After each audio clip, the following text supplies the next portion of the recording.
Kraft presents The Great Gildersleeve. Each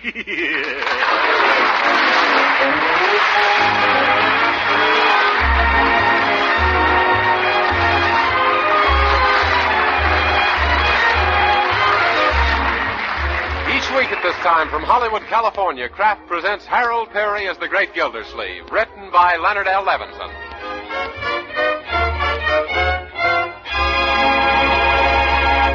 We'll hear from the Great Gildersleeve in just a moment. But first, times like these call for real thrift. Yes, we must save money to buy defense bonds, to help in any way we can.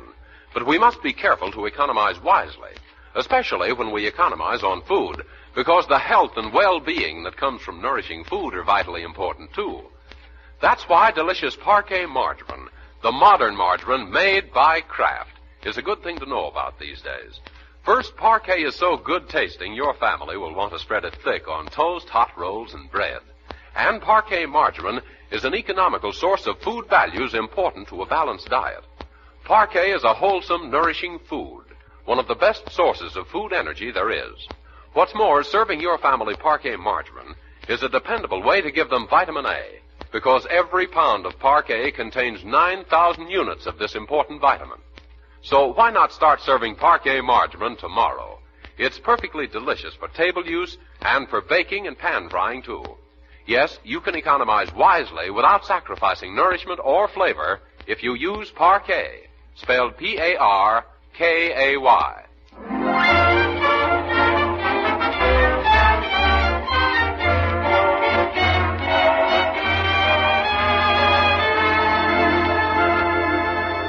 And now let's visit our friend, the Great Gildersleeve, who has, as you know, a nephew named Leroy, who has, as you probably don't know, 4 rabbits, named respectively Eeny, Meeny, Miny, and possibly Mo. Right now, they are preparing to go to Fairview, where Leroy is to represent his school at the Junior Rabbit Breeders' Show, and all 6 of them are quite hopped up about the trip.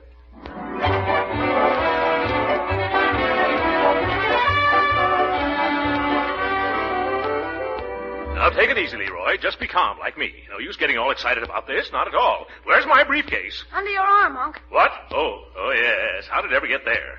Now about my suitcase. Handkerchiefs, socks. Bertie? Yes, Mr. Gildersleeve? Never mind. I found him. Found what, Mr. Gildersleeve? His socks. Well, what about him? I found him. Well, why shouldn't you? They're right there all the time. Yes, I know. He found him. Then why call me? Because I couldn't find him. But I thought you said... Oh, never mind. My goodness, anybody'd think we'd never gone any place before. Well, it's pretty exciting for me, Uncle Mort. Baby, 300 miles. Jeepers. Leroy, you talk like you'd been chained up in the coal cellar all your life. Didn't you fly to California and back last year? Well, sure, Unc. Yes, son. We automotored all over the 47 states 2 years ago. There are 48 states, Bertie. Yes, I know that. But when we was in Florida, they never heard of California. And when we was in California, the visor was bursting. Well, anyway, Leroy, you've done a great deal of traveling for a boy your age, and another 300 miles shouldn't mean any more than going down to the corner on Saturday morning for the Sunday morning papers. But creepers, Uncle Mort, we're going on the train. I never been on a train. Oh, my goodness, modern youth. Why, when I was just a baby, I can't seem to find my military brushes. Where are they, Bertie? I put them in your Happy Rock bag, Mr. Gildersleeve. In my what? Bertie, could you perchance mean Gladstone bag? Yeah, that's it. Yes, Happy Rock. Well, I guess that's everything. Wait a minute. Leroy? Yes, Unc? Did you mail that letter I gave you last night? Which letter? Oh, well, yes, of course I did. Good. It was to Cousin Flora, telling her and her husband we're coming to stay with them while we're in Fairview. Won't they be surprised? Why? Why, Uncle Mort? Well, because it's an answer to a letter they sent fishing around for an invitation to visit us. Good thing they ain't coming this week with Miss Marge out of town at that Red Cross training school. Yes. Well, are you sure you've got everything you'll need, Leroy? Positive. Say, if you're going to be on that train when it leaves, you better get mobilized. Where's your rabbits, Leroy? Out in the hall in that wooden box. The manual training class built it especially for them. Well, they did a bum job, Leroy. That box is full of holes. Yep. Holes? Well, that's so the little creatures won't get asphyxiated, Bertie. Yes, it'll help them breathe, too. Shall I call up and get you a taxi? Taxi? No, thank you, Bertie. We can pick up one at the drugstore. If we can't, it'll be the first thing I haven't been able to get at that drugstore. Come on, Leroy, let's get going. Okay, Unc. So long, Bertie. Don't let any Japs get you. Quit picking on us South Sea folks, Leroy. Hey, come on, young man. I'll take the suitcases. You bring that crate of clover crunches. If Marjorie gets back to town before we do, Bertie, you tell her where we went. Yes, sir. I'll tell her that you had to act as a convoy for a bunch of dumb bunnies. And then she'll say... Never mind. I know what you say. Goodbye. Bye, Bertie. Bye, Miss Gilsey. Bye, Leroy. I hope we haven't forgotten anything, Uncle Mort. Have you got the tickets? Yeah, the tickets. Don't be ridiculous. Tickets. Oh, wait a minute. I better look to make sure. Yes, here's the envelope. Oh, great Caesar's ghost. What's wrong, Uncle Mort? Look, here's my letter to Cousin Flora. I must have sent her the railroad tickets. Oh, now she'll think I want her and that loud husband of hers to come here. Oh, gee, now how are we going to get to Fairview? Does this mean we're not going? Now, wait a minute. Don't rattle me, Leroy. Don't rattle me. No time to get reservations. The next train won't get us there in time. Oh, for what a thickhead I turned out to be. Say, Unc, how about driving? Yes, it's driving me. Wait a minute. Driving? Why, of course. Let's get the car. Come on. We can put the rabbits in the rear compartment, load up on gasoline, and beat the train to Fairview. That was a fine suggestion. You're a bright boy, Leroy. Gee, I don't know about that, Unc. I just suggested myself out of my first ride on a railroad train.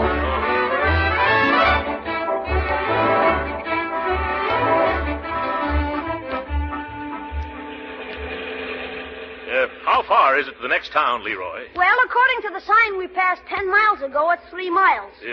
While according to the map, it's 6. But according to all the houses around here, we're almost there. Thank goodness.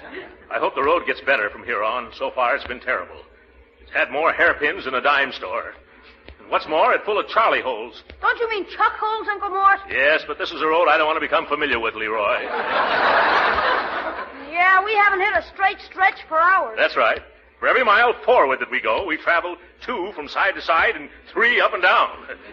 This isn't a road, it's a Laconga line. Why, when I think of...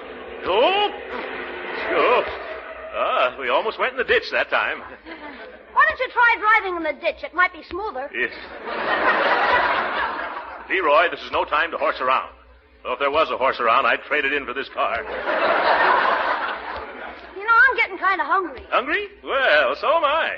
Strange how much exercise you can get just bouncing up and down, isn't it? Let's stop and eat at the next stop and eat. It's all right. That place up ahead doesn't look bad. However, we're so far behind schedule, let's just get some sandwiches to eat along the way. Huh? Okay. Come on, Leroy. I'm right with you, Unc. Oh, my. And to think if we hadn't mailed those tickets, we'd have been sitting in a comfortable train counting the telephone poles instead of dodging them. Let's sit here at the counter, eh? Tired, Uncle Mort? Just my eyes, Leroy. Funny, I'd swear I was seeing gravy spots in front of them. That's easy, Unc. You're looking at the waiter's apron. Yeah? Oh, of course, yeah, that's it. What'll you have, Leroy? A ham sandwich? Same thing for me, waiter, and we'll take them with us. Say, look, they've got cherry pie, Leroy. Would you care for a slice? No, thanks, Unc. After that road we were on, I couldn't stand anything else with pits in it. Now, how long did it take you to drive from Fairview, Mr. Toby? Oh, about 7 hours, McGuire. At this rate, I should be in Summerfield by 10 o'clock tonight. Excuse me, gentlemen, but I couldn't help overhearing that last remark. Don't count on getting to Summerfield by 10 o'clock tonight, sir. No? Why not? Because these blasted roads are in a blasted condition. Oh, you don't like our roads, huh? And now, McGuire, take it easy. What's wrong with our roads? What is it? And you take it easy, too, mister. Don't get angry at me just because I warned you about that collection of bumpy ruts ahead of you. I accept that as a personal insult. Huh? Gee whiz, is it your road? Well, I'm the superintendent of road maintenance for this section, and this is State Highway Commissioner Toby. Yeah? What am I supposed to do? Get down on my hands and knees and bump my head on the floor? What? If you think I'm going to back up and crawl, Commissioner, you're mistaken. I've done all my backing up and crawling for the day on that blankety-blank road of yours this afternoon. Say, I don't like your attitude. And I don't like your highway. Looks like it was surveyed through the bottom of a beer bottle.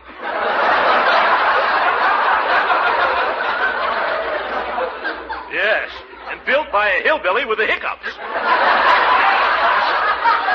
Now, look here. You're doing Mr. McGuire an injustice. Yeah? He and his men have been constructing that road for the past 6 years. I know that. I saw the signs all along the way. Slow men at work. Well, that's enough. I'm going to hand this guy a face full of fists. Let me at him. Here's our sandwiches, Leroy. Mister, you're mighty lucky we're in a hurry. Come on, Leroy, let's stop tearing down the Commissioner's Highway and start tearing down the Commissioner's Highway. Okay, I'm coming. Gee, you certainly told him off, didn't you? Yeah, did you see the look on that guy McGuire's face? Ain't you going to finish your steak, Commissioner? No, the mood's gone. I might as well get started.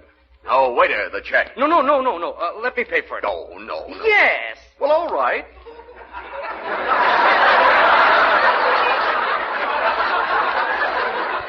Here you are, waiter. Keep the change. Now, Commissioner, don't let that big blimp get your goat. What does a mug like that know about the heartaches of building roads? Yes, you're right, McGuire. Say, I thought I parked my car about here. Are you sure? Well, I think so. I remember it was near this truck. Here it is, Commissioner. That's strange. Could someone have moved it?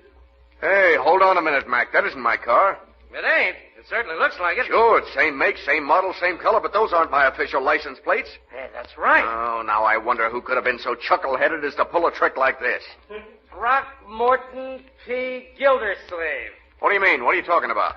That's the name of the bird that owns this car. Here's his registration certificate. Well, we've got to get that car of mine back, McGuire. We've got to send out a police warning over the radio to the Highway Patrol. Sure, Commissioner. We'll get it back all right. You needn't worry or get excited. You don't understand. There's been a rock slide on the road near Summerfield, and an emergency, and I've got 100 pounds of explosives in the rear compartment of my car.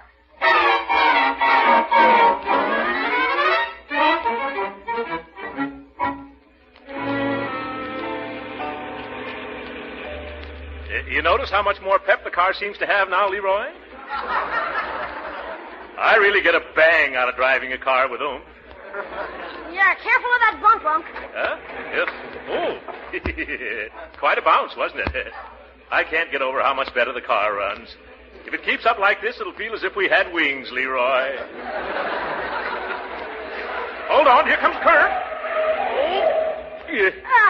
You better go easy on those tires, Unc. Huh? Remember, you can't get any new ones until the FBI investigates you and finds out you're an ambulance or something. Yes. Well, these tires are good for thousands of miles yet, Leroy. Oh! Hey, these roads. I hope that didn't hurt any of our little cottontail cuties in the rear there. Well, I guess they're well padded. Yeah, I can hear the box bouncing up and down. You can? Maybe I better get it and hold it in my lap. No, don't do that. They'll be happier if they don't get a look at this road. Besides... Look out for that red lantern. What red lantern? Oh, that red lantern. Oh. No wonder I couldn't see it. A big pile of dirt behind it, Leroy. Well, here's the end of the detour. Now I'm really going to hit it up. And Leroy. Yes, Uncle Mort? I want you to keep a sharp lookout and back. If you see any highway patrol cars with red lights flashing and cops in them, you just nudge me. Understand? Yes, Uncle Mort. Yeah, good. Now, I don't expect to get it. Oh, Leroy, don't bump me. That wasn't a bump, Unc. That was a nudge. Nudge? Oh, my goodness. Yes, now I can see him. I better stop, eh? I can't imagine what in the world I've done. Well, Uncle Mort, I have an idea. Be quiet, young man. Oh, here they come. Good evening, boys. Good evening, Chief. Chief? Shh, he thinks I'm an Indian. What can I do for you, boys? Just stay where you are, sir. We'll have the fire out in a minute. Yes. Fire? Just one of your rear brakes. Bring me that extinguisher, Mike. Oh. Here you are, Sid. Any button you coat, it's the Commissioner. Thanks. Say, what's going on back there, boys? Nothing to get excited about, Chief. One of the brakes must have locked. Oh, my goodness. It's lucky you put it out before it got to that box of rabbits. I better look to see how they are, Unc. No, Leroy. They're probably sleeping. Let's let sleeping rabbits lie. I don't think any harm was done. If you'll just watch your brakes for a ways, Chief. Well, thank you very much, boys. Anytime I can do anything for you, I got a card here someplace. Oh, we know who you are. Oh, you do? Well, I never knew I was that famous. Sure, you're a big man in this state. Sid, he'd be a big man in any state. Yeah. Well, I got to be getting along now. Goodbye, boys. Goodbye, sir. Goodbye, sir. Now, there's a genuine guy, the Commissioner. Yeah, don't act no different than you and me. You or I, Sid. He's a lot better looking than his pictures do him justice. Yeah. But don't you think he's a little fatter? No, not fatter, Sid. Heavier setter. You see, fatter isn't a respectful way to describe a state commissioner. Yeah, but on him it looks good. Well, let's get into the heap and start rolling again. Yeah. Attention all highway patrols. Hey, listen. Be on lookout for large gray sedan, license 4X669. That number's familiar. A state car assigned to Highway Commissioner Toby. Oh, the guy that was just here. Taken from Junction Grill an hour ago by a stout man and a small boy with a black mustache. A small boy with a black mustache. Hey, that's the guy who... Why, that fat rat. Handle situation with care, boys. Rear end of car is loaded with explosives. Come on, Mike. Let's go get him.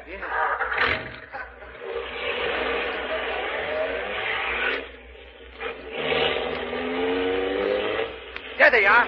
Right up ahead. Get closer. Hey, what are you doing? Shooting at the rear tires. Hey, wait a minute. That car's full of explosive. Oh, my gosh. Don't get too close, Mike. Okay, I'll drop back, but what do we do? Say, look at him go. Let's trail him till he slows up. If he slows up before he blows up...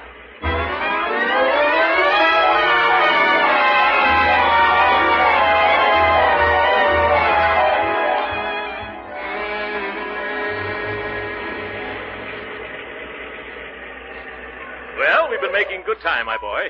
I thought we'd better stop here in Millville and get some gasoline. Where is that attendant? I think I'll get out and take a look at the rabbits, Uncle Mort. Yeah, that's a good idea. That road was so rough, I bet those hairs stood on end. Oh, say, Leroy, the police chaps again. All right, stick 'em up, you two. Reach for the ceiling and stick him up. Oh, hello, boys. Practicing? Get 'em up quick, fatso. If that's all? Say, what's the idea? You two, get him up. Now search him, Mike. Yep, here. You needn't be so rough. You've broken a couple of my cigars. Well, they haven't got any guns on them, Sid. Okay, you can put down your hands. But don't pull any funny business, you two. What's the meaning of this unwarranted outrage? Hey, get him. Yes. That's what we didn't we? You stole the highway commissioner's car and it's loaded with explosives. What's this about the commissioner's car? Take a peek at those official license plates. Huh? Well, gee, Unc, how did they get there? They were framed. I mean, we were framed, Leroy. Well, at least there's nothing to this explosive nonsense. You officers can look in the rear compartment and see for yourselves. Okay, take a look, Sid. Sure. Won't he be surprised, Leroy?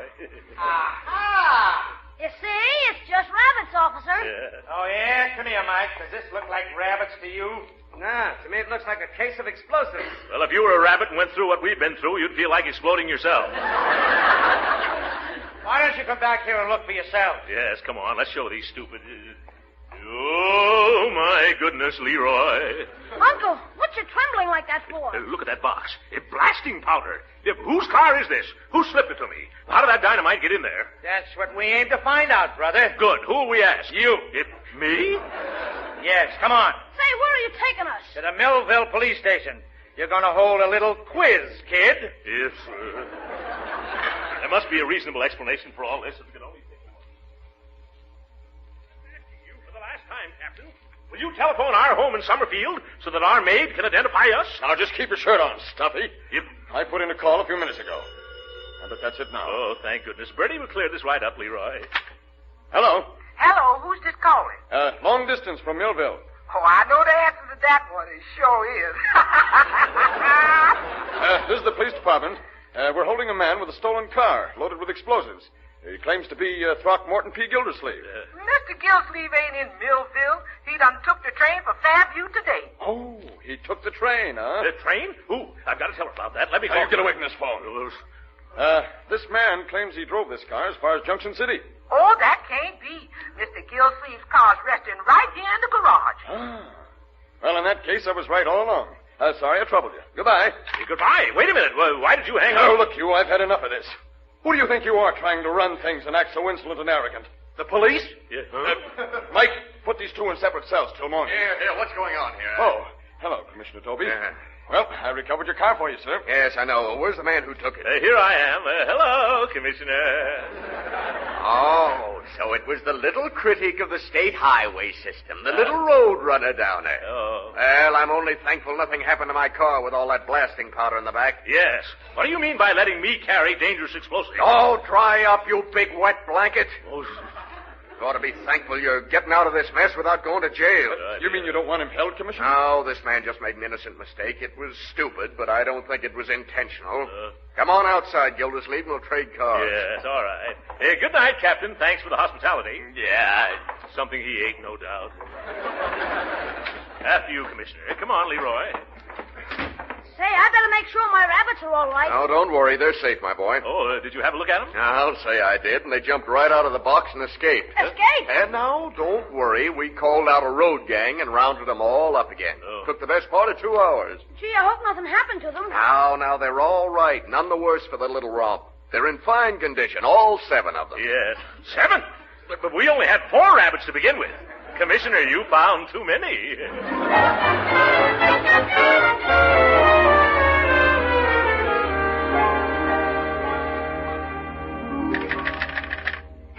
Hello, operator.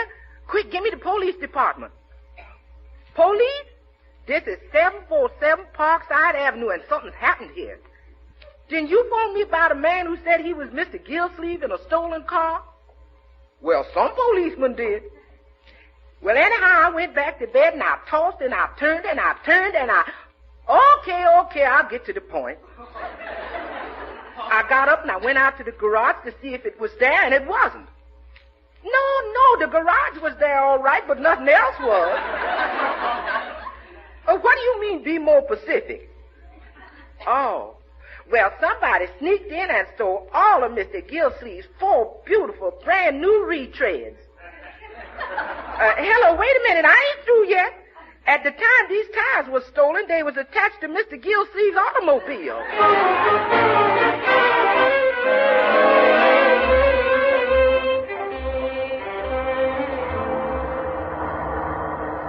Leroy, quit pinching me. What's the big idea? I'm afraid you'll fall asleep. Well, don't worry. If I want to sleep, I'll pull over to the side of the road. Yeah, but the trouble is you'll pull over after you've fallen asleep. Oh, yes. By George, it's 2 a.m. I'd stop right now. It would make us late for that rabbit. What's that noise? It looks like a cop, Unc. Another cop? The police have been on my neck tonight like a muffler. Well, this time they can't find anything wrong. I'm driving under 40. My lights are all right. It's my own car. All right, pull over to the side of the road. Oh, yes. Pull over, Leroy. Jeepers, I wonder what it is now. Probably some officer who hadn't heard that everything's been straightened out between Commissioner Toby and me. You know, I'm beginning to be afraid of cops. Oh, poppycock. You watch me handle this fellow. I'll get rid of him inside of 2 minutes. Oh, yeah? Yeah, 2 minutes. You can time me, Leroy.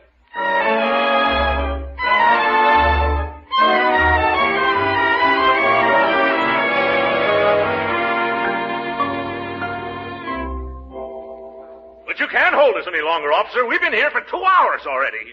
2.5, Unc. I'm still timing you. Yes.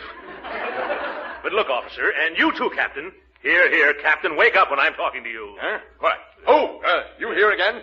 How many times? No, I'm still here. It's just the second time. How soon are you going to set us free? I can't do anything until we hear of this party in Somerville who turned in the stolen car report. When they call, let me talk to them, please. I'd like to get my hands on anybody who says I stole my own automobile. Why, out!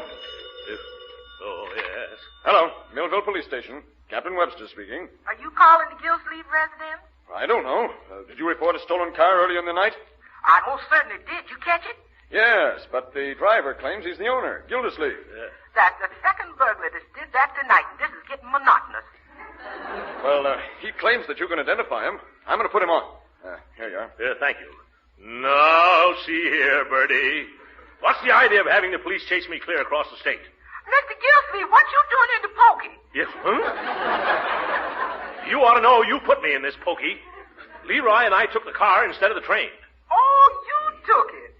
And I thought it was some of them rubber robbers. Yes. I wish you'd have told me. Yes, so do I now. We'd have been in Fairview by now if you hadn't had us arrested for stealing our own automobile.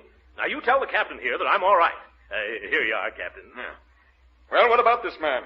Oh, that's his car, all right, and he's my employer. At least he was, as of our most recent conversation. I better hang up before he decides to change the status quo and make me a member of the alumni. Well, Gildersleeve, that looks like a clean bill of health for you. I guess you can go now. Oh, thank goodness. Come on, Leroy. It's time we got... Here, take your hands off me. I tell you I didn't steal that car. It's mine.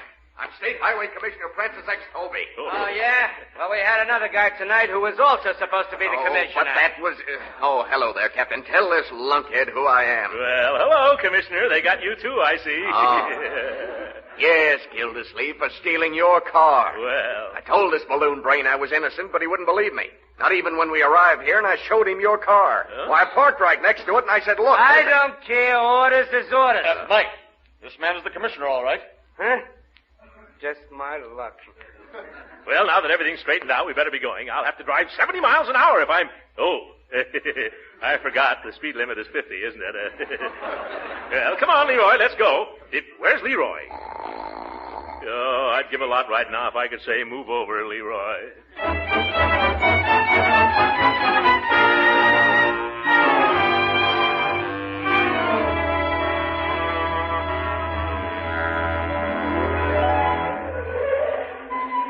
Well, Leroy, this must be it. Let's see, yes. The Fairview Convention Hall, exhibitor's entrance. Yeah, we just made it, too. Your passes, please, sir. Passes? Oh, yes, you have them, I believe, Leroy. Yeah, that's right, Uncle Mort. Here you are, sir. Just 1 second, sir. I'll open the envelope, please. It's Porter, I guess. I'm sorry, folks, but these here appears to be the wrong kind of tickets. Let me see. Oh, suffering whales, Leroy. These are our railroad tickets. What?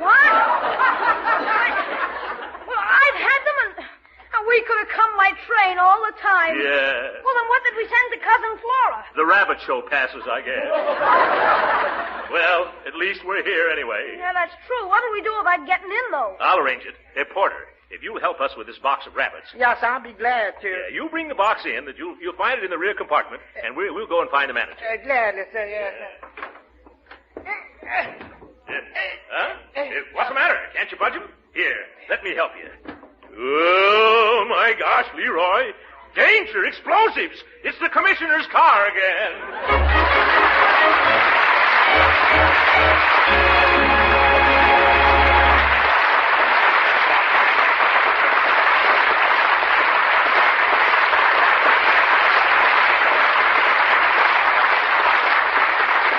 The great Gildersleeve will be with us again in a few minutes. But right now, I'm sure most of you homemakers realize the importance of energy-producing foods to your whole family.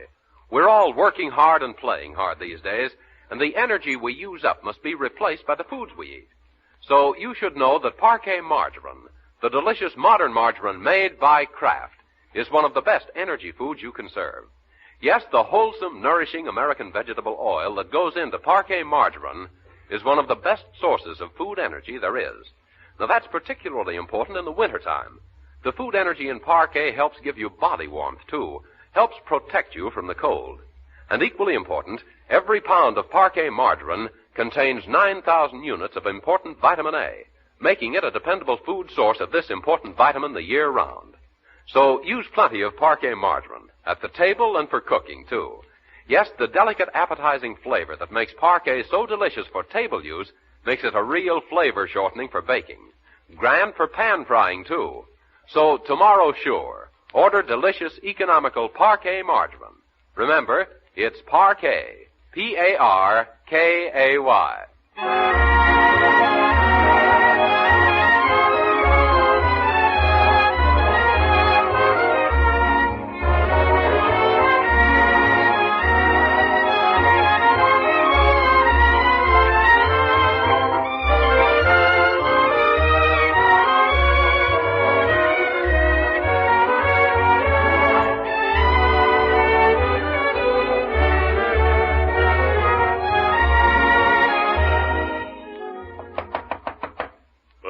Think Cousin Flora would be home when relatives come to visit. What'll we do now, Uncle Oh, Mort? we'll kill time till dinner, then come back and see if they're home yet. What would you like to do, Leroy? Well, how about seeing a movie? We passed a swell one on the way out here. The movie? Is that so? What's the title? Look Who's Laughing. Oh, that one, yeah. Well, it's playing all over these days, isn't it? All right, let's go. Sounds very amusing.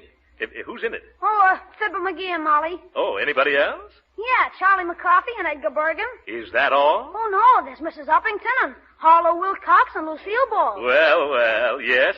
Go on, Leroy. Oh, I almost forgot. And Throckmorton P. Gildersleeve. That's right. Look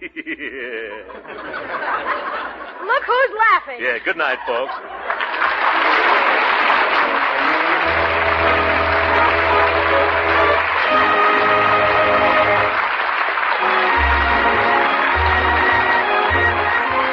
Original music heard on this program was composed and conducted by William Randolph.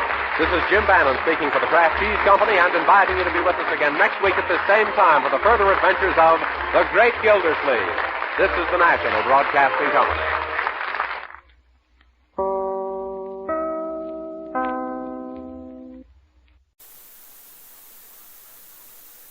must try Bactine when sunburn leaves skin inflamed and peeling. It helps take out the painful fire, gives soothing, cooling feeling.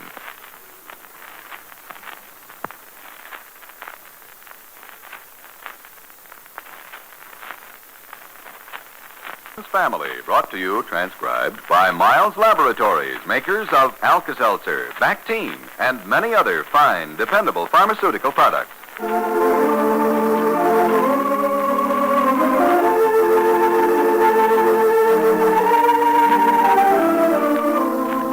Overheard between Hazel and Jack on the back steps.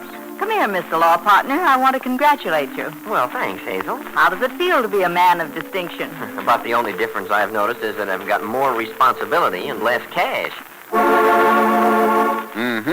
So that's how it is with the barbers today. I want to talk to you mothers about the meals you serve your family. Oh, I'm sure you're a good cook, and you enjoy fixing the foods your family likes best. But, you know, just giving your family the food they like to eat may not be enough. Your job is bigger than that, Mother. You must make sure they're getting all of the known essential vitamins they need as well. And you can do this by seeing that they take one-a-day brand multiple vitamins. Yes, these quality vitamins by the makers of Alka-Seltzer will give the folks in your family the vitamin protection they should have for constant good health. One-a-day brand multiple vitamins are easy and pleasant to take, low in cost, and excellent as protection against vitamin deficiency disease. Ask your druggist for them. One-a-day brand multiple vitamins. The blue package with the big one. Chapter 6, Book 86. The day is waning as Henry Barber comes up from his garden in his work clothes. He is pleasantly tired from his efforts and sits down on the back steps. The late sun is adding its color to his flowers, and here and there a shadow has fallen to underscore the vivid hues. Apparently, Henry approves of nature's collaboration with his handiwork, for he is nodding in satisfaction and chuckling to himself as he looks engrossedly at the prospect below him. Well, Father. Oh, Hazel, I didn't see you standing there. I know you didn't. What are you doing? Admiring your garden? Beautiful now, isn't it? See how the sun is just touching the tops of the flowers, eh? It's lovely. Where's Mother? She's in the house someplace. I brought some snapshots we took of Pinky. I just picked them up at Mr. Jameson's drugstore. Dan took most of them, and they came out very well. You want to come in and see them? Yeah. I told Mother I'd bring them over as soon as they were finished. I've got some extra prints. I'll leave them for you. Very good, very good. Go ahead, my dear. Hi. Huh?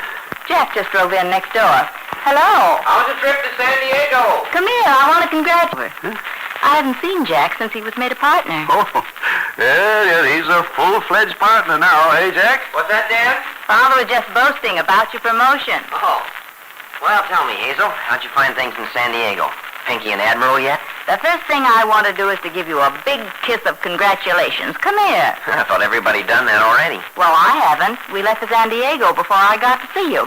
Bend down here and be kissed, Mr. Law Partner. Thanks, Hazel.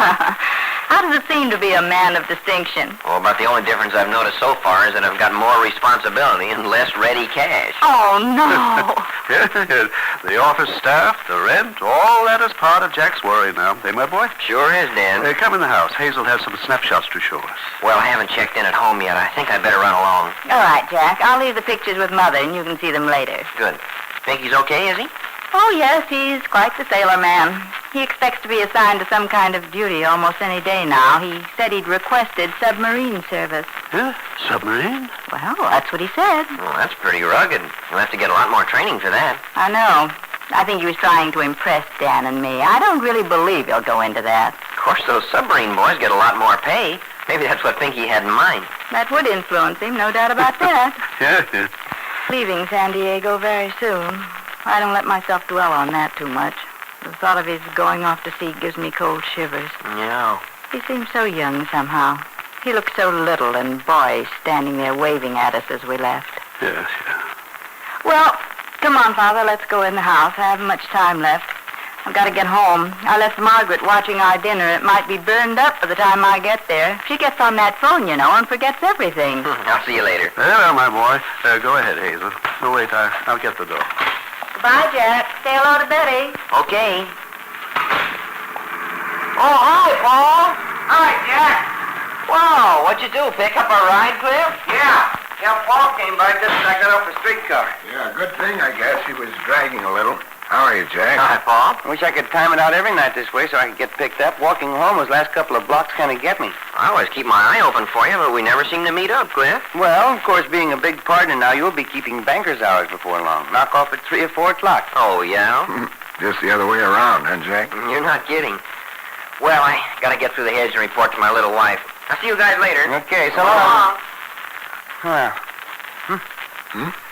Jack, I'm getting to be a solid character, you know it? Yeah, he is at that. Partner in a big law firm. It's hard to believe, in a way. Why? Oh, I don't know. He's always been our kid brother, and here he is getting up in the world. Probably be a big success one of these days. I wouldn't be surprised. Yeah. Funny how things turn out. If anybody told me a few years ago I'd be selling neckties at my age, I'd have thought he was crazy. Now look. Sure got a great future in front of me, and gosh, I'm getting on in years, Paul. You got a long way to go before you catch me. Oh, yeah, but it's different with you somehow. What? Oh, you've done something with your life, but here I am, just treading water. Why, do you realize it'll only be a question of a few years before I'll be a grandfather, probably? What are you talking about? You got a son 13. That's a long way from being a grandfather. Be 9 or 10 years at least before Andy gets married. Maybe I'll have more sense by the time I'm a grandfather. No kidding, though. Won't that be something? We're up there. Ooh, feel old as Methuselah. Well, come on, Grandpappy. Okay, you think it's funny. We'll both be great-uncles or great-uncles or whatever you call them inside of another year or so. I'll take a bet on that. Oh? And who's to present us with our little grandniece or nephew, as the case may be? Joan. Huh? Who gives you that idea? Well, now, look, son, you can't tell me she isn't serious with this fellow she's been going with over there in Berkeley. Something is certainly going on. She's taking awful close over there, and in my book, that is love. Isn't that gorgeous, Jim? See, the sun's turning the bay all gold. Oh, I just love looking down from the Berkeley hills like this. Mm-hmm. The setting sun and music at the close. It's the last taste of sweets, is sweetest last. Go on. I like that. Don't remember anymore, Joan. What's it from? Richard II, isn't it? I don't know. You like Shakespeare? I do, strangely enough. Sort of odd for a fellow in engineering to like something like that, I guess. I don't think it's odd. I think it's nice. Do you? Yes. You know, Jim, you remind me of my Uncle Paul. Your tastes are a lot the same, and, well, I just know you're going to like each other. He sounds like a grand guy from what you've told me about him. Oh, he is. He's so understanding and warm and sympathetic. If I had him come over here for dinner sometime, do you suppose you could possibly come? Well, I don't think you can count on me, Joan. You mean because of your wife? Yes. Why don't you tell me about her, Jim? I will sometime. Have you told your Uncle Paul or anybody in your family that you were seeing a married man? No, I haven't told anybody. Why should I? Silly of me to ask that. I know you well enough now to know that you wouldn't say anything. It wouldn't be helped by talking about it. And I don't worry anymore that you don't love me. You do. I know you do. Joan, I'm afraid we're going to have to go. Oh, it's so lovely here on this hill. So peaceful. The sun's almost gone. It'll be getting cold. Are you saying that because you want to go? It isn't that I want to, but I'm afraid I'll have to pretty quick now. All right. You say when, and we will. I understand. Joan. Yes? I was full of good intentions when I met you this afternoon. There were so many things I was going to tell you. Tell me now. Shall I? Yes. We mustn't see each other anymore. Why? I've tried to stay away from you. I've tried to put you out of my mind. I've avoided going to the library at the times when I knew you'd be there, but I always end up by coming back, looking for you, waiting for you. If you didn't, I'd find you, Jim. I know every class you have. I know where you are practically every hour of the day. I know just how you look when you're taking notes in class. I can see the way you wrinkle your forehead a little when you're thinking. Where your hair's always kind of mussed, and how you hold a fountain pen. A smudge of ink on your finger. I see you all the time. All day long, even when you're not with me. Night, when I go back to my apartment, I lose you. I try not to think of you then because you're with... Jim, you know how much I love you. Joan, it's no good. We mustn't see each other anymore. You know that. Oh, please don't. What? If I thought I wasn't going to be with you anymore, that would just be the end of everything, that's all. What a heel I was not to have told you right in the very beginning, but what the situation was. Do you think that would have made any difference? I loved you the very first moment I saw you. I mean it. You could have told me you were married or a criminal or anything, and I wouldn't have cared. And I don't care now. But we've got to care, Joan. And it's much better that we end this now before... Before what? I can't tell you how I blame myself for letting this get where it is. But the only way, the best way to make amends for my selfishness and thoughtlessness is to end it. Finally and definitely. Jim, answer me one question. Yes. Do you love your wife? Listen, Joan, I love you. Because I do. I don't want any harm to come to you. If we go on, it may.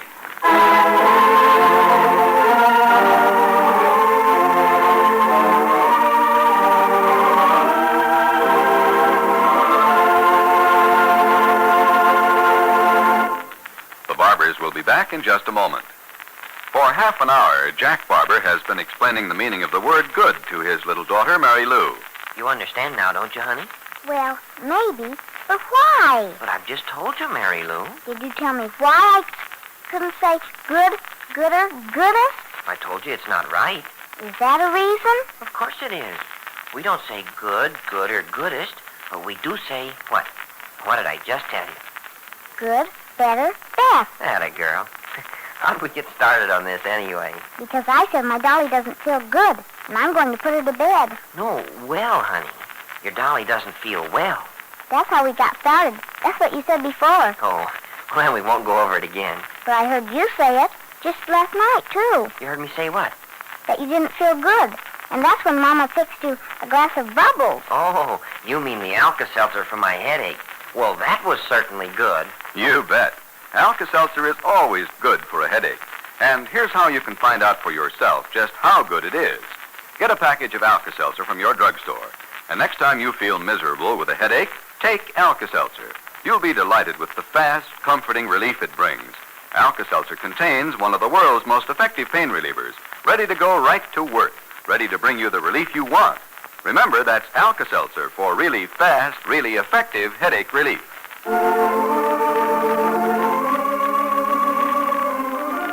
Here's the family again. Come on, Joan. We've got to start back toward the campus. When am I going to see you again? I said it was dangerous. Did you understand? Yes, I understood, Jim. When am I going to see you again?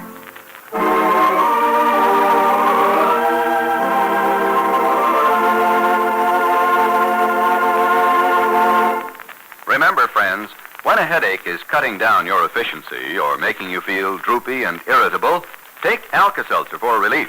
Just drop 1 or 2 Alka-Seltzer tablets in a glass of water, let it fizz and bubble up, then drink that sparkling, refreshing solution. Alka-Seltzer contains one of the world's most effective pain relievers, and it's instantly ready to go to work to bring you the relief you need and want.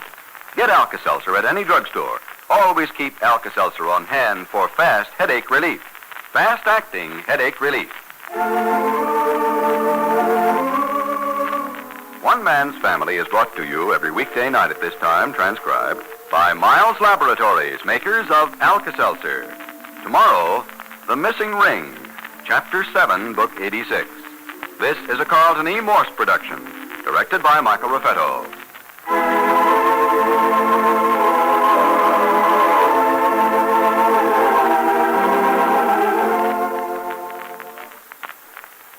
The Railroad Hour presents Very Warm for May, tonight on NBC.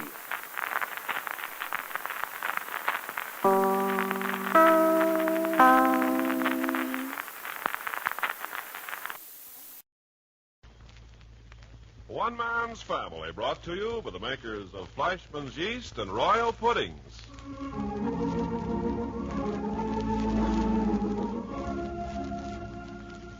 One Man's Family begins its 16th year in radio today by rededicating itself to the American home and to the mothers and fathers of the younger generation and to their bewildering offspring.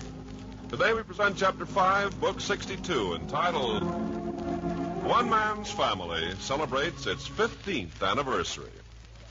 From 1932 to 1947. Goodness. That's right, Mom. From Herbert Hoover to Harry Truman. From Flapper to Bobby Soxer. From WPA to OPA. Yes, Cliff, I was just going to say, from the Great Depression, when there was plenty of everything and no money to buy it, to plenty of money and nothing to buy. 1932 to 47. From the period of the great American isolation through our greatest war to our present conviction that we are part of the world community. 15 full years, 15 historical years, 15 dramatic years. The end of Prohibition, the Great Depression, the rise and fall of Hitler and Mussolini, the rise and fall of gang warfare in the United States. The rise and fall of women's skirts and their rise again. Yes, 15 years is a good long span. Why, just imagine it. There are young men and women walking the streets today who can't remember time when one man's family didn't exist. I can hardly remember myself. Yes, and through all these years, one man's family has had one central theme, one main purpose for being, the American home, the American family. The paramount thought being that so long as the American family survived, these United States would remain safe and secure. Oh, yes. Throughout the years, one man's family has meant many things to many people.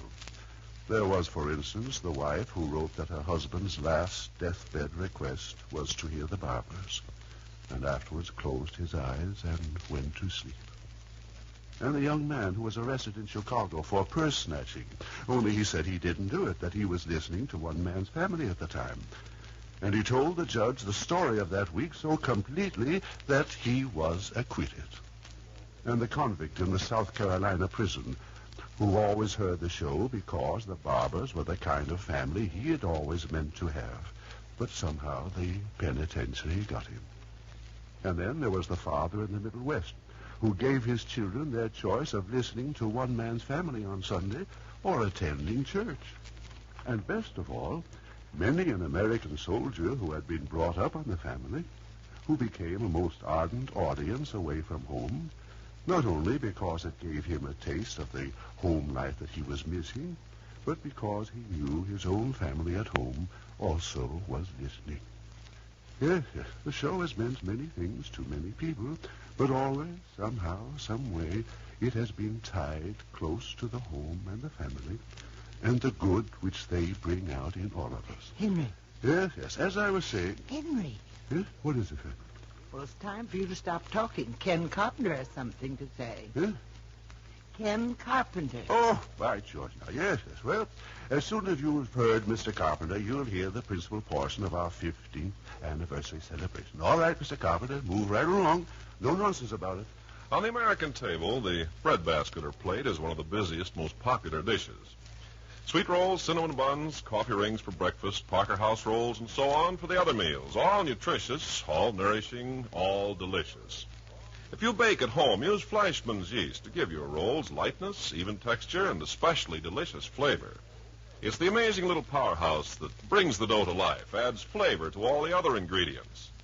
Yes, Fleischmann's yeast has been America's dependable standby for the past 4 generations. Great-grandmother used Fleischmann's, and her baking was famous. And ever since then, year in, year out, Fleischmann's yeast has been the leader. So today, Fleischmann's familiar label is the symbol for top baking results. Results you can always be proud of. Ask for Fleischmann's yeast if you bake at home.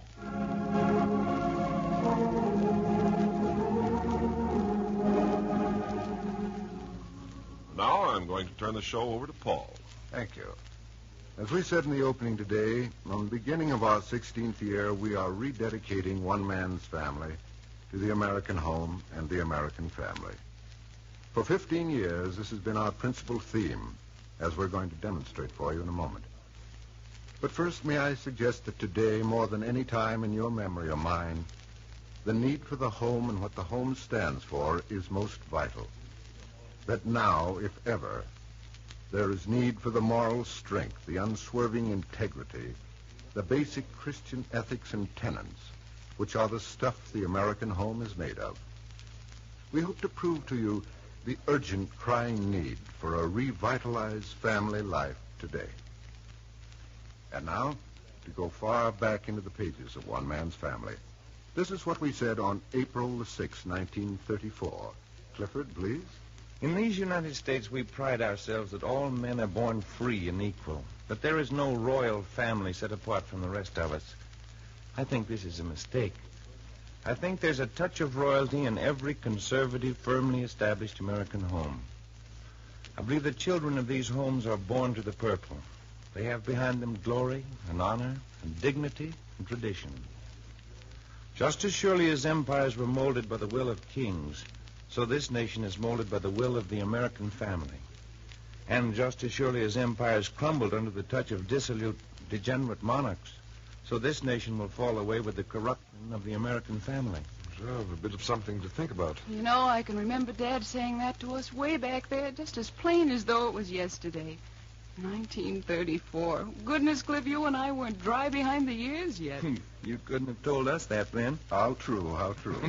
Goodness, we were young. You were young. What does that make me? Bottle baby, no doubt. Well, that's what we said in 34. And now, here is what we said in 1936.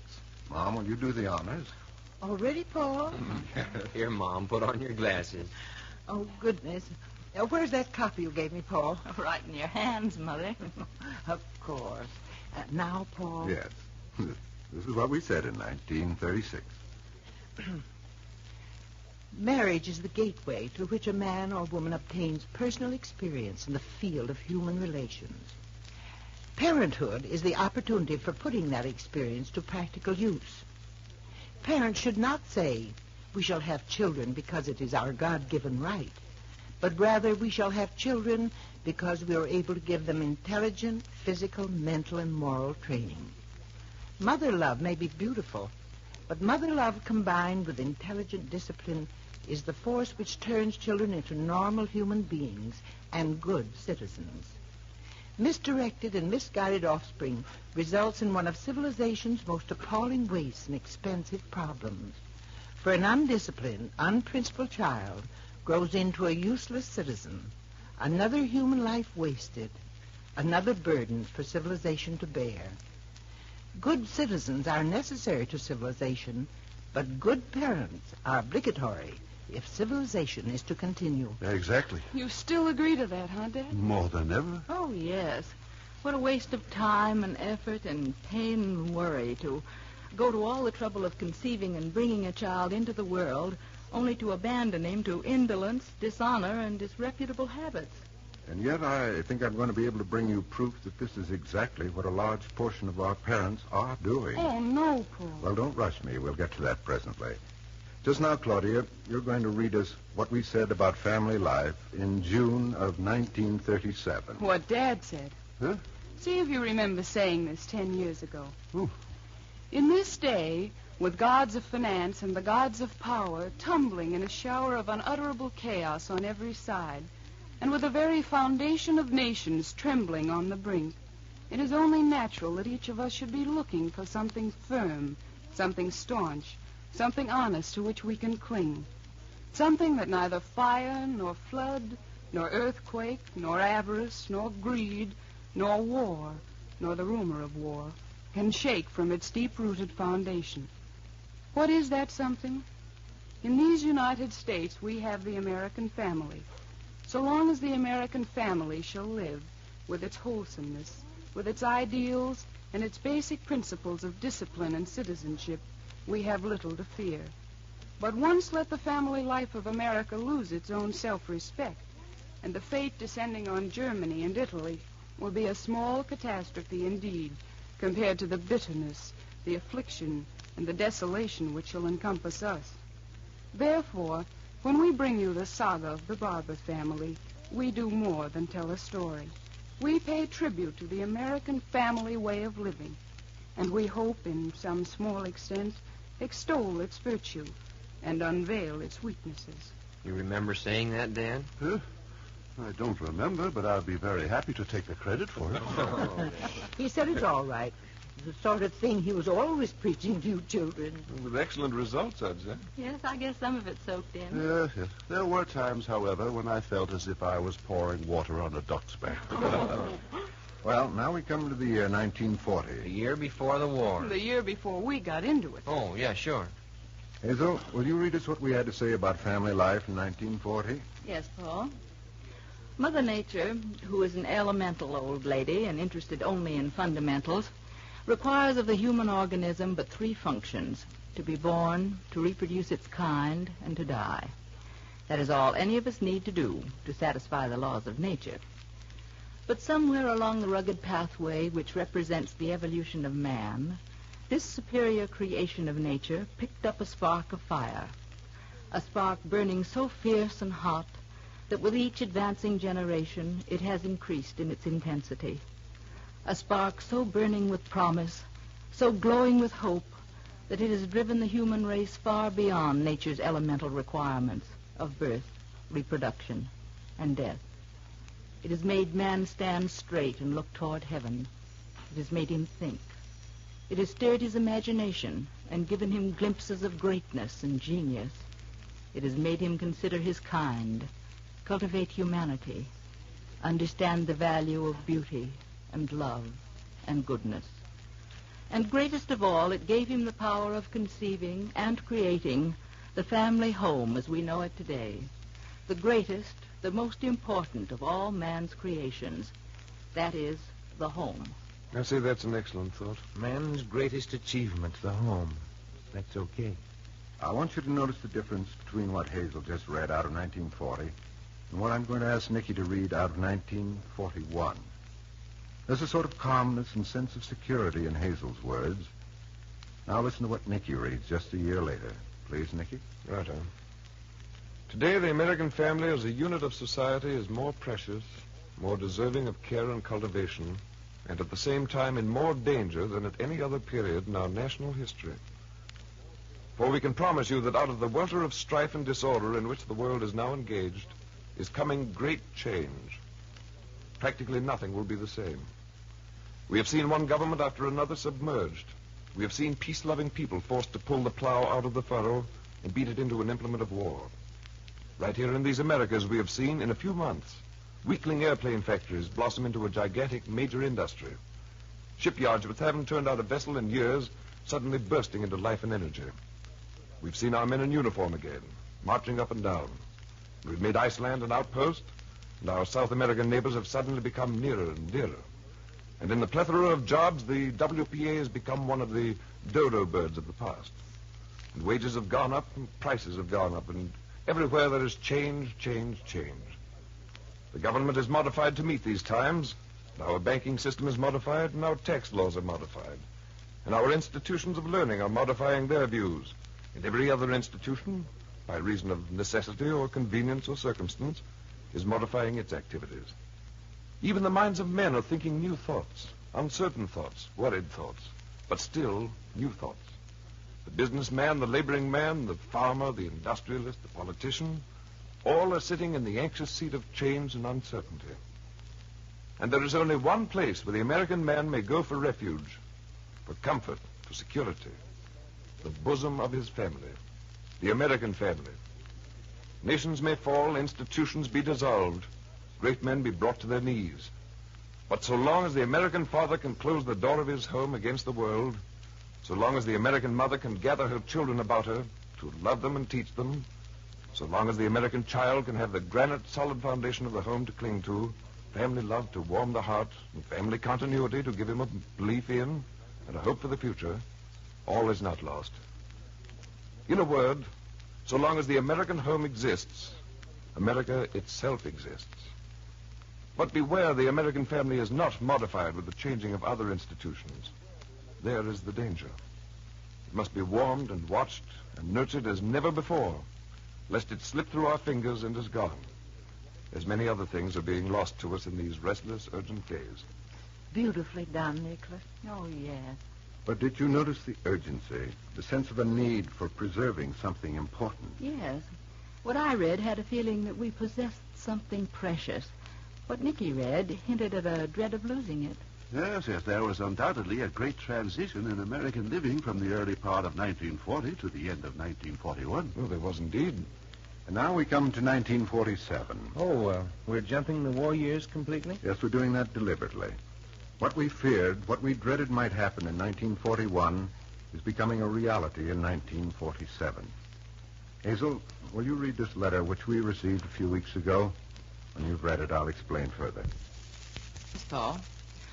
Office of the Director, Federal Bureau of Investigation, United States Department of Justice, Washington, D.C., March 29, 1947.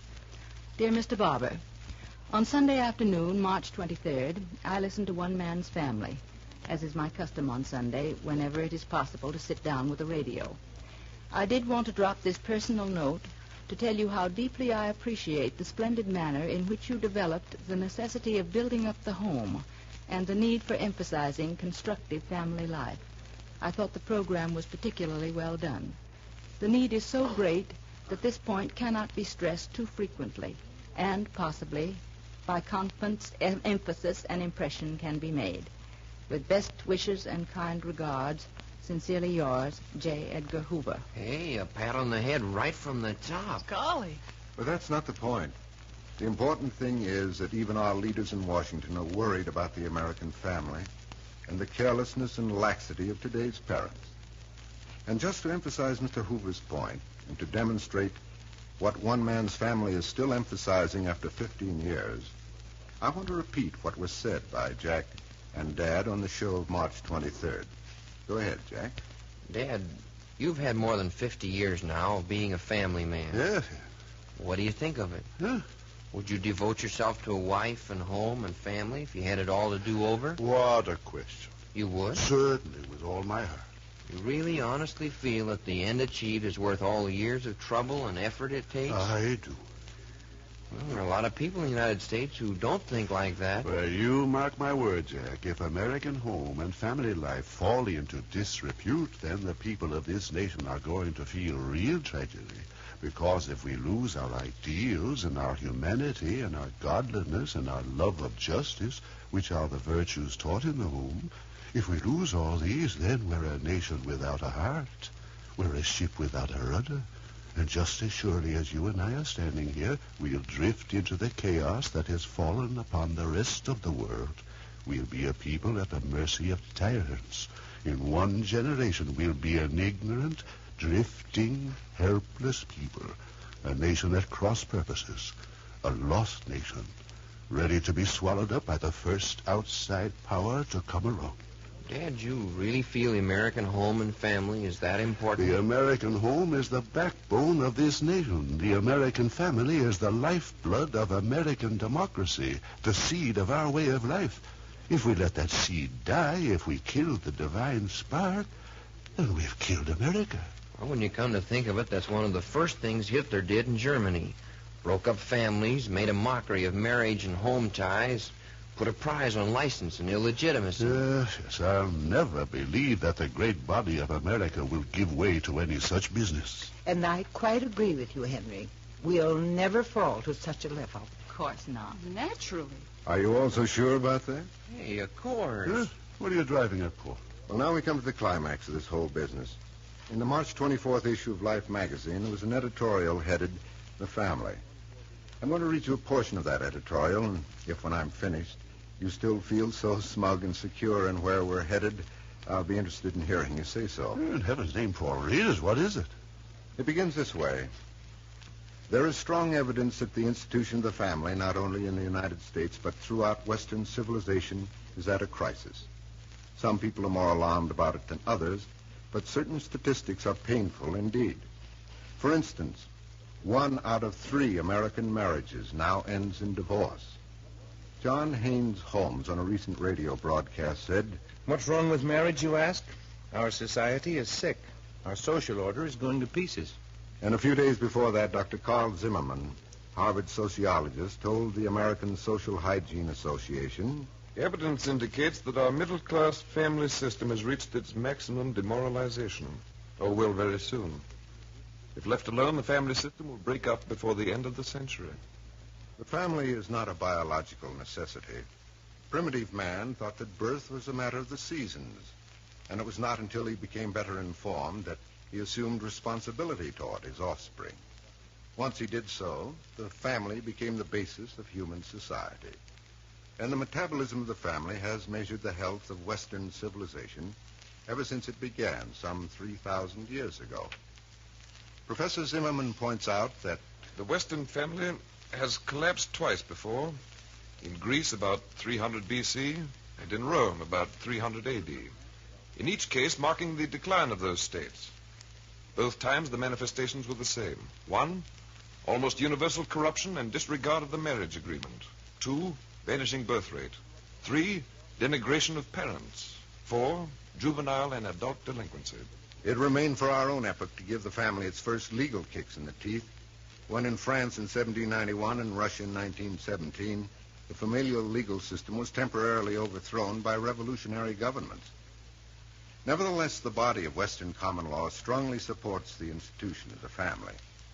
In the frequently cited language of Justice Birdseye of the New York State Supreme Court of 1857, the family is the origin of all society and of all government. The whole frame of government and laws has been said to exist only to protect and support the family. The bad news. Most social scientists are agreed that the family, particularly the American family, needs all the support and protection it can get right now. Some of them point out that our family system is undergoing the Greco-Roman style of dissolution in all its 4 tragic phases. 1, we are witnessing an intercontinental divorce spree, and the all-around champion is the United States, where about 1 urban marriage in 2 goes on the rocks, thus approximating the record hung up by the Bolshevik free lovers prior to Russia's familial reformation of 1936. And nobody knows how many American upper-middle-class families are precariously held together because the partners feel that the Internal Revenue Bureau doesn't leave them enough money to support separate establishments. The morality of this situation is no less extraordinary than the statistics. As Dr. Holmes has truly said, when a woman takes a 4th husband who is finding in her a 5th wife, they have no more to do with marriage than prostitution has to do with chastity. 2, the sociologists draw another parallel between the classical and the current family crisis in the international sit-down strike against motherhood, which has been accelerating since the Industrial Revolution. Here again, the United States is well up front. 44% of our families have no children at all, and 22% have only 1. At this rate, the United States will begin losing population by 1980. 3, sociologists Austin L. Porterfield and H. Ellenson Sally find the old sex morals so broken among all ages and classes that it is becoming increasingly difficult to define sex delinquency, and perhaps meaningless to try to do so except in certain types of behavior involving cruelty and exploitation. 4, if parents are showing less respect for children, children in the classic mode are showing less for parents and everybody else. J. Edgar Hoover's number 1 job is protecting our atomic secrets. Number 2 is curbing juvenile crime. The recent batch of laws requiring premarital health inspection and cooling off periods prior to marriage licensing are nothing more than a recognition by the state of the decline of parental control. Why? As social scientists see it, the chief enemies of the Western family are the selfishness and brutality of our age. They see these qualities arising in part from our family degeneration and then returning to further the family's destruction. To some sociologists, incidentally, the wholesome family means a permanent pair of parents and at least 3 children. As an institution, of course, the family needs no defense. It is the traditional seat of humanitarianism in the human race, the center of all important informal child education and personality development. The wealth of nations does not consist in natural resources, but in the character of the people. No one can seriously deny that the family is the basic cell responsible for the production of those people and that character.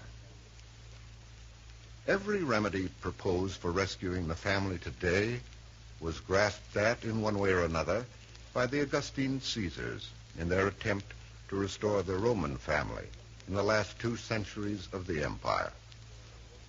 They may work now, they didn't work then. But if the sociologists offer us dubious hope, we can look elsewhere. The problem is moral as well as social. And what we have that the Greeks and Romans didn't have is a universal moral code, the most important of whose codicils is the definition of right and wrong, familial, no less than personal. The strongest foundation of Christian society and the Christian family is a Christian conscience and a Christian heart. Huh? Why, if that's all we've got left, then it's time we all got down on our knees and prayed. Sure, yes. Is it any wonder that we've made the home and the family our theme for 15 years? And we'd better continue to do so, now and so long as we're able. We are dedicated and rededicated to its world without end. Amen.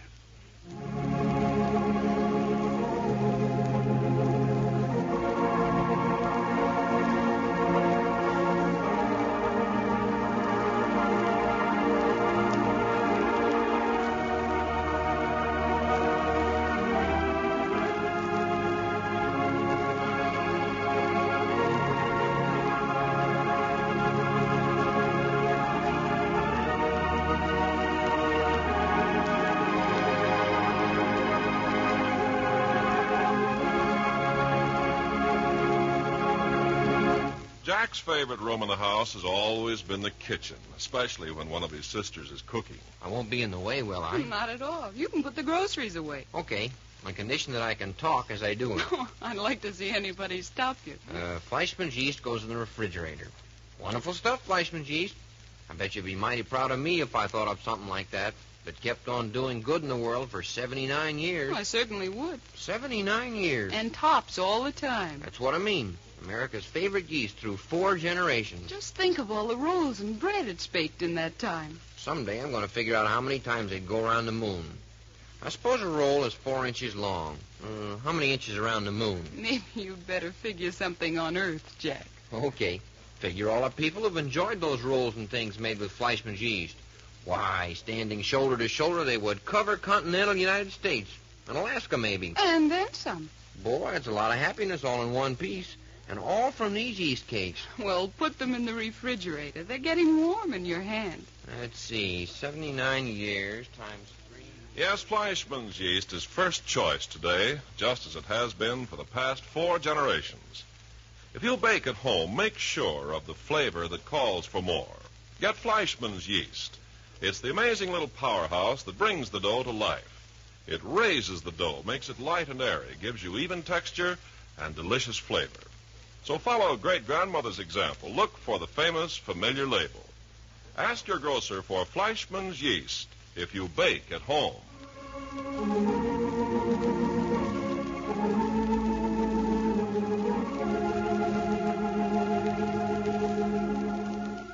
You've just heard Chapter 5, Book 62 of One Man's Family, written and produced under the direction of Carlton E. Morse for the makers of Fleischmann's yeast and Royal Puddings. Chapter 6, entitled This Business of Nicolette Moore, will come to you next week at this same hour.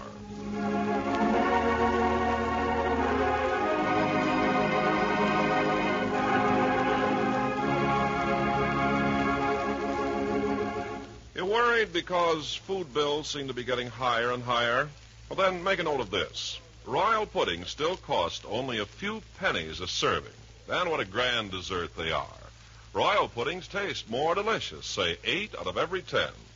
Yes, when 1,052 Royal users told why they switched to Royal from other popular brands, Royal puddings taste more delicious, said 8 out of every 10. You'll surely agree when you try Royal butterscotch pudding. You'll marvel that a dessert so rich and flavorful, so downright delicious, actually costs only a few pennies a serving. Royal puddings are so easy to make, too. Take no sugar. So no wonder women buy more royal puddings than any other kind. Be smart. Serve royal puddings several times a week. You have 3 tempting flavors to choose from. And remember, they cost only a few pennies a serving.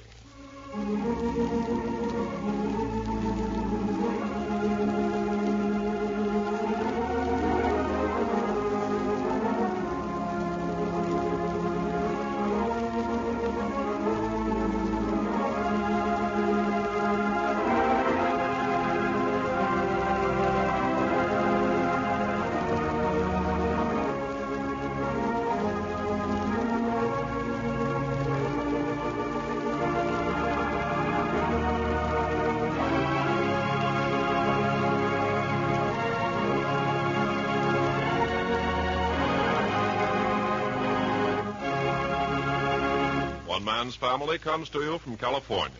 This is NBC, the national broadcasting company.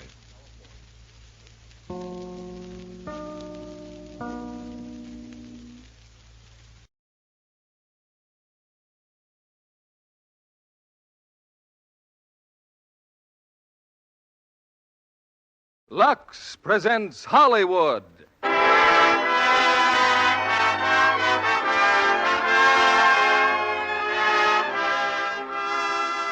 Lever Brothers Company brings you the Lux Radio Theater, starring Alan Ladd and Veronica Lake in OSS. Ladies and gentlemen, your producer, Mr. William Keeley.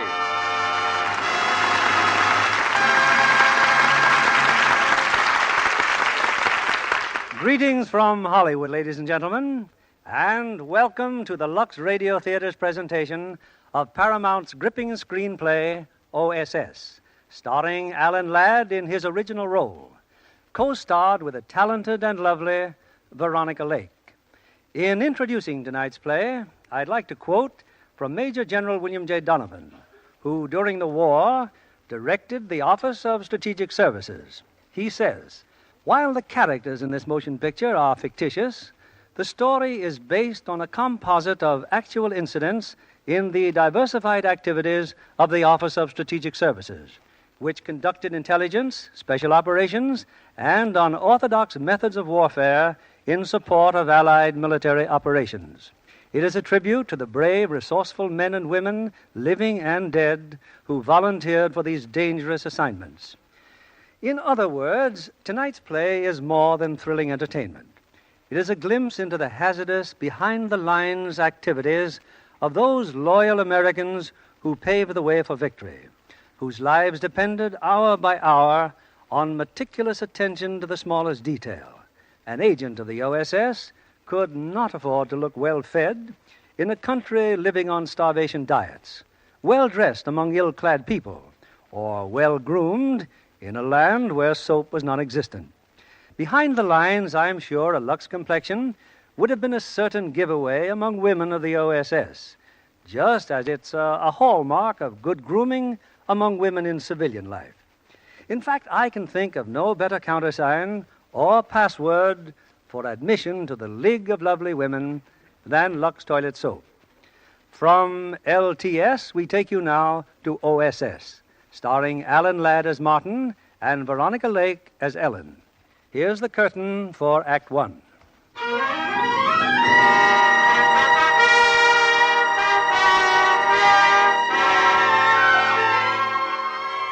It's 1943.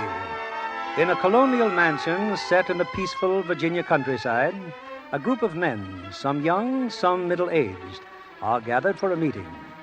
From their looks, it could be a salesman's convention. Closer still, a get-together of college alumni. But the lesson these men are learning was never taught in any college. There's nothing superhuman about being a good intelligence agent. Yes, it takes guts, brains, and patience. But this is a new game to us. You trainees are average Americans, and the average Americans are not brought up to fight the way the enemy fights. But we can learn to become agents and saboteurs if we have to. One of these days, you'll be working in Axis territory. You'll be on the spot every minute of the day or night.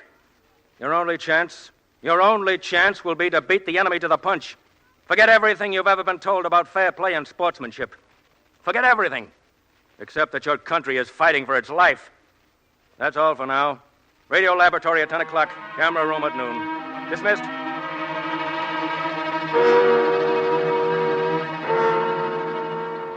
Come in, Commander Brady. Sorry to drag you out this time of night, but I've just had a visitor, General Donovan. Well, your orders have come through. Operations in France, Colonel? Right. Well, when do we start, sir? Now. The job won't be finished until our troops cross the Rhine. You've got two things to do. First, get information. Second, work with the French underground and sabotage key enemy installations. Now look at this map. These railway lines that feed this area here, around the city of Orleans. Right here is one of our priority targets. Recognize it? Yes, sir, the Corbeil-Malon Tunnel. If we can knock that tunnel out, we'll paralyze the most important traffic line into Normandy. We've assigned the tunnel to Team Applejack.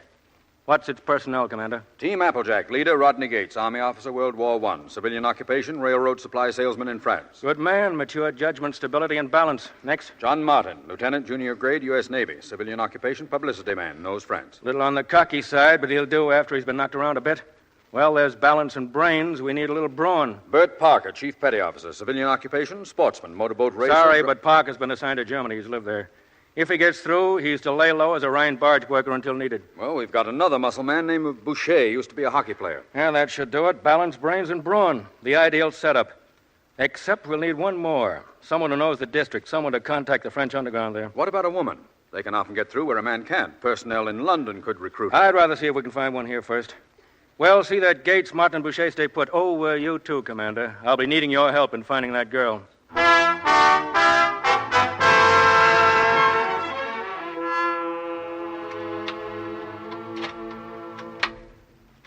So this is where you live, Miss Rogers.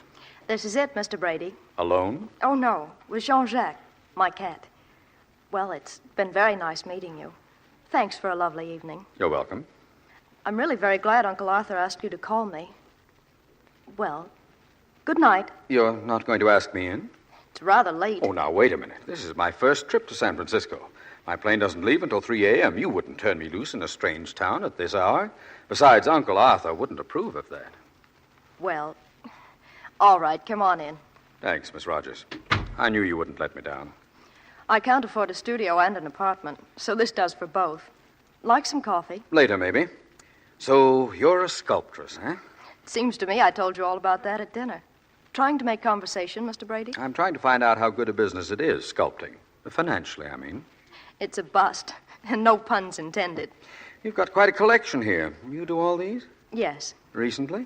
You're full of questions. No, not recently. Most of them in France. I studied at Fontainebleau. Oh?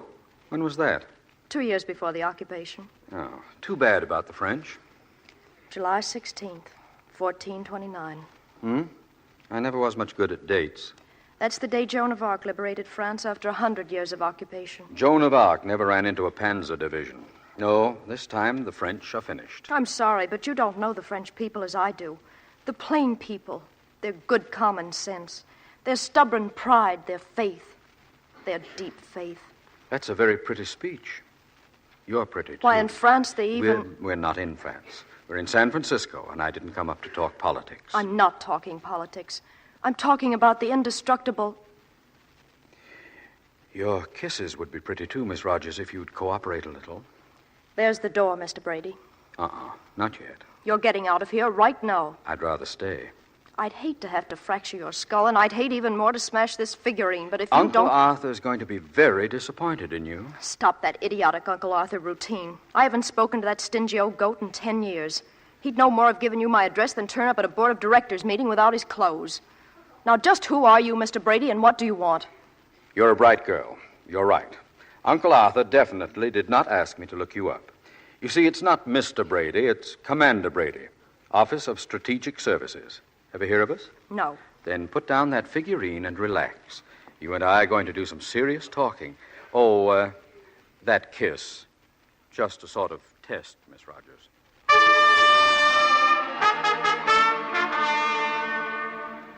Message for you, Colonel Field. Go ahead, read it.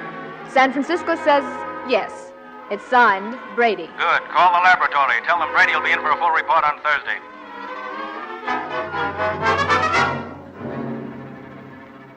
Yes, Commander, it's already here. Take a look. That's the kind of clay a sculptor would use, is it? It's what you ordered, plastic explosive that looks, feels, and tastes like modeling clay. That's wonderful. Going into the art business? Not a bad idea.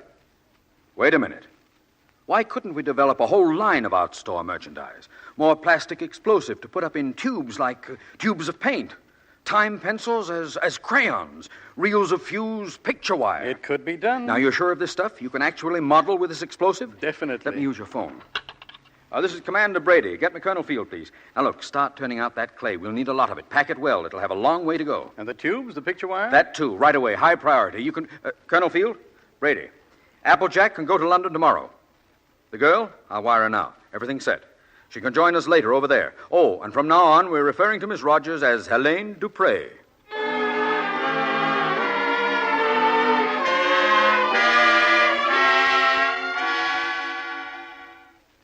Gentlemen, now that Helene Dupre is here with us, Team Applejack is complete. As soon as your clothing and documents are in order, you'll be leaving this hotel. You'll be leaving London. You'll be leaving England. I don't mind saying I'm scared to death. Don't worry, we all are. Well, you men, any questions? The young lady, Commander, she's going with us? Yes? Why? We'll come to that later, Martin. What's on your mind? Well? All right, how do we treat her? Because I'm a woman? That's right. Forget it. Look, it may get pretty rugged the other side of the channel. Tough to buy a cup of coffee and tough to find a place to sleep. Let's clear that up right now, Mr. Martin. I'll buy my own coffee and find my own bed. Yeah, suppose you get picked up. Some of the most successful agents in history were women. Yeah, I know. Women like Mata Hari. How do you know what kind of woman I am?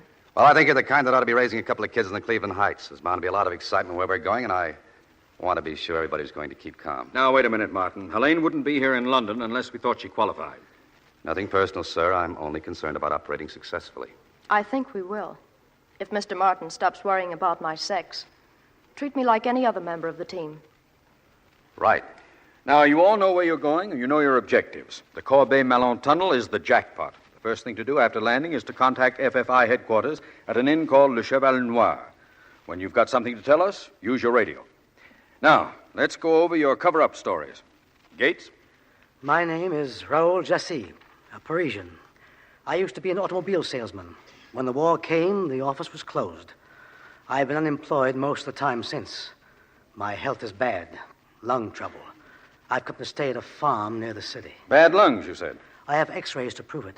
Here. Let me see. They're certainly bad, all right, but whose lungs are they? Mine. If I were the Gestapo, I'd have you shot. These are American-made x-rays. French x-ray plates are different. Have French ones made. Boucher? My name is Albert Bernardi. I'm an ice skating instructor. I worked winter resorts all over. Saranac Lake, Sun Valley, San Moritz. I'm looking for a man I heard was going to open a skating rink in Orleans. I can't find him, and I'm short of funds. I'll take any kind of work I can find. You're a pretty husky, aren't you? A prisoner of war or in a labor battalion. That's right. I forgot to tell you. No, I'm sorry. Well, I suggest you all go to your rooms now and get some sleep. Chances are you'll leave tomorrow night. You will be dropped, of course, by parachute. I'll see you in the morning.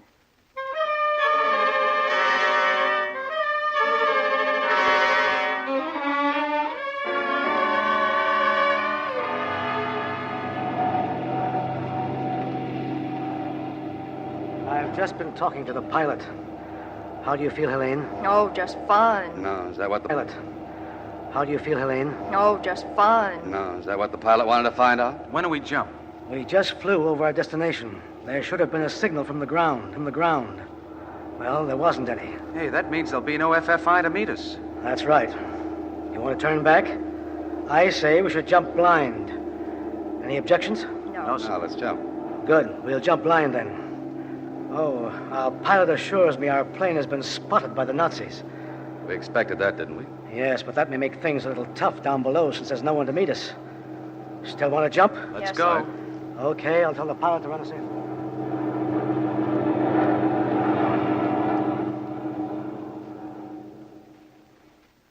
I have counterintelligence for you on the telephone here, Colonel. Oh, thank you. Hello, Master speaking. There's a lone unidentified plane over your area. Strong formation of British planes was reported earlier. This one may be a straggler or it may be parachutists. I suggest that the area be covered immediately. Yeah. Geisman. Yeah, Herr Colonel. Possibility of parachutists in this area. Watch that inn, Le Cheval Noir. They have been rendezvousing there. Don't raid it. Only watch it.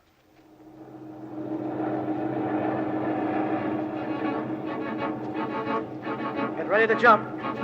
Good luck, everyone. See you at the end, Helene. The Cheval Noir. I'll be there, Mr. Martin.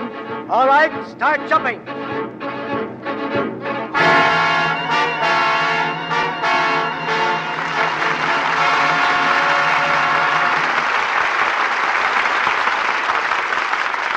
In just a moment, we'll continue with the second act of OSS, starring Alan Ladd and Veronica Lake.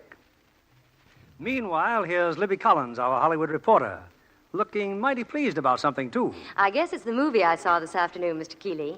You can't beat a good Western. There's such a lot of fun. Sounds as though you saw that new Republic picture. That's it, Plainsman and the Lady. A real thriller-diller starring William Elliott, Vera Ralston, and Gail Patrick. I've seen Bill Elliott in dozens of hard-riding films, Libby, but I always thought of Vera Ralston as an ice skating star. Oh, she is, and was once Olympic skating champion. But in Plainsman and the Lady, she again proves herself a fine dramatic actress. Vera's had quite an exciting career, you know. She escaped from her native Czechoslovakia on the very last plane before the borders were closed. That was exciting. Mm-hmm. But the real thrill of a lifetime, she says, was getting her American citizenship papers last Flag Day. Well, this country has gained a stunning new citizen. Vera's a real beauty. Oh, she is that, Mr. Keeley. She's one of the most photographed girls at Republic. And the studio says she just can't take a poor picture. I don't wonder, Libby. How could anyone miss with a complexion like Vera Ralston's? Mr. Kennedy, you're certainly a man with a single-track mind. When it comes to lovely Lux complexions, I admit it. Well, you're quite right about Vera Ralston's. She uses Lux toilet soap every day.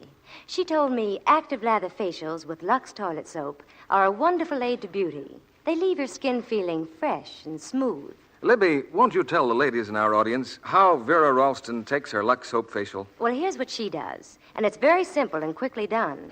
Smooths on lots of the creamy Lux soap lather and works it in thoroughly. Rinses, first with warm water, followed with a splash of cold. Then she takes a soft towel and pats her skin ever so gently to dry. And that's all there is to a Lux soap beauty facial. And, Mr. Kennedy, screen stars find it a wonderfully effective care. You're absolutely right, Libby. We know from actual tests that Lux toilet soap facials make skin lovelier. These tests were made by skin specialists, and they showed improvement in a short time in 3 out of 4 cases. Hollywood stars just have to have a complexion care that works. And that's why Lux toilet soap is the favorite beauty soap of 9 out of 10 screen stars, the loveliest women in the world. Mr. Keeley returns to the microphone. We continue with Act 2 of OSS, starring Alan Ladd as Martin and Veronica Lake as Ellen.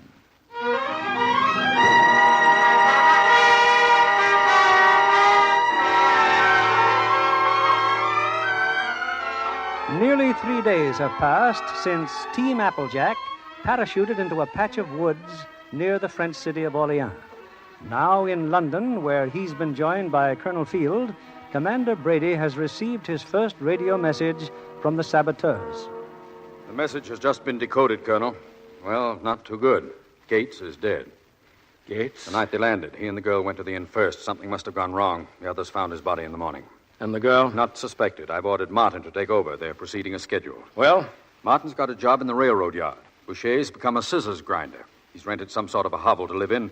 He'll radio us from there as long as he can. Helene? She's made contact with the underground. An old man named Aubert has a shop that sells art supplies. She's found a studio close by. Then things should start happening. They will, sir. They will.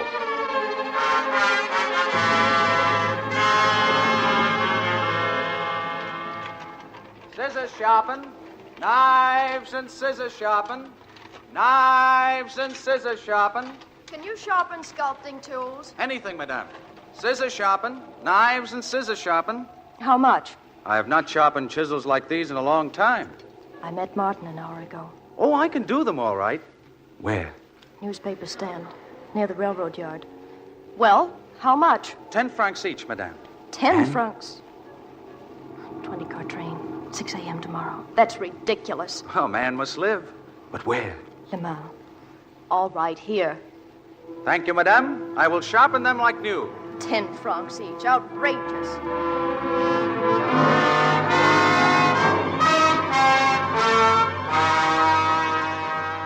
Hello? Hello?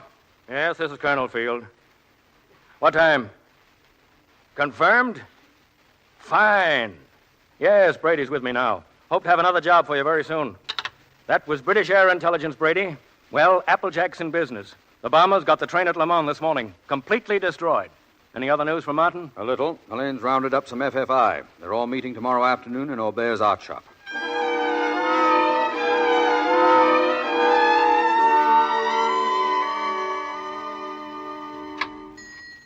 Come in, madame, monsieur. These two men are my friends, Papa. Monsieur Martin, Monsieur Boucher. Your people here, Aubert? They are here. How many? Reynald Lefebvre and Madame Riot. They are in back of the shop. The military patrol saw us come in. We're apt to have visitors. If we do, just remember we're here to listen to Madame Dupree's lecture on art. My friends, no, monsieur. Come this way. There are some important targets the Air Force can't seem to get at, especially the Corbeil-Merlon tunnel. What about it, Renaud? That's the closed military area. Every approach is guarded. We tried again last week. We've got to keep trying. It's a must. What about the bridge at Rostand? That's Lefebvre's group. Who takes a Chambon repair shops? I will. Fine. We have the explosives here for you. I have already made yours up, Monsieur Reynal. Little sacks marked modeling clay, plastic explosives. Madame Riot, you will get tubes of paint. They will be ready for... Who's that? The patrol? Wait a moment. I have to open the door. It's Colonel Meister. You'll continue with your art lecture, Madame Dupree. As I was saying, the so-called new trend in art is actually a very old one. We know to return to the classic form, but with a certain utilization of... Colonel Meister. Good afternoon. I am fortunate to find you here. A little Sunday afternoon discussion, Colonel. If I can be of any assistance... I am quite sure you can help me. But first, if you don't mind, I would like to listen to the young lady. We are honored, Colonel. Must avoid the decadent spiritual attitude of a man like Modigliani. The degenerate impressionism of Of Cézanne? Of course. If I may digress, the Colonel has brought up a most interesting Close point. the door, Aubert. No need to Those disturb of the you who study discussion. Cézanne readily understand the absence. Well, Aubert, what do I see under the counter? New tubes of paint, huh? Yes, Colonel. Ah, let me see. Cerulean, my favorite blue.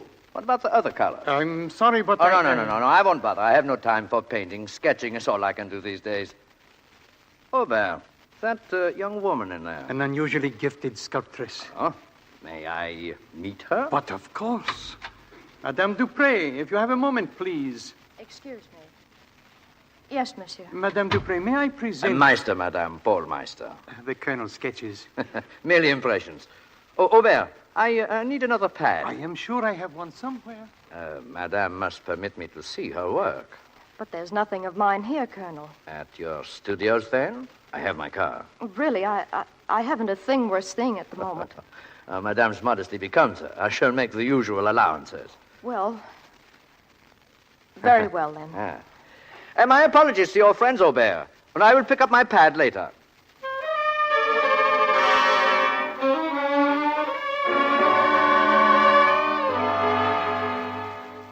Ah, very nice studio, Madame. Excellent light. Your husband shares it with you? I'm a widow, Colonel. But, well, I have been going with another man. I'm sorry. A Frenchman in the city here? He's away. He's an engineer. Oh, the Normandy fortifications? He never tells me, Colonel. This statue here is lovely. It's like yourself. You're very kind. Amazing technique for one so young. Your hand, Madame. Remarkably feminine for this kind of work. If the Colonel would care for some tea, And your perhaps... pulse. It's quite irregular. Could I be responsible for that? You're very discerning. So? And you are an incredible woman, my dear. Beauty and talent are rarely combined in a single individual. I confess I find it difficult to believe that these works of art here are yours, or that you are what you say you are. May I prove it? How? Sit down. I'd like you to pose for me. Oh? that may take several sittings. Several.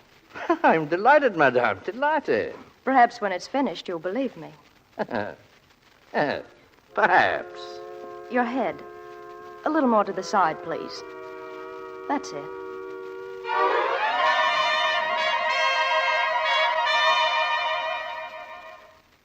Meister's been coming here to your studio every day now for 2 weeks, and what have we got?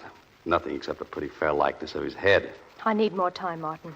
Brady's raising the roof. He wants that Corbeil-Merlon tunnel destroyed now. As soon as it is, we go back to London. And believe me, I'm ready to go back. I'm not. Why, you're up a blind alley with Meister. He hasn't told you a thing. Break it off with him. Meister's my department. Don't overestimate yourself. He's dangerous. You don't have much confidence in me, do you? I'd feel the same about any girl I was working with. I thought we'd settled that. No special consideration for anyone. You're not a man and I'm not a woman. We're weapons. But you could stop worrying about Meister. He's leaving town. Yeah, where's he going? I don't know. When? Tomorrow afternoon. It's a troop train leaving for Normandy tomorrow afternoon. It'll pass through the tunnel. Well, Helene, how long would it take you to duplicate this head you've made? Exact duplicate made out of our plastic explosive clay. Tomorrow noon. Could you get Meister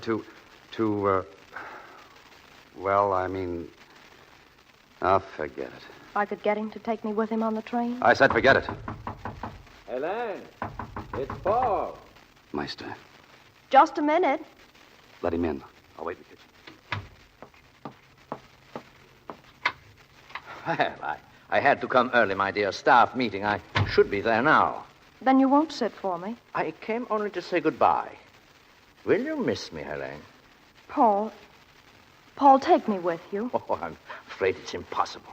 Not for an officer of your importance. Oh, I suppose it could be arranged, but... Please, Paul. Please. Helene, darling, you are not deceiving me. I know why you want to come with me. I have known how matters stood since the day I met you. Have you? Your engineer. You are trying to get to him in Normandy. You're too clever for me, Paul. And you are too unscrupulous for me, Helene. All right. You may come with me. Thank you, Paul. After all, our little masterpiece is still incomplete.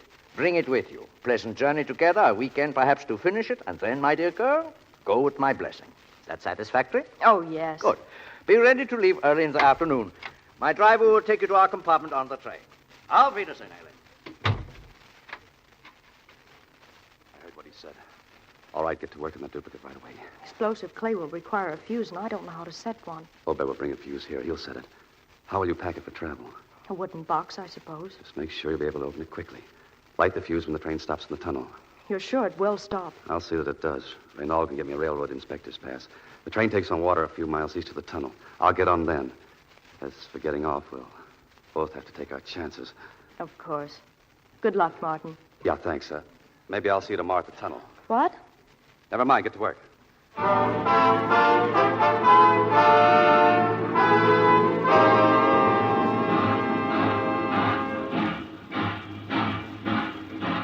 You're the engineer? Yes.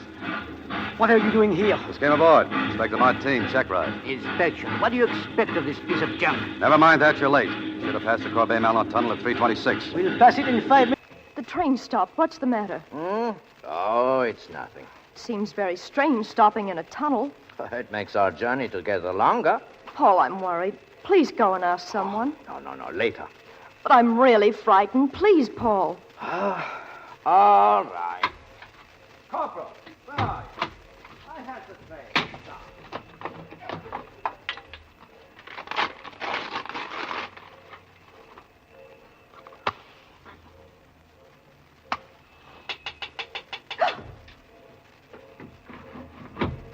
Martin, Don't ask questions. Hand me that box. the fuse is lit. Good, I'll set it by the track. Here. Be right back. Climb out of the window. Hey, open the door. What's the matter? Climb out, do you hear? You've still got a chance. Who is that talking? Hello? Hurry. Corporal, break this door down. She is gone. The window. A man and woman, Herr Colonel. There, the mouth of the tunnel. You, guard! Stop those people! Fire! Set bombs. There's a fuse burning. Stop those people! Stop them!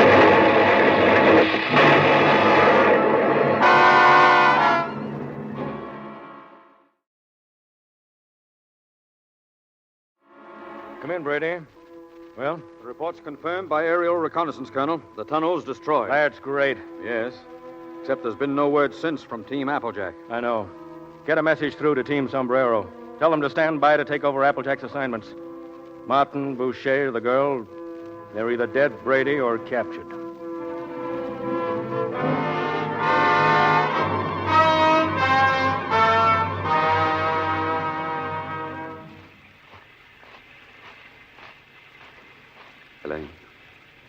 Elaine. Here. This way. I should have been back long ago. Sorry I got lost. It's pretty dark in those woods at night. It's the only reason we're alive.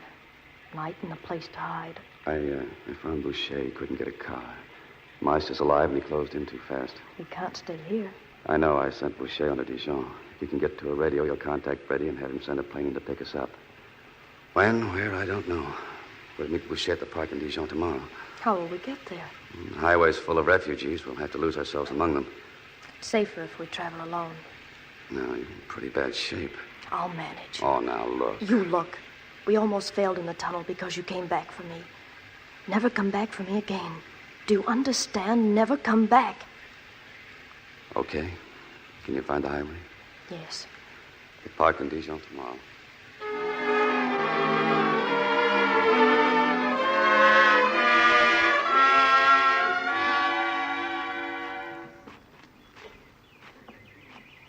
It's all right.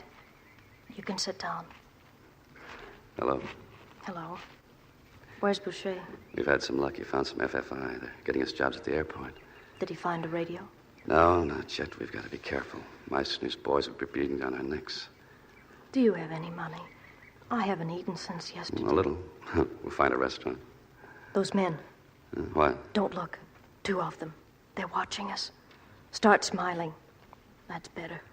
I'm going to kiss you. Sweethearts, a park bench. That may convince them. Too bad, Martin. They're still watching. Come on, we better go.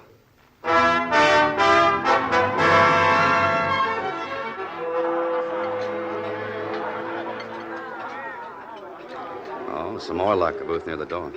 Just get me something to Sit eat. tight. Company's coming. One of those men in the park. Well, good evening. May I join you? Thank you. I'm sorry, but there must be some mistake. Mistake, Monsieur Martin and Madame Dupré? You're quite wrong, monsieur. I think not. I am Amadeus Brink, Gestapo. Oh, in case you are armed, monsieur, don't forget my colleague, Herr Ansvold, here is close by.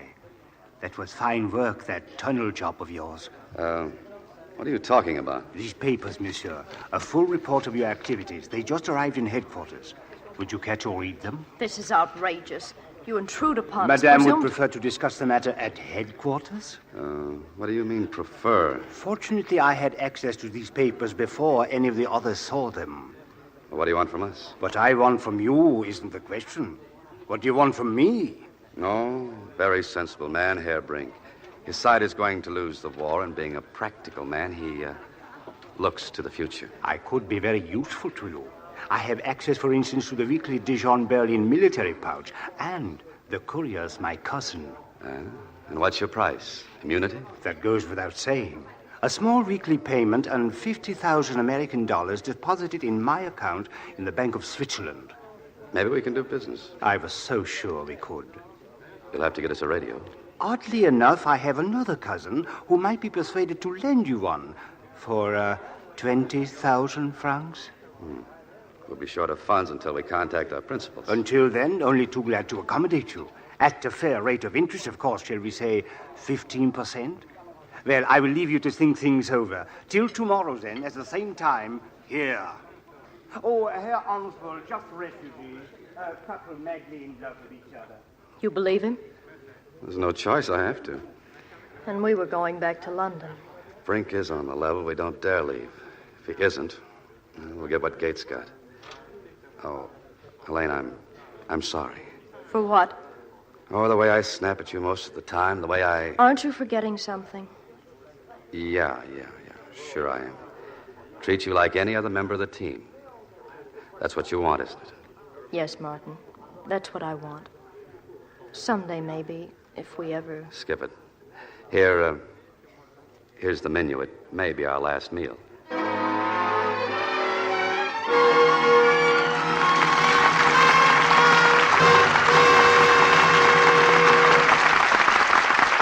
We pause now for station identification. This is CBS, the Columbia Broadcasting System.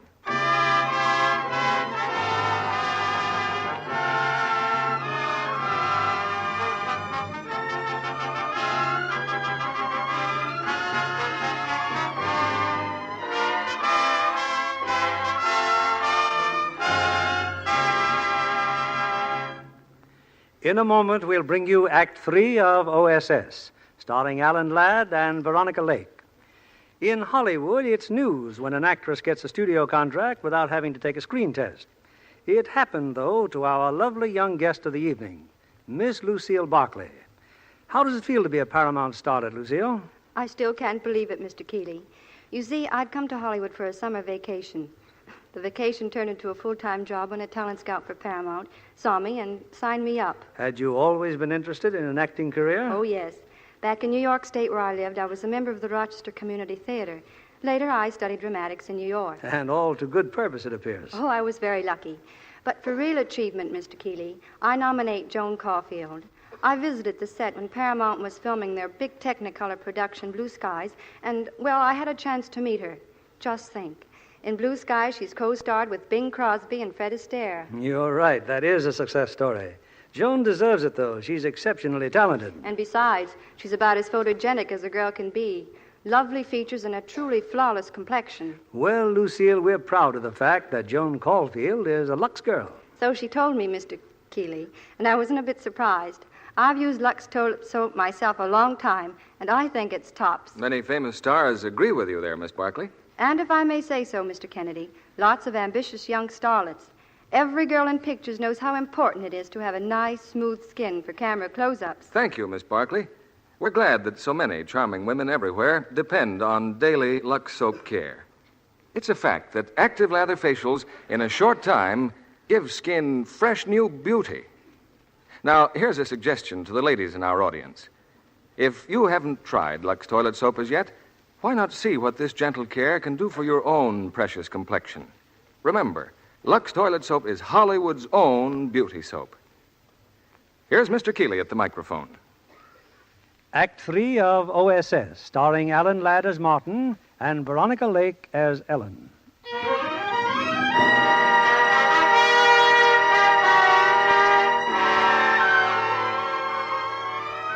For a month now, OSS headquarters in London has been receiving amazing information from Team Applejack, and Allied bombers subsequently have been smashing Nazi installations with bewildering accuracy.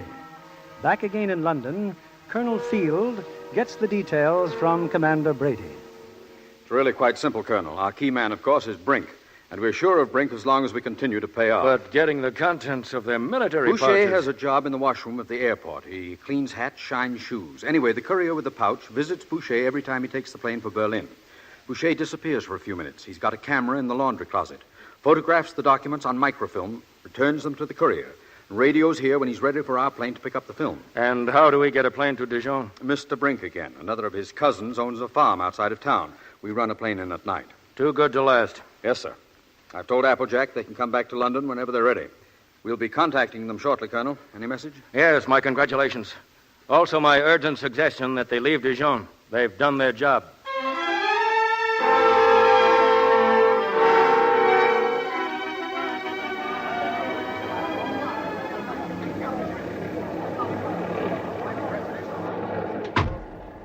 Shoe shine, sir?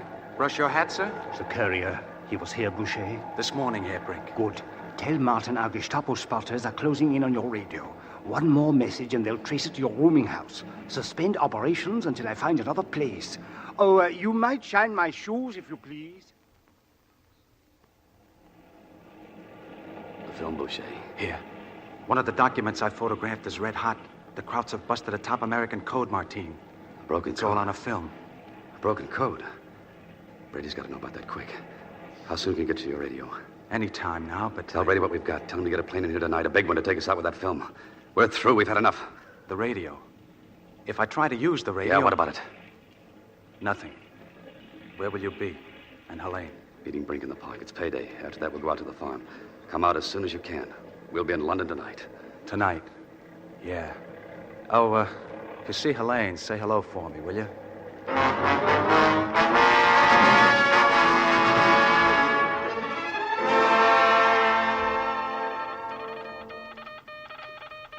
Details of Nazis breaking code on film. Send plane tonight. Pick up Martine and Dupre. Looks like I'll be staying. Couple of men in hallway now. Someone at Skylight, too. If you can contact my mother, please tell her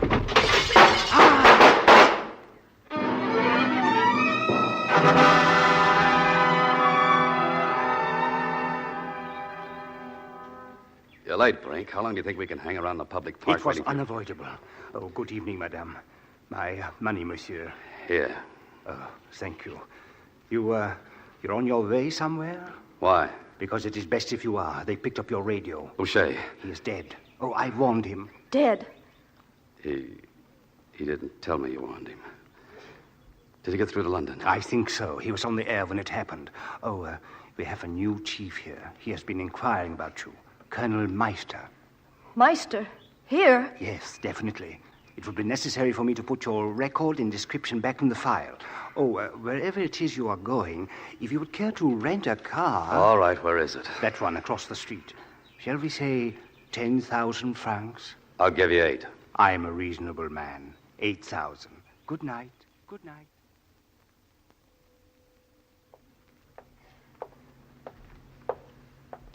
Herr Brink. Oh, Herr Answald. Is not that your car I just saw? Who was driving it? My car? Yes, the man and girl. They looked strangely like the couple Colonel Meister just described to me. What couple?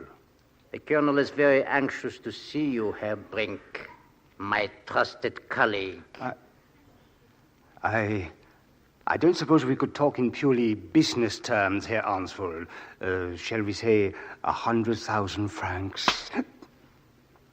No, I suppose not. Come along. Pity. I was always such a reasonable man.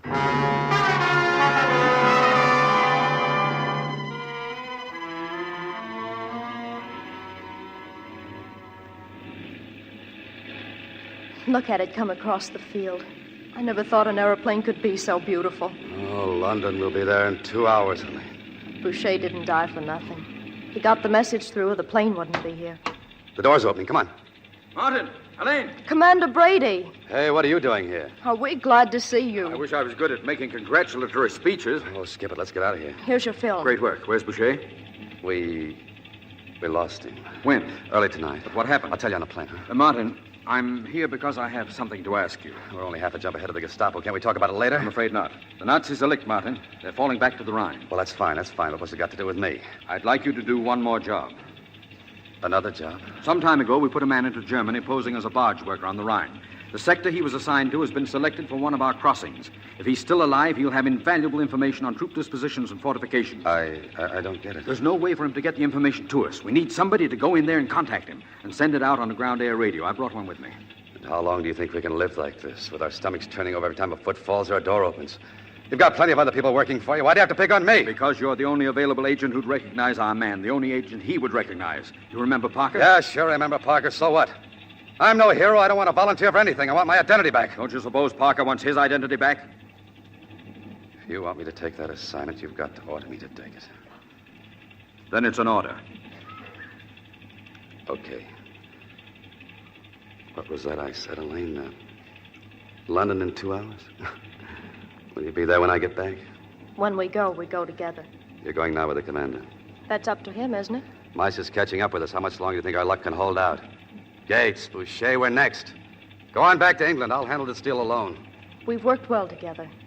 2 agents are better than one. It doubled your chances. She's right, Martin. As long as she's offered to stay, that's it.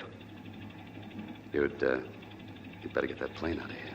You're to make your way to Strasbourg. Here, instructions and directions. Burn them when memorized. You'll meet up with the Madame Prideaux. She has a place in the country, she and her grandchild. You will work from there. Good luck, Helene. Good luck, Martin. Good luck? What does that mean, sir?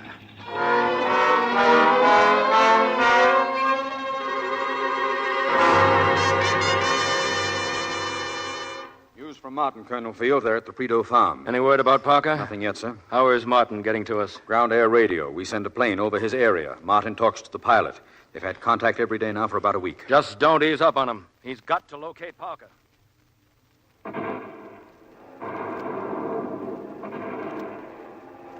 More bombers, Madame Prideaux. But there are bombers.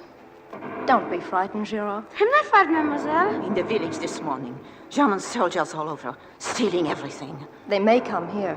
They're retreating. They may. But these potatoes they will not find. And we will have these potatoes planted before the spring is out. Who's to plant potatoes, Grandmère? Our men will come back, Gerard. Always the men come back home. Monsieur Martin is going to the orchard again. He's talking to the American airplane. I'd feel better if he didn't have to go so far from the house. Maybe he can talk to our men, too. Maybe he can tell them when it's safe to come home. Listen, there's a truck on the road. Germans. Gerard, the potatoes. Hide them in the cellar. I can see them. They're turning in here. Monsieur Martin! He will see the truck. You can trust the boy and me, Helene. We are accustomed by now to receiving a Boche. They will learn nothing.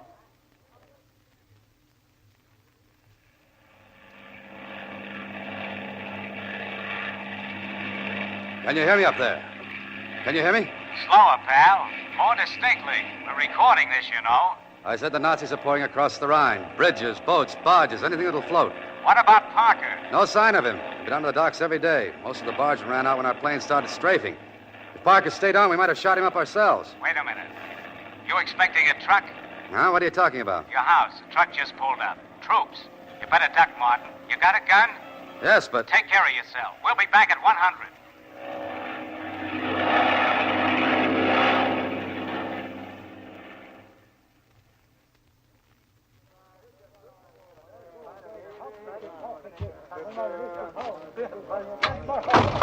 Stand back against the wall. All of you. Martin, behind you, look out! Leave them to me.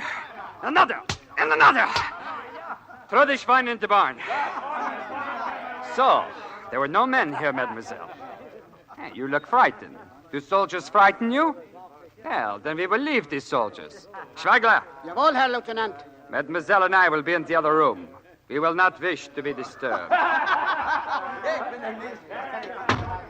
Sorry if I gave you a scare. You're Helene Dupre, aren't you? How did you... No time for questions. I'm Parker. Martin recognized me. That's why I didn't shoot. I heard him, but I had to. I've seen you both down at the docks, but I never was able to get to you. That's why I got this uniform filling with those drunks inside. I've got to talk fast, so listen carefully.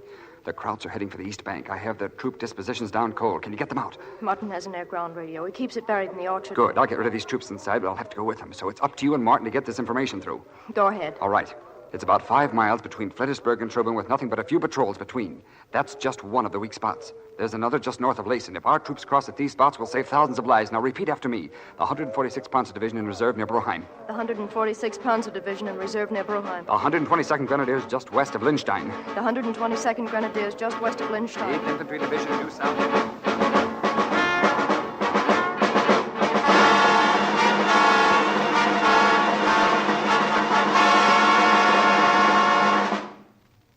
About 10 minutes ago. Parker had to go with them. Martin, are you up to talking? I'm okay. What did Parker tell you? I'll write it all down for you. If it gets through on time, thousands of lives can be saved and our job should be over. When will the plane be here? 1 o'clock. What time is it now? 12:30. Think you can do it? Yeah. Go ahead. Start writing. Madame, Girard. Yes, mademoiselle. Get some water. I wish I could do more for you. Your head, it's still bleeding. Don't worry about me. Just put it down on paper.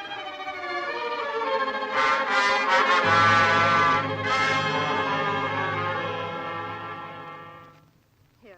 This is it, Martin. Everything written down. I'll come back as soon as I've contacted the planes. You will be leaving us then? Yes. Where you go, you will be together. We'll be together.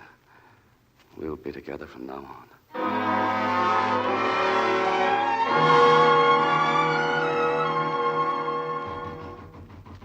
Open up here. Open up. Grandmère, who can you see? Oh, boss, Gerard. 2 soldiers and an officer. Open Quick up, now. I say. Hide in the kitchen. If they make trouble, Mademoiselle says to find Monsieur Martin. Warn him. She's going to the door now, so hurry. I listen, Grandmère. Open this door. I'll warn him if need be. Yes? Sorry to intrude at this hour. Helene.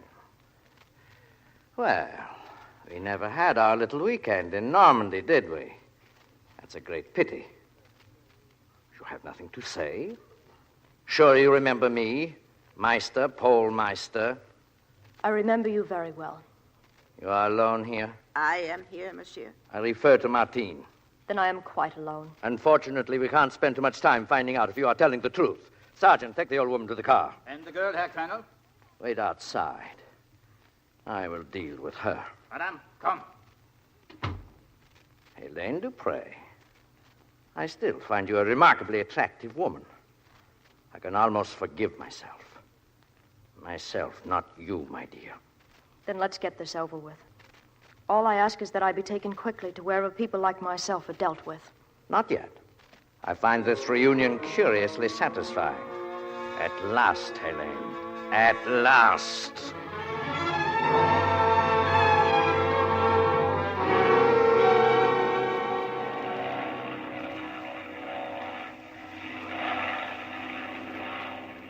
Monsieur Martin! Monsieur! Gerard, what's the matter? The woman, monsieur, they're taking them away. I heard him. Who? He said his name was Maestro. Oh, don't let them take them, monsieur, please. Who is with him? Only two others, soldiers, but hurry. She knows I went for you. Please come, please. The plane up there. I've got to contact You it. could do it later. Never come back for me again. Thousands of lives will be saved. Never come back. Thousands of lives. I can't, boy, I can't. Never thought you would be afraid. Never. Gerard, listen. Are you down there, Applejack? Yeah, I'm here. Anything wrong? No, nothing. And shoot. Recorder's on. 146th Panzer Division Reserve near Brunheim. 122nd Grenadiers just west of Liechtenstein. Liechtenstein. Slow down. The 8th Infantry Division south of Robert Canal. You're losing range, Martin. And slower. Robert Canal!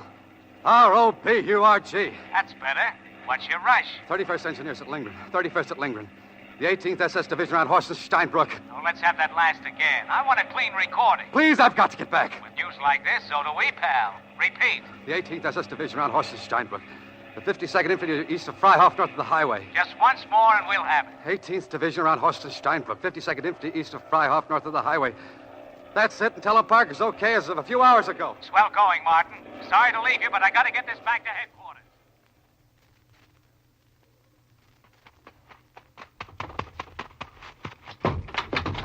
Helene! Helene! They're gone, monsieur. They're too late. They're gone. Helene.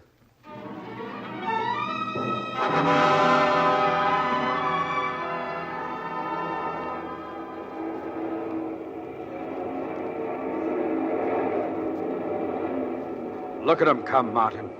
Trucks and jeeps, planes and tanks. Soldiers. Our soldiers, Martin. Crossing the Rhine. Yes, sir. Job's almost finished. Thanks, Martin. Don't thank me. Thank them, the ones who didn't live to see this. Gates, Boucher, Helene. Tell me about her, Commander. I didn't even know her real name. Rogers. Ellen Rogers. Ellen. Where was she born? I don't recall, but I can find out for you if you'd like. No, it doesn't matter. It was somewhere back home. Like the town I came from. The same town, maybe. Yeah, she might even have lived just around the corner.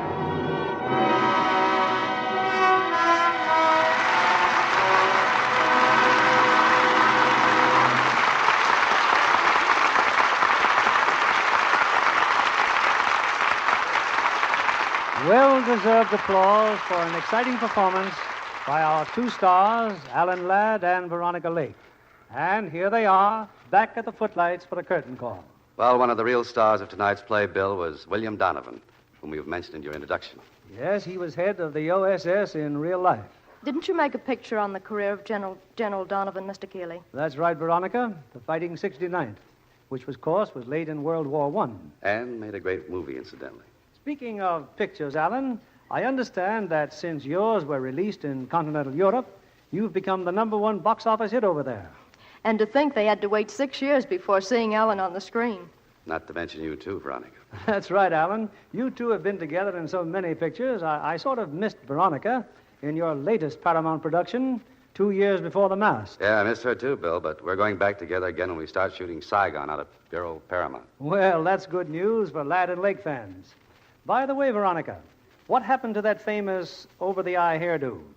Well, I thought it was about time to see how the other half of the world lived, Mr. Keeley. Hey, how long did you wear your hair like that, Veronica? How long? Oh, about 24 inches. Well, confidentially, Veronica, I like your present hairdo even better. For one very important reason. What's that, Mr. Keeley? It doesn't hide any of that lovely Lux complexion. Well, it's certainly not hard to help keep your complexion lovely with Lux Toilet Soap Care. I always use it. And it's plain to see that loyalty is well rewarded. Say, what are you presenting here next Monday night, Bill? Next week, we're proud to bring our audience for a second time this season 2 of Hollywood's top artists and one of the most famous acting teams in motion picture history, Greer Garson and Walter Pidgeon. They appear in their original screen roles in Metro-Goldwyn-Mayer's epic drama, Mrs. Parkington, the story of a man who ruled a dynasty with daring and ruthlessness, and a woman who ruled a man with love alone. A great cast, a great play, Bill. Congratulations. And good night. Good night, and thanks to both of you.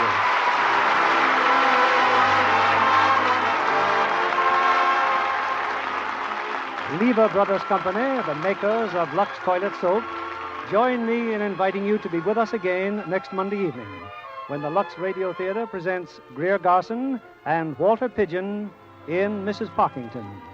This is William Keeley saying good night to you from Hollywood.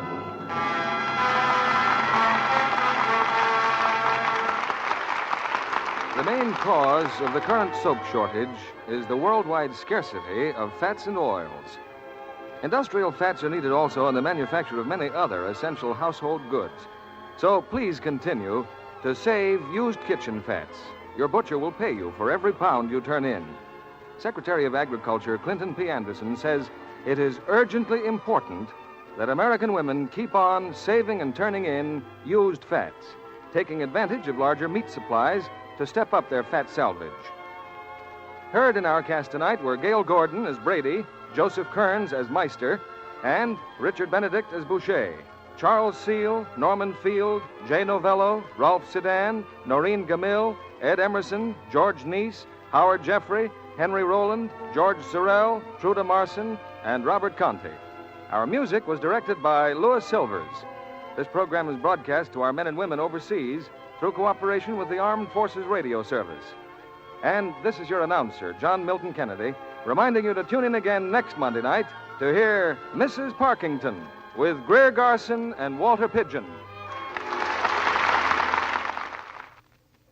Rely on Spry, S-P-R-Y. Yes, it's Spry for lighter, finer, richer flavored cakes every time. Make that next cake with pure, all-vegetable Spry, the shortening with the magic cake-making secret. Hear him say, Wonderful. The reason why, S-P-R-Y. For all you bake and fry, rely on Spry. Be sure to listen in next Monday night to the Lux Radio Theater presentation of Mrs. Parkington with Greer Garson and Walter Pidgeon. And why not tune in a half hour early to hear Joan Davis over most of these stations? This is CBS, the Columbia Broadcasting System.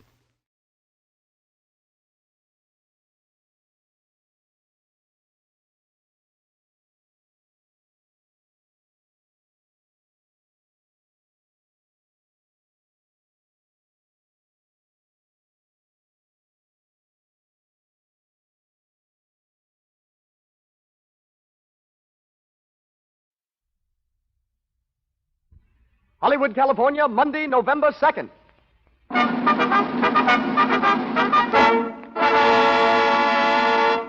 The Lux Radio Theater presents Gary Cooper in The Virginian with Charles Bickford, Helen Mack, and John Howard.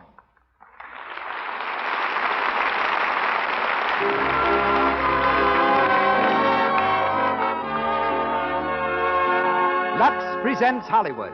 Our stars, Gary Cooper, Charles Bickford, Helen Mack, and John Howard. Our guests, Sidney Skolsky, noted Hollywood columnist, and Richard Klein, physical trainer of picture stars.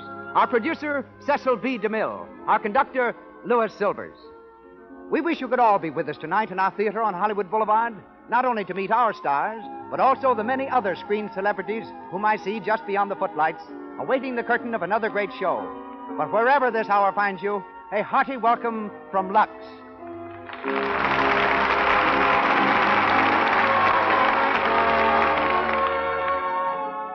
This program comes to you with the good wishes of the makers of Lux Toilet Soap, the soap preferred by 9 out of 10 Hollywood stars, and is yet so inexpensive that every girl can use it every day. Our message is to use all the cosmetics you wish, but remove them thoroughly, the Hollywood way, with Lux Toilet Soap, whose active lather cleanses the pores and keeps your skin soft, smooth, always lovely. Our show opens with word from our producer. Ladies and gentlemen, Mr. Cecil B. DeMille.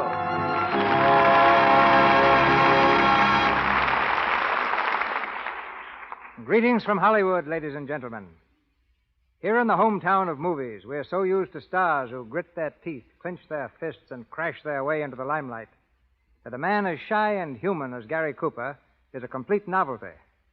On a Hollywood soundstage, he's as refreshing as a breeze off the prairie.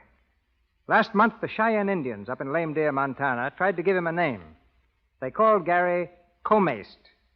He was mighty pleased to become a member of the tribe until he discovered that his new name means tall, handsome one. Gary was an unknown actor in westerns when he was called in by the Paramount Studios for a screen test. Entering the room, he faced an office filled with producers and executives. The long young man from Montana looked at the expressionless faces, swallowed hard, smiled feebly, and bolted for the door. But his personality clicked.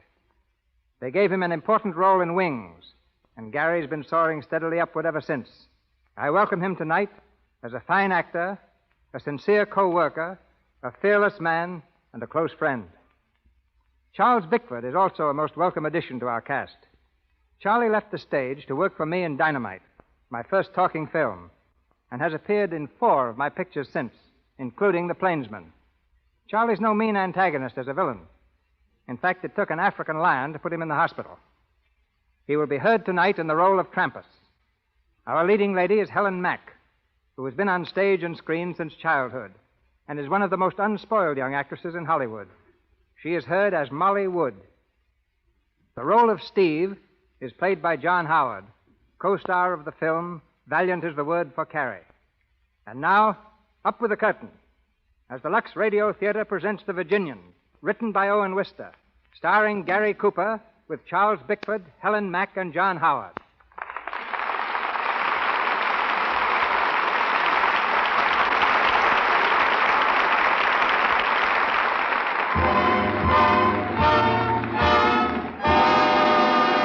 Wyoming, in the early 1900s.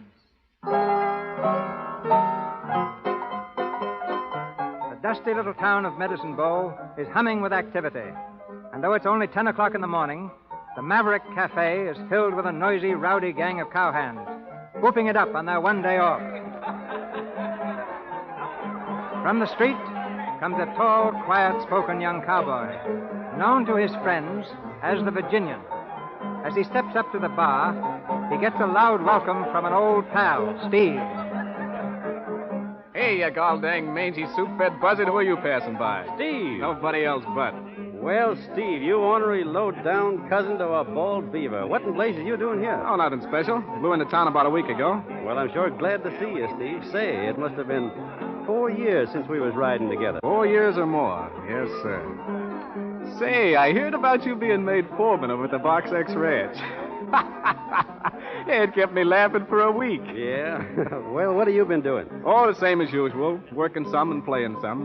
Mostly playing. Sure. You no good, Weasel. You're just the same as always. Ain't no account to nobody nowheres. Ain't you ever going to settle down? Who, me? Say, what for? Buenos dias, senor. Oh, hello, Nina. How are you? Muy bien. Hey, let me introduce you to an old pal of mine. Oh, hello. Morning, ma'am. He's very handsome, no? Hey, just a minute. Sure, he's a real lady killer, Nina. See. Hey, you better watch out for this hombre, ma'am. He's a low-down, double-barreled liar. Don't you believe a word he says? Oh, yeah? Hello. What's the argument, boys? Oh, hello, Trampas. Step right up and join in. I don't know what it's all about, Nina, but whatever it is, I can settle it fair and square. No. In my favor. When'd you get in, Trampas? Just blow it in to beat your time with this lady. Come on, Nina, I'll buy you a drink. But, senor, I am with this gentleman. You mean you were with him. Come on. No, stop. I want to stay here. Hey, I ain't arguing with you, sweetheart. I'm telling you. No, let me go. Wait. There ain't no argument, Trampas. We're getting along just fine. Not that it's any of your business. Who's talking to you? I'm just telling you. Yeah? Well, when I want to know anything from you, I'll let you know, you long-legged son of a... Wait a minute. If you want to call me that, smile. You're getting mighty touchy, ain't you? About some things. You better be leaving, Trampus. Sure. Come on, boys. I'll trim the hide off you in a game of stud. Say, I wouldn't mix it done with Trampus if I was you. Trampus and me just don't mix at all. Hey, where's the Virginian? Somebody want me? Hey, Nebraska. Here. Oh, hello, boss. Say, the Wyoming special can't get through to the station on account of them cattle blocking the right of way. All right, I'll tend to them. Come along, Steve. Sure. I'll help you clean them up.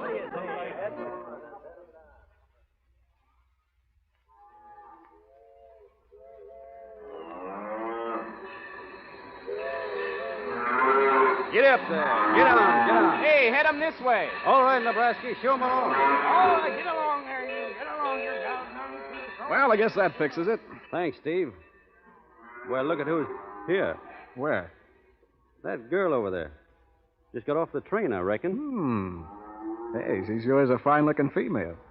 Yeah, I'd kind of like to make her acquaintance. I seen her first, Steve.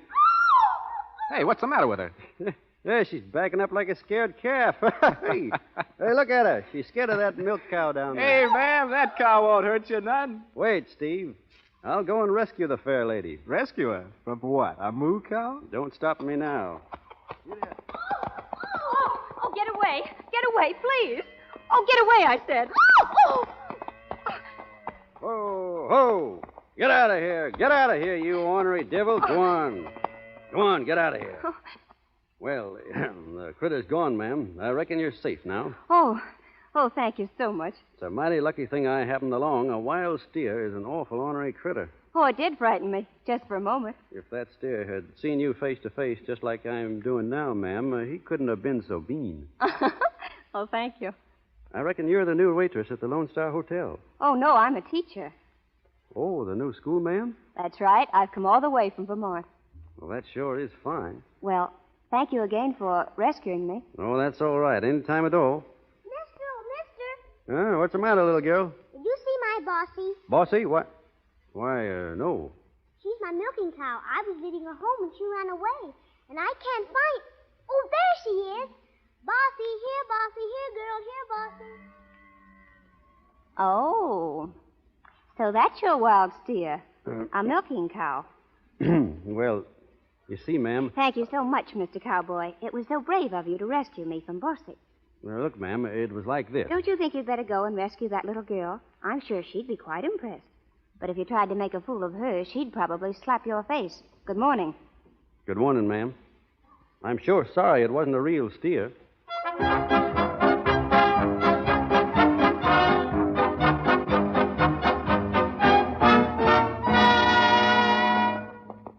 My Lulu gal's a daisy. She wears a big white hat. Then I'll bet your life when I'm in town. Easy, boy.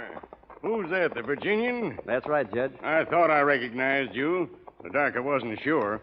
On your way to that welcoming party they gave him for the new schoolma'am, I suppose. That's where I'm heading, Jed. Yeah, me, too. They say she's a mighty pretty girl. Yeah, she sure is. Say, the Valley Ranchers had another meeting this afternoon. About rustlers? Yeah. The patience is plumb give out. I tell you, the country's going to the dogs when it pays a man better to steal than to work. It ain't everybody that's stealing cattle, Judge. Some is, and it's up to us to find 'em out. You know, Judge, I got an idea that ain't going to be so awful hard once we set our minds to it. What do you mean? You got any suspicions? Maybe. Who? Well, it's only a suspicion, Judge. Cattle rustling's a nasty thing to pin on a man unless you got proof. Tell me who it is. I'll get the proof. No, I reckon I'll wait a while, and if I was you, Judge, I wouldn't say nothing about it at the welcoming party.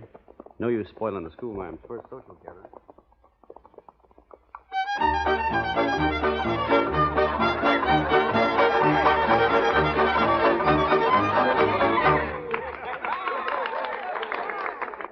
Well, I guess this is where we wash up, Tramper. Yeah. Sure sounds like a good time in there. Sure does. Say, Steve. Yeah? About what I was saying before. You ought to get smart. Cow punching ain't no way for a fellow like you to make a living. Oh, I know it, Tramper. A cowhand's dumber than a locoed steer. Freeze all winter and bake all summer. And for what? $30 a month in keep. Sure. Making money's easy if you know how. And if you're smart. Well, what's on your mind, Trampas? Nothing I want to talk about now. Well, that's when? See me tomorrow. I think you'll be interested. Hello, Steve. Oh, hello. Why, I thought you was going to wait for me tonight. Oh, you was late and Trampas dangled by, so I sort of come along with him. Well, you ain't very choosy about your company. Maybe you'll explain what you mean by that. Nothing, Trampas, nothing. But maybe I ought to compliment you, Trampas. You got so many calves this year. I reckon it keeps you all wore out branding them. You're liable to talk yourself into a heap of trouble, my friend. Since when was I your friend, Trampas? All right. That suits me. See you later, Steve. Yeah. Well, Steve, how about circulate around to the dance? Sure. Come on, let's go in.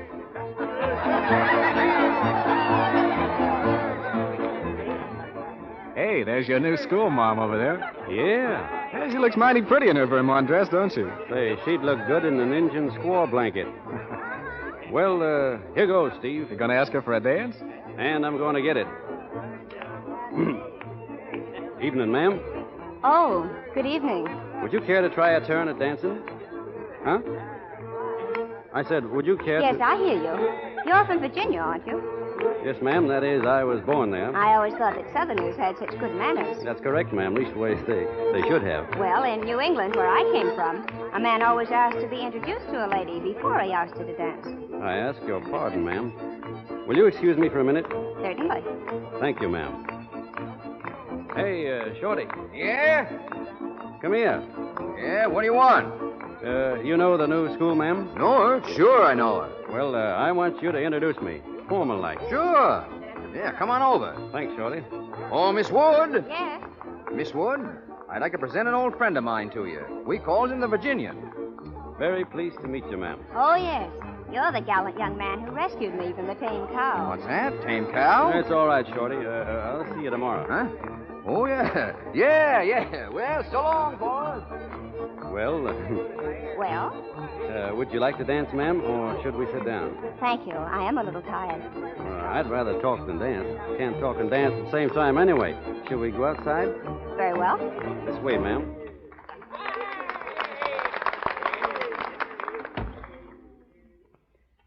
Nice and quiet out here. Yes, isn't it? Yeah, sure is. Miss Wood, there's something I'd like to say to you. Do you mind if I say something first? No, ma'am.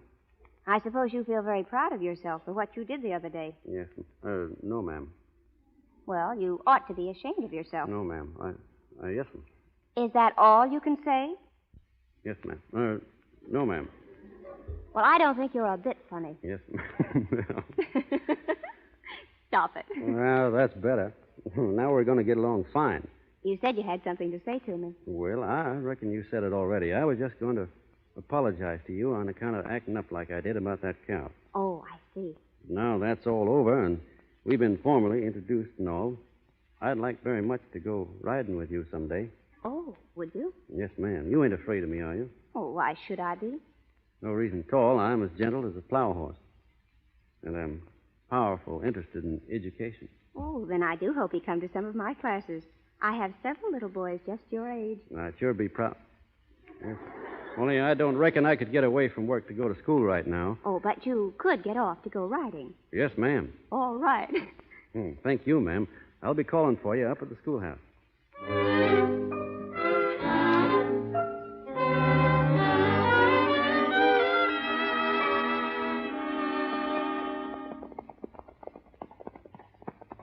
Well, how do you like the new horse? Oh, she's marvelous.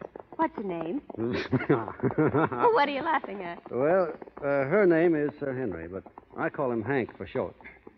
Well, he's a nice horse. You want to get off here for a while? All right. Easy now. There you are. Oh, thanks.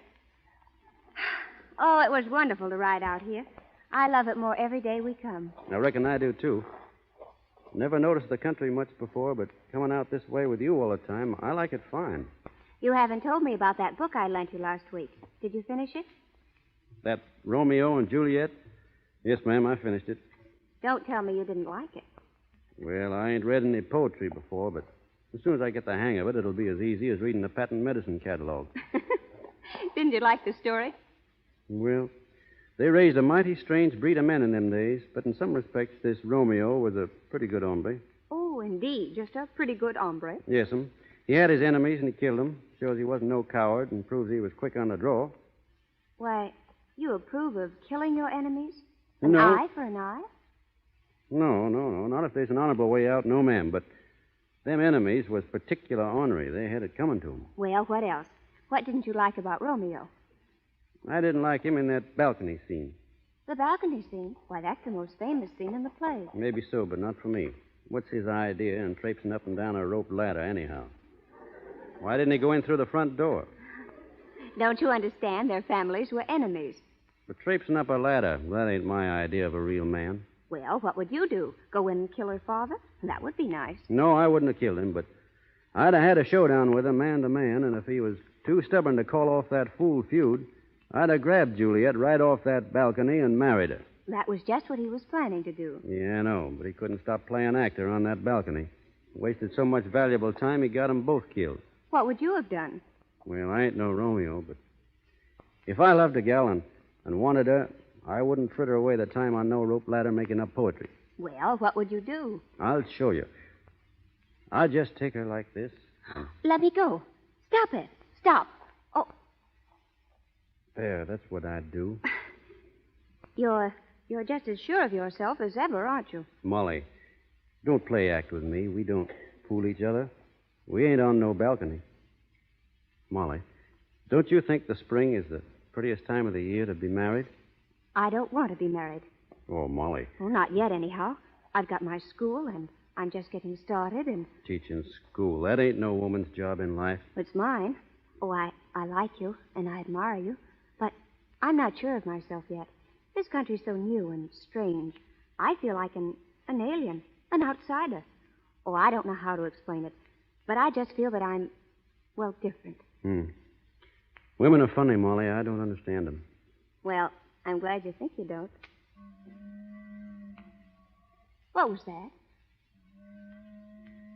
Sounds like a calf bawling. I better find out what the trouble is. I'll go with you. No, you better stay here. I'll be right back. Come on, boy.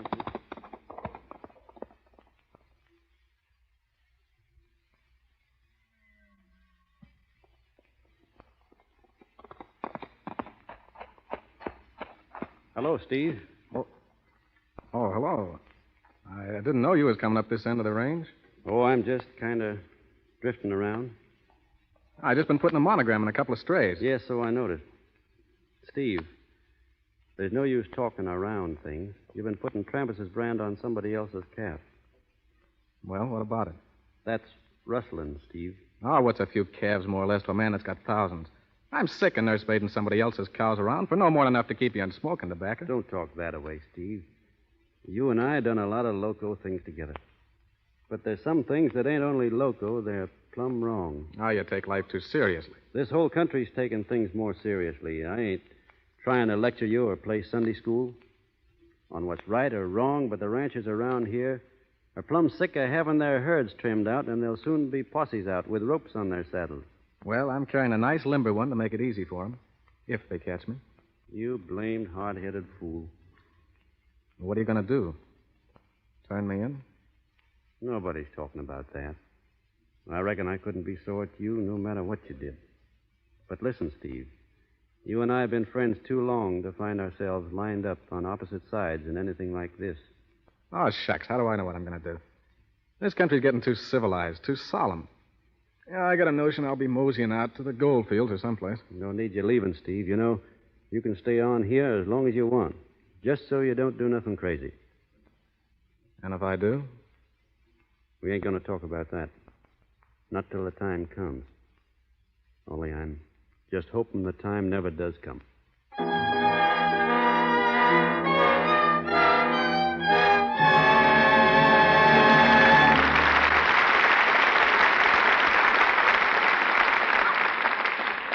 Gary Cooper will be back in just a few moments to continue the story of the Virginian. But now, let's go to the airport in Burbank, out beyond the huge Warner Brothers studio. As the 5:30 plane takes off for New York, in the crowd are two girls. Let's listen. a pretty important letter, all right, that we should drive way out from Hollywood just to send it off in the 5:30 plane. Is it important? It's an airmail special delivery to Bill Butler. Oh. Anyway, I think it's fun to see planes off. A lot of other people do, too. Look at the crowd. What? Well, they're not looking at the plane. No? Look at those mics and lights over there. Oh. They must be shooting a picture. Yes. Isn't that Ann Southern? Yes, it is Ann Southern. Oh, doesn't she look like a million? Some snappy suit she's wearing. Some snappy complexion, too. I wish I had one like it. Ann Southern's complexion does look lovely. It will continue to look soft and smooth and clear because this youthful star protects it.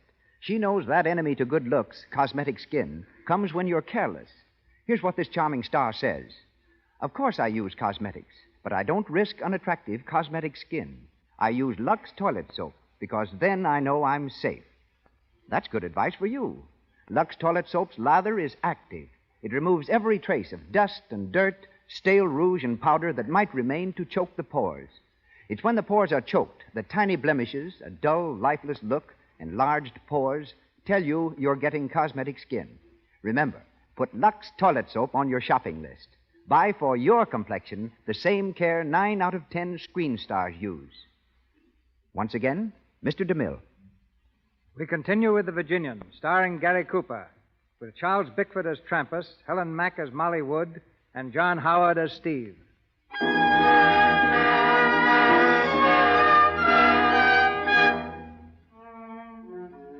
Several weeks have passed since the Virginian warned Steve against rustling cattle, but the warning went unheeded. We find Steve now with Trampas and 2 other men engaged in running a herd. It's late at night, and they've made camp in a rugged hideaway deep in the hill country.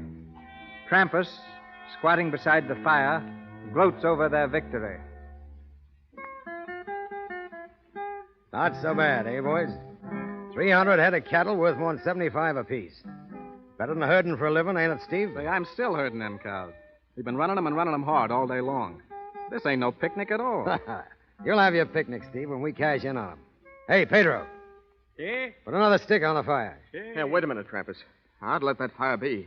It's big enough now. If anyone's following us, they'll see it sure as shooting. What's eating you, Jim? Getting scared? Well, ain't no use asking for trouble. Let the fire alone. Hey, listen. When I want a fire, I'm going to have it. If there's anybody following us, there's 40 miles back, cooling their heels. Yeah, hunting for cow tracks underwater. Well, I'm going to dangle down the ravine and see how Greasy's getting along. Night herding them critters. Right back, Steve. All right. Listen, what's that? Ain't you never heard cattle before, Jim? It sounded like they was being disturbed or something. Calm down, boy. You're all on edge. Sure, everything is all right. Yeah? Maybe. But I'll be glad when we get rid of them cows, I'll tell you that. What if they do catch us? You can only die once. Yeah, what's life anyway? A few winters waiting for spring, a few summers wishing they'd last, and then your little 6x3, 6 feet under the ground, that's all. Might as well be now as later. Well, that ain't the way I feel about it. I ain't itching to die just yet. Ah, come on, let's think of something cheerful. Sure, we sing something to cheer you up. Now, boy, Pedro, make it low and sweet. Sale de la baña, valga mi Dios.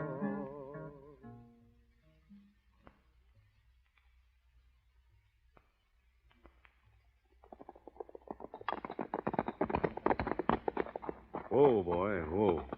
What's up, boss? Look down there. That fire. It's them. It's the rustlers. Easy now.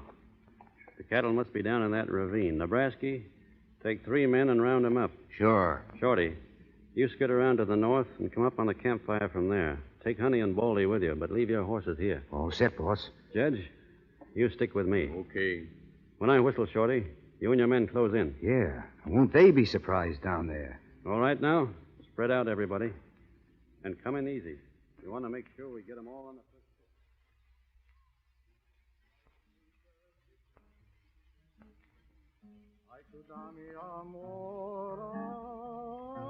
Que verte conmigo, Chanita, a donde vivo yo. Atta boy, Pedro. I always liked that song. What was that? I told you they'd catch up with us. I told you they would. Get their guns, boys. We got him, boss. All right, now stay right where you are. ¿Cómo estamos? Where are you calling cards, boys? Thanks for the ditty, Pedro. It was real entertaining. Hello, Steve. Hello. I was afraid I'd find you here. Yeah? I warned you, Steve. Sure, it's all right. Well, where's Trampas? Trampas? Oh, he ain't here. Me and Pedro and Jim were hunting by ourselves this trip. With 5 cups over there on the rock, you must have been drinking with a cup in each hand. Hey, boss. Boss. Oh, here. Say, we got the cattle all right, but whoever was at night herding them ducked. We'll get them later. What do we do now, boss? I say string them up. That goes for me, too. Now, wait a minute. You got anything to say, Steve? Well, I guess not. You're sure of that? Yeah. All right, boys. You know what to do. Sure we do. Let's have your rope, Shorty. Now, there's a good tree right over there. No, I don't want to die. I don't want to die, sir. But I tell you, I don't want to die. Shut up, Jim. You gotta take your medicine graceful. Well, come on, boys. I guess we're all set.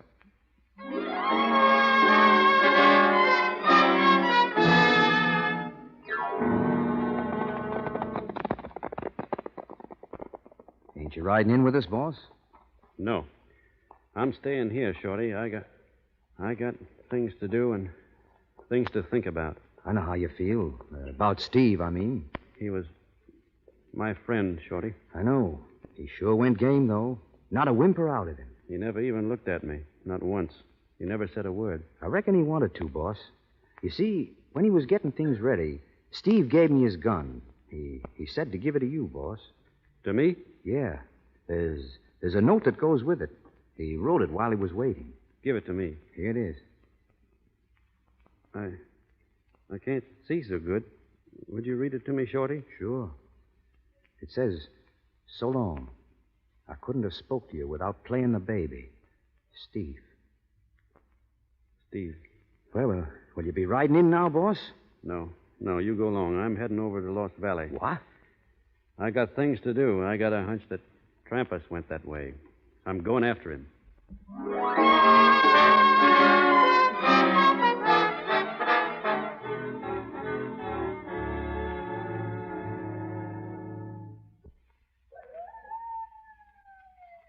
Keep your head down, Greasy. See? Be sun up soon. I ain't taking no chances of being spotted. We gotta get away from here. They hung Pedro and Steve and Jim. We gotta get away, Trampas. We'll make it all right. We gotta watch our step. Now, take it easy. We'll stay here till dark, then we'll head south. After that... Trampas. What's the matter? Trampas, look down there. Someone is coming. Keep low. Ha-ha. Well, if it ain't the Virginian. See, the Virginian. He's a wrong. Yeah. Hand me that rifle. Here. Out all by himself, eh? Looking for me. Well, he's looking for the last time. You hit him. He's down. Come on, Greasy. I reckon we can start moving now.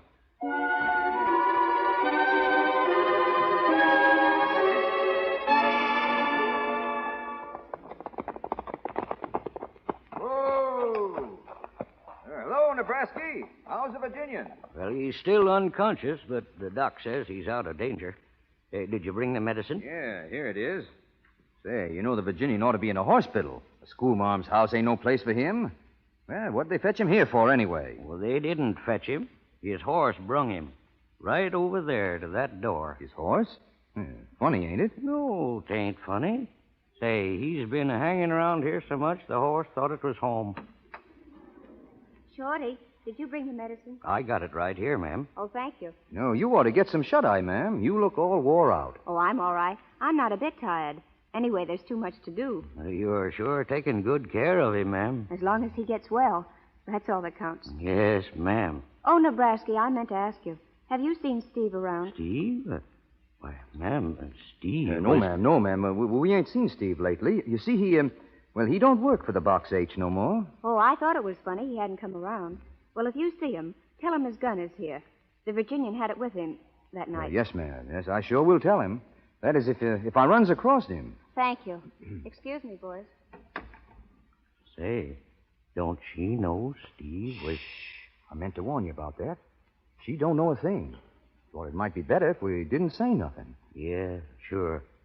Yeah, she ain't used to things like that yet. She knew Steve pretty well. She'd be pretty upset if she knew the Virginian had a hand in on it.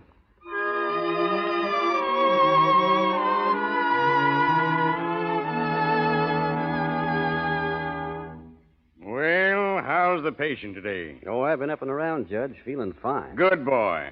What's the doc say about you? All fixed. He says I can get out now any time. Only Miss Molly, she's been taking such good care of me, I kind of hate to leave. I can't say I blame you none. You know, there's been some talk lately down around the town as to how we all might be doing a little celebrating sometime this spring. Celebrating what? Oh, a wedding. You mean me and Miss Molly? How about it? Well, I wouldn't go putting no bets up if I were you, Judge. What's that? Not if I was you. You ain't getting married? Oh, I didn't say that. You said don't put up no bets. Sure. You know, it don't look so good for a judge to go around gambling on a pretty sure thing.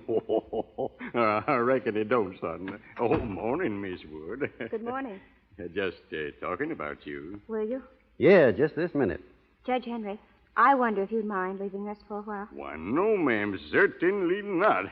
Just getting ready to leave anyhow. Thank you. Well, so long. So long, Judge. See you soon. Sure hope so. Morning, Miss Wood. Well, Molly. Why didn't you tell me? What's that? Why didn't you tell me? You knew I'd find out sooner or later. I reckon you're talking about Steve. I am.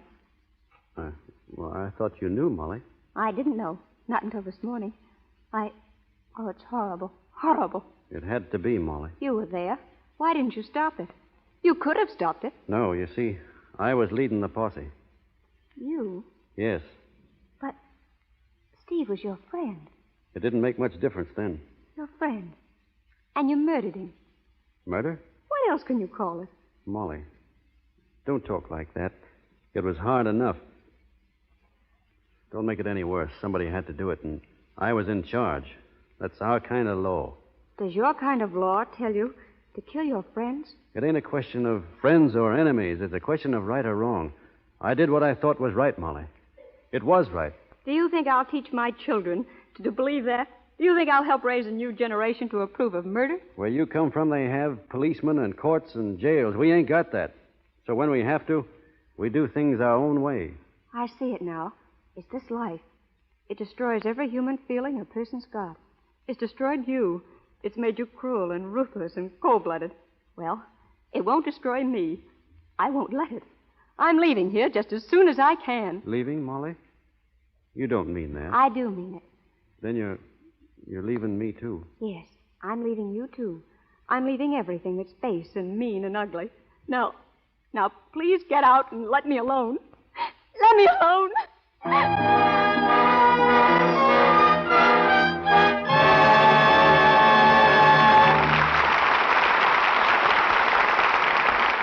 We pause for station identification. This is the Columbia Broadcasting System.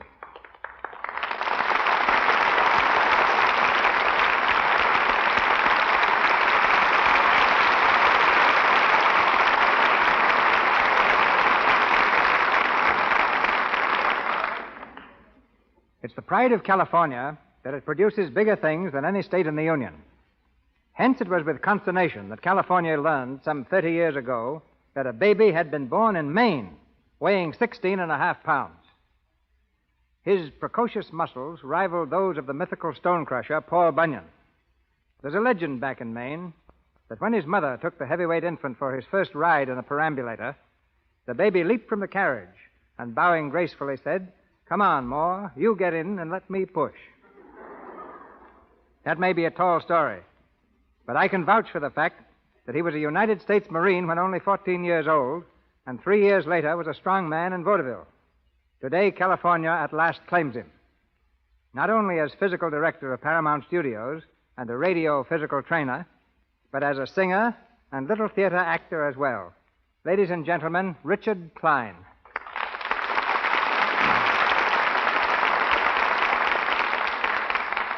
Well, thank you, Mr. DeMille. What would you like me to do?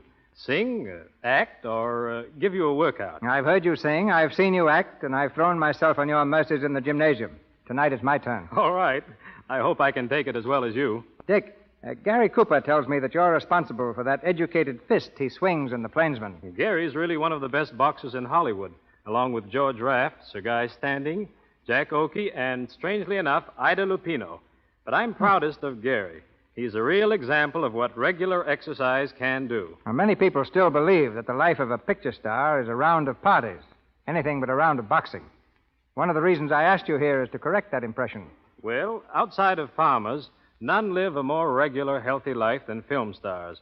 It's a matter of necessity. If they didn't, they'd never be able to stand the strain. A well-balanced diet, plenty of sleep, and the proper exercises are absolutely necessary so they may give their best. You might be a little more explicit. Well, their taste in exercise varies. Carole Lombard and Claudette Colbert prefer tennis. Cary Grant and Randolph Scott go in for punching the bag. Bing Crosby and, incidentally, Mr. DeMille like the rowing machine. Gladys Swathout and Adolphe Monjou do lots of riding. And Marlene Dietrich and Mae West keep their famous figures by pedaling a stationary bicycle. I've been doing my darndest to get W.C. Fields inside of the gym, but he insists he gets all the exercise he needs juggling a half-dozen grapefruit every morning. My gymnasium, by the way, is one of the most historic buildings in Hollywood. It started out as a barn. Then in 1914, Mr. DeMille turned it into a studio. It was there that he made the first feature-length picture, The Squaw Man. Keeping fit has become so important in Hollywood that in the near future, every new player at Paramount will undergo a complete physical examination when signed. All of our executives will also be expected to report regularly. Take a tip from these famous people, ladies and gentlemen, and find time to exercise. I guarantee you'll be amazed at how much more work you'll be able to accomplish, how much better you'll feel. Do your exercising where you can step into a shower immediately after. And if you want to get the ultimate good from both exercise and shower, my advice is to use Lux Toilet Soap. I believe in physical culture of the skin as well as the rest of the body. It's part of my business to know what's best for a healthy skin. Lux never leaves the skin dry, as many soaps do. It has a pleasant aroma, and its cleansing qualities are distinctly superior. You can be pretty certain that when the stars go for something the way they do for Lux soap, it must be good. And thank you, Mr. DeMille, and so long. Good night, Prodigy.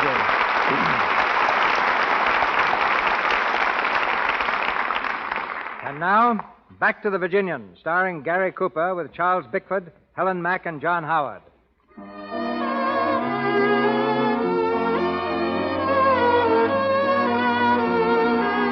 It's several days later. In the corral at the Box H Ranch, we find the Virginian saddling his horse. Strolling up to the gate comes Molly Wood. She stands for a moment watching him, then speaks timidly.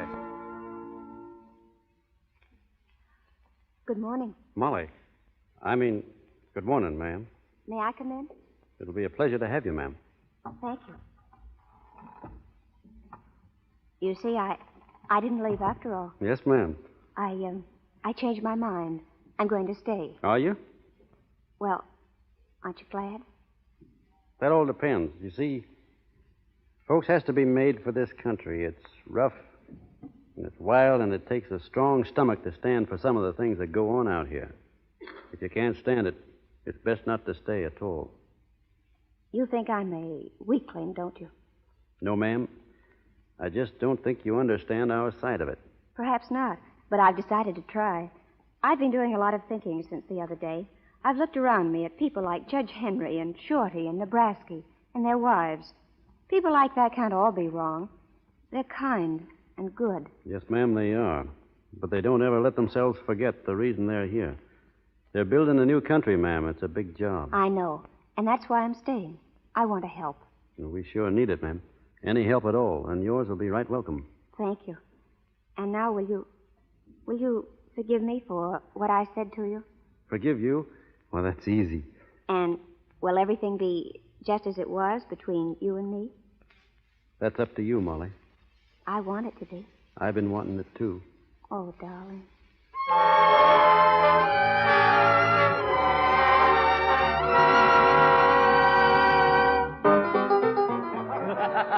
Hey, Joe. Joe. Oh, hello, Trampus. Ain't seen you around here for months. Yeah, I've been traveling. Set up around, Joe. Sure. Hey, Greasy, come and get it. Say, Say, Joe, town's getting mangy with cowhands. What's up? Payday? No, a wedding. The Virginian's getting hitched to the new schoolma'am. The Virginian, huh? You'd think he would marry her. I heard she saved his life. Yeah, I do seem to recollect something about him being shot a while ago. Injuns, wasn't it? Yeah.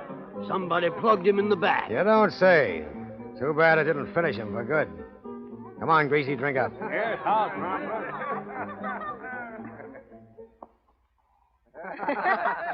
Oh, boys. Hey, when's the wedding, Miss Molly? Yeah, when's the big event? Speak up, boss. It ain't going to be till tomorrow, so you can stop pestering right now, you bunch of mangy mavericks. Say, Miss Molly, do you mind if we borrow him for a spell? Well, can I trust you? Oh, we'll all be very good. Pretty good. Not too good. Which is the honest man? Not one of them. Well, all right. I'll trust all of you. You can borrow him, but not for too long. That's fine. Come Go on ahead, boys. I'll meet you in a couple of minutes. Yeah, see you over at Joe's place, boys. Right, You don't mind me going with him, do you, honey? Well, of course not. The boys have their rights to you just as much as I have. I won't be long, anyhow. We'll have plenty of time alone where we're going. We'll travel west till we find just the place we want to make our home. I hope you'll never be sorry. I hope I'll always be able to make you happy. And to keep you happy. That's going to be my main aim in life. Oh, I love you. Well, you better run along now. The boys are waiting for you. One more round. Yeah, come on. Take it easy, boys. I got to get married tomorrow. Set him up, Joe. Sure. Say, there's a friend of yours in town. Yeah? Yeah. Fella named Trampas. Trampas? Did he mention he was a friend of mine? He said plenty about you. All lit up and talking big. Said he'd drop in again in case there's any interest to you. Well, it ain't. I think he's looking for trouble myself. Wouldn't it be just too bad if he found it? Say, boss, we'll take this thing off your hands if you want. Yes, and save you the trouble. Just say the word. Any or all of us. No, thanks, boys. This is a matter between us two. I'm only hoping he don't drift around. Yeah, but a fella don't get married every day. That's just it. You've got to think of her. Who else am I thinking of? Come on, boys. Step right up and name it. There he is, boss, coming in the door. Well, look who's here. Joe, your place getting sort of crummy, ain't it? Never used to letting mangy foreman hang around. Shut up, Trampas. Easy, Shorty. It's all right. Set him up, Joe. Sure. You know, Gracie, it seems to me I heard of a fellow around here who got shot in the back. Well, so far as I know, the only way that can happen to a fella is when he's running away. She running away. Let me handle this, will you, boss? No. I don't want no trouble, Nebraska. I'm sick of this palavering around. Listen here, you. You speaking to me, Trampas? Yes, you. You've been spreading a lot of talk around about my dealing in cattle. I'm having a showdown with you here and now. Trampas, I'm trying not to have any trouble with you just now. Yeah, you've been dodging it for 5 years. You've been talking plenty trouble to keep out of my way. But I got you corralled now, and I'm calling your hand. All right, what have you got? I've got the belief you're a lying, white-livered skunk. This country ain't big enough to hold the two of us. And I'm giving you till sundown to get out of town. It's too bad you had to say that, Trampas. Get out. Get out by sundown, or I'll shoot you on sight. Come on, Greasy, let's get out of here. Boys, I'd like you to oblige me in this by not interfering. Sure, we understand. Sundown. That's less than a half an hour now. You're going to tell Miss Molly? Not till it's over. She wouldn't understand about this. She's raised different. Well, we won't say nothing, boss. I got Steve's gun over at the hotel. I reckon that'd be the one to use. I'll go over now and fetch it.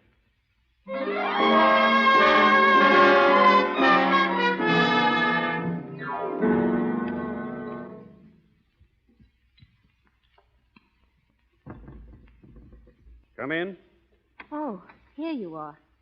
Sure, Molly. Oh, it's been so terrible waiting for you. You heard about Trampas being in town? Everyone's talking about it. They say you've got to leave by sundown. I wanted to run out and find you, but I didn't. I waited quietly in my room. I'm sorry you had to be worried, Molly. What doesn't matter? Nothing matters except that you're here. Let's don't think about it. What shall we do now? Now? Nothing now. It ain't quite sundown yet. What? I know it's a heap worse for you. I wish you didn't have to wait alone. But it won't be for long. Why, what do you mean? I did my best. I let him say things to me no man ever said before. If I hadn't been thinking hard of you, I reckon I'd have killed him then. I gave him a chance to quit, but he'd gone too far. It'll have to go on now. What are you going to do? I'm not going to let him shoot me. But we can go away. It's not too late. You can go away and leave him here. I've got to stay. Oh, no, there must be something else. There must be. Why, think what it means, killing in cold blood. You don't think I want to do this? Oh, I tried to forgive the other killing, those cattle thieves and Steve. I forced myself to think of it as you did, law and order. But this isn't the same. You don't have to do this. If folks came to think me a coward, I couldn't look 'em in the eye ever again, or you either. Oh, that's just pride. I don't know what you call it, but it's something in the feelings of a man deep down inside. Something a man can't go back on. If anybody happened to say I was a thief, I couldn't let 'em go on saying it. It wouldn't matter what other people thought. But I'd have to know inside of me that I thought enough of my own honesty to fight for it. Then it's to be like this always. When will it ever end? There'll always be killing to do until this country ain't a meeting place for men like Trampas. Then think of us. Our life together. That's what I am thinking of. Your life has always been your own. But can't- now it isn't. You've given it to me. Don't take it away. I can't think of that now. If you do this, there'll be no tomorrow for you and me. I'm sorry, Molly.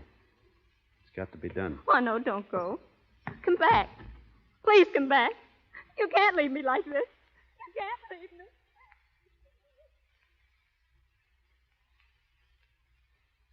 Hello, boss. Hello, Shorty. And it's sundown. Yeah? I just seen Trampas. He's in Joe's place. Yeah? I guess I'll take a walk down that way. Listen, boss. Stay on the sidewalk. You don't want to be stepping in one of them mud holes when you're taking aim. I'll be all right. I'll walk with you a piece. That is, if you don't mind. Of course not. Come on. Watch out for the loose boards, boss. This walk is full of them. I'll watch it. You feel all right? It's fine. We're all with you, boss. I know it. There he is. Just coming out the door. He sees you, boss. Yeah. I'll go on from here alone, Shorty. Sure, boss, and lots of luck.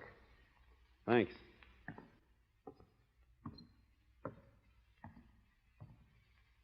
It's sundown, Virginian. I know it, Trampas. I warned you. Well, I'm waiting. You won't have long. Bossy, all right? You never touched me, Shorty. Oh, you got him, boss. He's deader than a cold mackerel. Yeah, I reckon he is. Where is he? Where is he? Oh, let me through. Please, please let me It's through. Miss Molly. Molly. Oh, you're safe. Oh, thank God it wasn't you. Thank God. It's all right, Molly. No need to cry. Don't ever leave me. Ever again. But what you said before about there not being any tomorrow, don't that count? Nothing counts except that I love you. Promise me you'll never leave me. Promise. Sure, I promise. But I still don't understand women, Molly.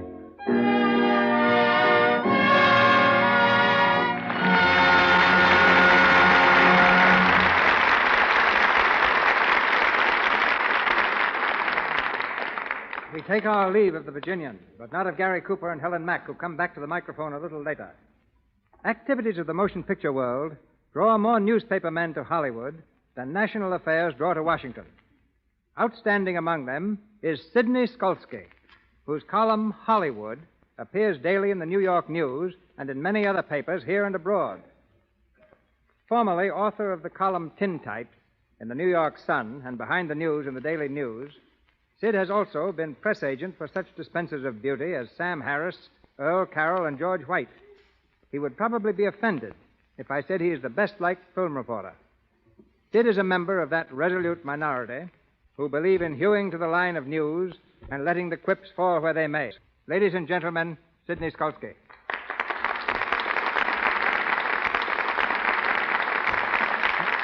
When you call me that, partner, smile. Well, how are you, Skolsky? I've got myself exactly where you want me. You'll never get there, Skolsky. I mean, I'm as nervous here as I make you when I visit your movie set. Well, you look like one of my pictures. 4 frightened people. All 4 of them. I sound like a straight man, and when a columnist goes straight, that's something. That'll be enough, Skolsky. Get on with your Hollywood wash. Pretty subtle. Nobody'd ever think you were talking about Lux. Can you do better? Well, I don't use publicity blurbs in my column, and I don't intend to start with this program. But I can truthfully say I've seen Lux soap in homes of movie stars that I've visited. And I don't believe actresses keep Lux around for the same reason they keep emeralds. Well, now that you're here, make the worst of it. Don't worry, I will. Hollywood is a place where Kay Francis now keeps her diary in shorthand, where Gloria Swanson has 8 photographs in her bedroom of Gloria Swanson. It is a town where you need an umbrella to walk through a mist. It is a town where Hugh Herbert, leaving a party, said to the hostess, "I had a lovely evening, but this wasn't it." Where Francis X. Bushman, who was once the Clark Gable and Robert Taylor of his day, now owns a hamburger stand opposite the 20th Century Fox studio and is still serving his public. But don't get me wrong, I love Hollywood. Hollywood is a place where Victor McLaughlin, playing a scene for his picture, The Magnificent Brute, was told to run up a flight of stairs and then fall when the villain fired the first shot from his gun. McLaughlin failed to do this, and when asked why by the director, Victor answered, "I'm McLaughlin. It takes more than one shot to get me." It is a town where Simone doesn't pull down the shades in her apartment, and rents have gone up in that neighborhood. But don't get me wrong, I love Hollywood. Hollywood is a place where Douglas Fairbanks has his name written on the bands of the cigars he gives you. It's a town where you can drive into a drive-in stand and bring home a cake of ice wrapped in cellophane. Where the first thing Robert Taylor had to do to be a picture star was to pluck his eyebrows. Where at the preview of the picture Pigskin Parade, they had a scene showing girls going to Yale. But don't get me wrong, I love Hollywood. Hollywood is a place where Ginger Rogers, for a wild evening, goes bowling with James Stewart on Wilshire Boulevard, where John Barrymore gives a great performance, ordering a cup of coffee in the Brown Derby. It is a town where Director Van Dyke, making the flicker Eskimo, took artificial snow to the Arctic, where Gene Harlow wears a mink coat and with nothing underneath it but a pair of silk pajamas, where Gene Fowler now signs his letters, Gene Fowler, author of Jack London's White Fang. But don't get me wrong, I love Hollywood. Hollywood is a place where Charlie Chaplin keeps a huge dictionary in his bathroom, where Garbo and Rex O'Malley, doing a dance in Camille, fell to the floor. O'Malley helped Garbo up and, rather embarrassed, said to Greta, "Oh, dear, how could I have tripped over your tiny little feet?" It is a town where Joseph von Sternberg raised a beard, and when asked why, answered, "I'm tired of looking at my face, and I'm not the only one." But don't get me wrong, I love Hollywood. Hollywood is a place where Carol Lombard can be seen reading a story in a fan magazine titled Clark Gable's Romantic Flight. It is a town where Irving Berlin, at a party, asked what song the feller at the piano was playing, only to be told it was Alexander's Ragtime Band. Where Ted Healy asked his stooge, Jimmy Brewster, "Who do you think will get in, Roosevelt or Landon?" And Brewster answered, "What's the matter with the guy we got in there now?" But don't get me wrong, I love Hollywood. And always will as long as it supplies such good copy. Good night. Thank you. Good night, Sid. We bring back the Virginian, Gary Cooper, and the schoolma'am, Helen Mack. Thank you, Mr. DeMille. The only thing I missed tonight was seeing Gary ride a horse as he does when he really gets out in the open. Well, riding's nothing extra special, Helen. Back home in Montana, we learned to ride 'em most when we're kids. When most kids, rather, are pushing a kiddie car. I guess I cut my first teeth on saddle leather. Is that why you picked Gary for the part of Wild Bill Hickok in The Plainsman, Mr. DeMille? Partly, Helen. Actually, he's a perfect portrait of Hickok in look, size, and manner. Then there's a similarity between the Virginian and Wild Bill. The Virginian is the ideal American character in romance, short on speech and long on action. And Wild Bill Hickok is the ideal American character in fact. Hickok was not a bad man. He was a patriot. Well, then how did he get such a reputation as a killer? Well, he's supposed to have killed between 60 and 100 men, not counting Indians. And nobody counted Indians in those days. Oh, they were just used for practice. Probably. The fact is, Hickok killed only in defense of law and order, and as he said himself back in the 1870s, there's no Sunday west of Junction City, no law west of Hayes City, and no God west of Carson City. It was to change all this, to bring respect of law to the West, that Hickok devoted his life, finally losing it when shot by Jack McCall, who killed him for the strangest reason ever heard, because he admired him so much. I guess it's because all this is true that I got such a kick out of making the picture. It was real. Including the danger. In riding between two horses to escape an Indian ambush, I think you did something many stars would have avoided. However, that was in the script. What wasn't in the script was your stopping the 6 horses that stampeded across the prairie, running away with the stagecoach. Well, after all, I had to stop them. The one they were running away with was me. Well, while you were running away with the picture, I hope we'll soon have another picture for you to steal. When Gary steals a picture or a broadcast, it's really grand larceny. Oh, Helen. As far as I'm concerned, I wish this program could go on for another 60 minutes. Anything after your performance tonight, Helen, would be an anticlimax. Then all I can add is that when it comes to radio programs and soap, give me Lux every time. They're both tops. I'll vote the same ticket and include you, Helen. Thanks, Gary. Good night, everyone. Good night. Good night, Helen. Good night, plainsman.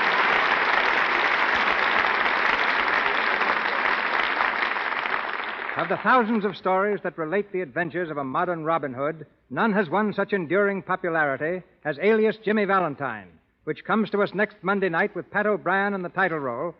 With Pat are three other Hollywood stars, Madge Evans, Alan Jenkins, and William Frawley.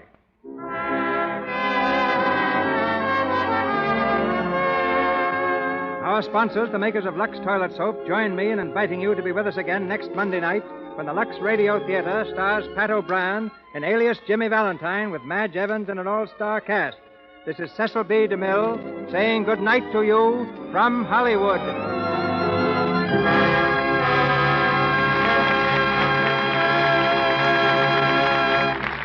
Your announcer has been Melville Ruick. This is the Columbia Broadcasting System.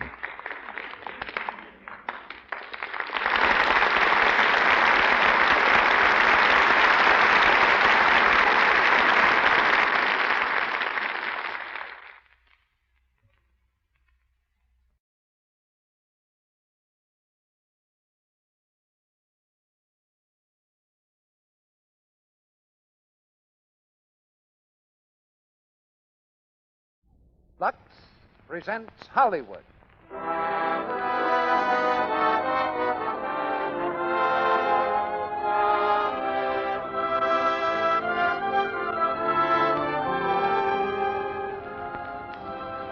The Lux Radio Theater brings you Loretta Young, George Brent, and Mary Astor in The Great Lie. Ladies and gentlemen, your producer, Mr. Cecil B. DeMille.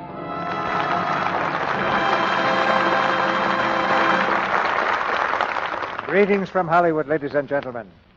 Great stars are born, not made. But like the mechanic and the carpenter, they too must learn their trade. Loretta Young played her first part when she was 4 years old. George Brent started to learn about acting at 18. Mary Astor began her picture career at the mature age of 14. And a few days ago, while our play was in rehearsal, Miss Astor won the Academy Award for the finest performance by a supporting actress during the past year.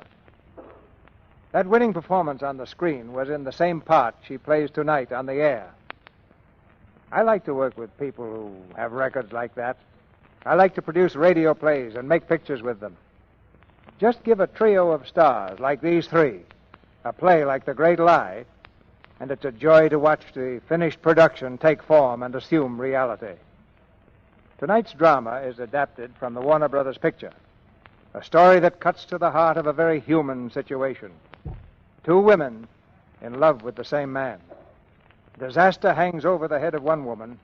The other holds the strings that can bring it down upon her rival with a crash. It's the eternal triangle, but a brand new design. One that brought picture audiences trooping to the theaters to see The Great Lie. You know, there's something more to making pictures than the artistic side.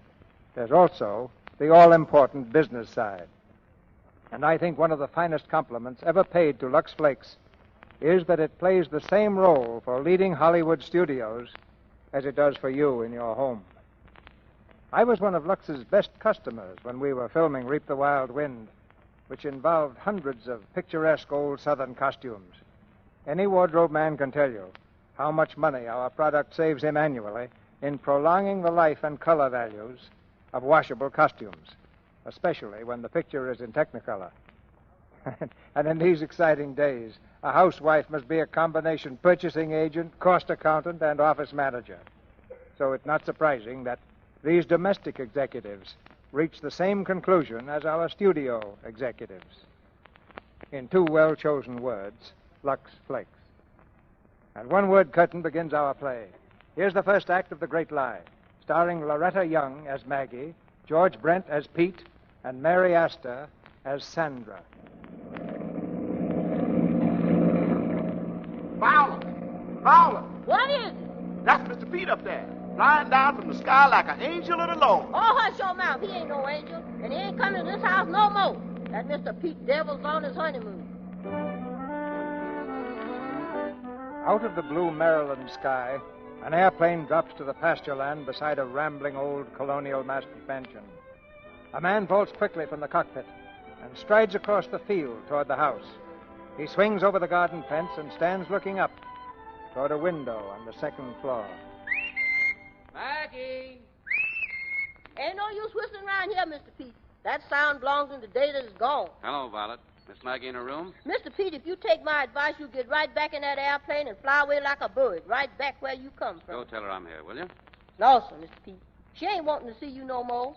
We done read the newspapers about you running off and getting married. Now, Violet, you know you can't read. Well, Miss Maggie can. Violet! Maggie, I'm coming up. Your name ain't Violet, Mr. Pete. You stay right down here where you belong. I'm coming, Miss Maggie. Come in, Violet. Is that Mr. Pete down there? Yes, ma'am. Is he drinking? Well, what do you care if he's drinking or if he ain't? Well, tell him I'm busy and I've got a cold. Hey, did you take your medicine? Yes, not much better. I don't want to see him anyway. Well, that's what I told him. But I'll tell him again. Now, you go down and be nice and polite and tell him I've got a cold and that I'm busy and that I... Oh, I can't see him, can't I, Violet? No, Miss Maggie, you sure can't. Why not, Maggie? Pete. Mr. Pete, you get yourself downstairs. Don't let him in here, Miss Maggie. It's all right, Violet. Leave us alone. Yeah. But it ain't good, Miss Maggie. Well, what's the matter with you? What's the matter with me? Oh, you've got a cold. Yes. What are you taking for it? None of your business. Well, how'd you get it? I got wet. Mm-hmm. I always said you didn't have sense enough to come in out of the rain. If I had any sense, if I'd had any sense I at wouldn't all... be in your life. No, you wouldn't. Just like this cold. A sneeze or two and you'd be gone. Your nose is pink and your eyes are red. And violets are blue and sugar is sweet, and I wish you'd go. What are you doing down here anyway? I want to talk to you. You want to talk to me? You act as if nothing had happened. You haven't forgotten you're married, have you? No. Well, I'm sure Sandra hasn't. Well, it was very sudden, the whole thing. Yeah, so the paper said. Peter Van Allen marries famous concert pianist. Couple fly from New York to South Carolina. Well, you must have passed right over the house here, Pete. Why didn't you drop me a note? Well, Maggie, that's what I want to talk about. I think I want to hear about it. Oh, Maggie. Now, please. All right. Is there anything else? Well, among other things, I'm thinking about going back into aviation. There's a lot doing now. Hemisphere defense, you know, and all that sort of thing. Whose idea is this? Yours, don't you remember? The day after New Year's. There was snow, and we skated. And I proposed. And I refused. Yeah. Oh, Pete, let's not go into this thing all over again. I'm not whining, but it's been like this for 4 years. On and off and off and on, and... Well, there was only one thing I ever asked you. One thing I begged you to do. To be a sober, solid citizen. Well, sober anyway. But I guess the prospect was too dull for you. Well, it's all over now, and I feel just the way I did when they took the bands off my teeth. I had those blasted things for 4 years, too. Yeah, I know. Tell me honestly, Pete. Is this marriage of yours going to help? If I thought it would, I'd be completely for it. Well, you know Sandra. Yes, I do. Like her? I hate her. Oh, not because she's married to you, Pete, but... Oh, you know. Well, I won't talk about it. The fact remains that whatever she was or is, she's your wife, and I can't discuss it. Well, Maggie, let me tell you something. Violet was right. You shouldn't have come here, and I shouldn't have seen you. Every time I do, I feel like your little gray-haired old mother with the roses over the door and the lamp at the window.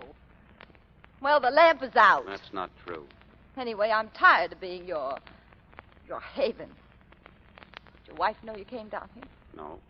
Don't you think it would have been nicer if you'd have told her? Yes, but she was asleep. Besides, I wanted some fresh air, and I wanted to talk to you about something. Aviation. That was only part of it. Maggie, listen, after all, we all make mistakes. Have you come down here behind her back in the first week to tell me you've blundered? Oh, Maggie... Come in.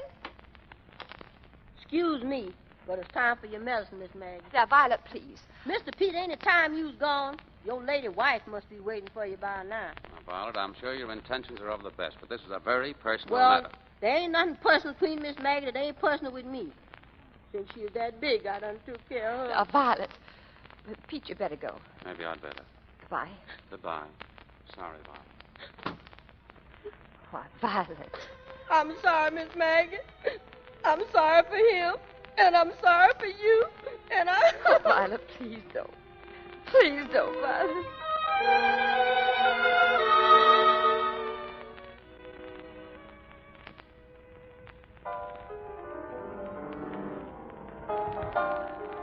Listen. That's her latest recording. She plays like a man. Look, do you think I could go in and see her? Certainly not. She's listening. She doesn't want to be disturbed Yes, now. but I'm her husband. I'm her manager. No. All right. That's what I get for marrying a genius. Madame Kovac is a genius. Turn that thing off. It's horrible. Josh, that record's horrible. Sandra. We'll have to do it over again. That second side is the worst thing I've ever listened to. Hello, darling. Hello. But, Sandra, it sounded wonderful. Don't argue, Josh. Now run along. Do I get a kiss, darling, or don't I?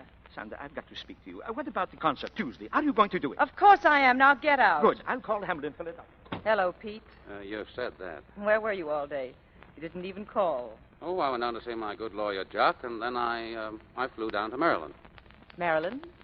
Whatever for? Fresh air? Did you get it? What? The air. Oh, Pete, you've got to be patient with me. I've been a bachelor so long. You know, one of the most attractive things about you to me has always been that you understood women.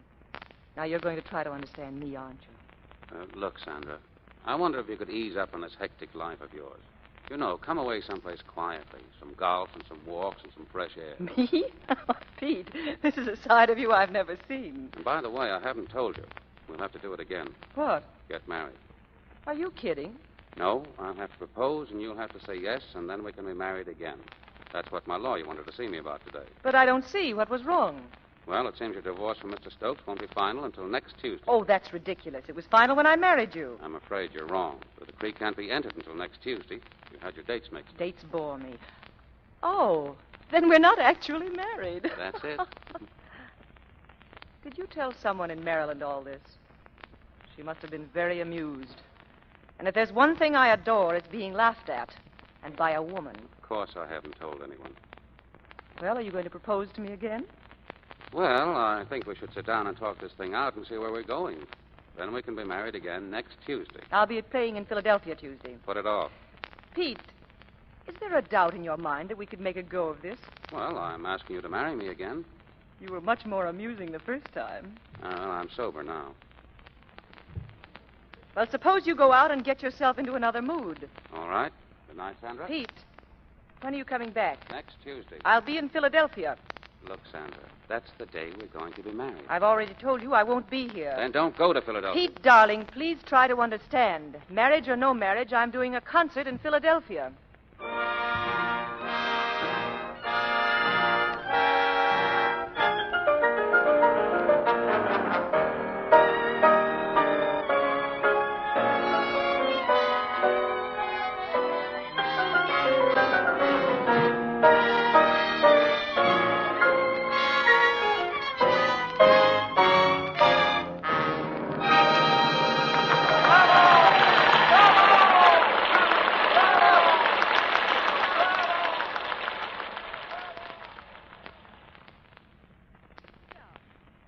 Nice of you to come back and see me, Maggie. Were you out front? No, I just got in at 10:15. Where's Pete, Sandra? In New York. Oh. Did you come to see him? I came to see you both. I thought he'd be here naturally. How did you know I was playing here? I called your apartment in New York. Was Pete there? No. Oh. Cigarette? No, thanks. Phew, I'm hot. Well, don't catch cold. I'm just over one. Pete left the window open the other morning while I was still in bed, and I caught cold in my shoulder. I'm sure he did it on purpose. One thing, there's never a dull moment with Pete. Tell me, did you find him stubborn? When? Well, you were engaged to him twice, weren't you? Yes. You're looking very well under the circumstances. What circumstances? You said you had a cold. Oh, yes. But I said I was over it. The cold? Definitely. Good for you. Now, what do you want me to tell Pete? Well, it's an idea I've had for him for a long time. Well, if you want to write it, I promise not to open the letter if you'll mark it personal from Maggie. I went to Washington to see my Uncle Ted after Pete told me he was going to offer himself to the government. Whatever for? Income tax? Aviation. Didn't he tell you his plan? Not about flying for the government, no. I'm going to keep Pete on the ground. Pete's an expert of maps and navigation. And that, coupled with his flying, makes him just the kind of man the government's going to need. Uncle Ted said all he'd have to do would be to apply for a job. Well, it's very kind of you, Maggie, but I like Pete where he is and as he is. Well, he's your husband. Yes. Now, suppose you go. It was just a thought, Sandra. Oh, and a very sweet one. If I didn't think you meant so well, I'd feel like slapping your face. On that one point, Sandra, we deeply understand each other. Well, I guess I can go home now. Yes. Don't miss your little train, Maggie. Good night.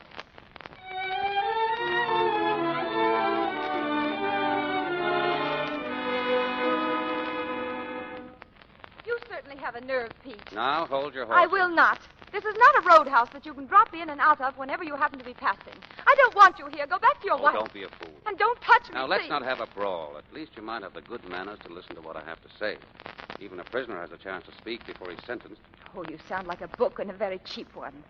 I did love you more than anything else in the world, and it does hurt. Now, what could you possibly say that would alter that? Do you suppose I came down here if I didn't have something to say? Oh, what about your wife? Sandra? Well, Sandra was not properly divorced from our predecessor, Mr. Stokes, when it was thought that we were properly married. And the necessity for a second and sober marriage ceremony was explained to me by my lawyer, Jock Thompson, last Wednesday when I came down here to see you. You didn't tell me that. Well, I wanted to tell you, but I had a clear duty ahead of me. I went back to New York and explained the situation to Sandra.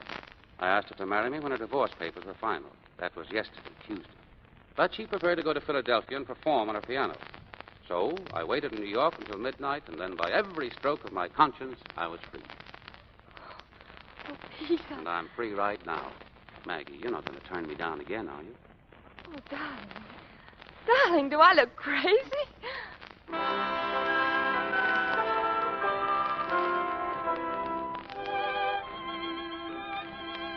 Nice music. Oh, yes. Yes, there must be something very special going on around here. Yes, a wedding. Oh, today? Uh-huh. Where, friends of yours? Uh-huh. Pete and Maggie, you remember them. Oh, yes. And naturally, I'm glad the suspense is over. They've been messing about at getting married ever since I can remember. Ah, the fool. Yes. Was it a nice wedding? Oh, the usual thing. Do you, I do, kiss the bride, have some cake. That's a good idea. What? Kiss the bride. Darling. Pete, I can hear your heart beating. Oh, don't be silly. That's my watch. Well, it's getting late. I really should be on my way. Oh, dear, so should I. I'm on my honeymoon, you know. So you are. Having a lovely time, darling? Lovely so far. Darling, we have been such fools. Think of all the time we've lost. All those precious hours we could have been together. We've just thrown those hours away, Pete. Yeah? 4 years of them. Well, don't let's think of them now. Hold me, darling. And make me forget there was ever a moment when I wasn't close to you.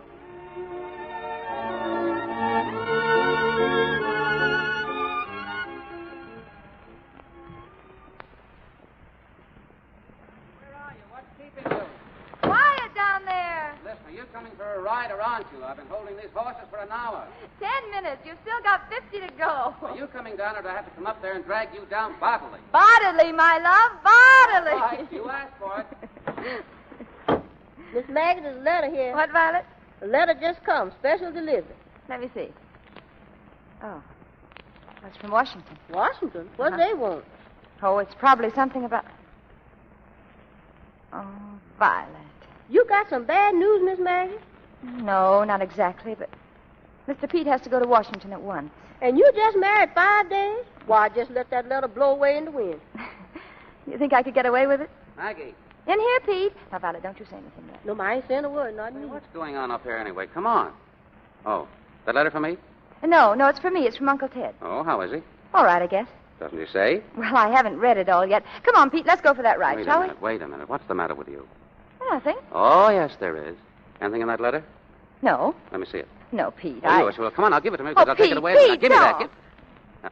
Oh, all right. Come on. All right, I'd have had to tell you anyway. It's from Washington. They want you to leave right away. Really? Mhm. Let's see it. Well, Uncle Ted says, if Peter is really serious, I advise that he lose no time in coming here. And then he goes on to say that Aunt Ada's in New York now and that...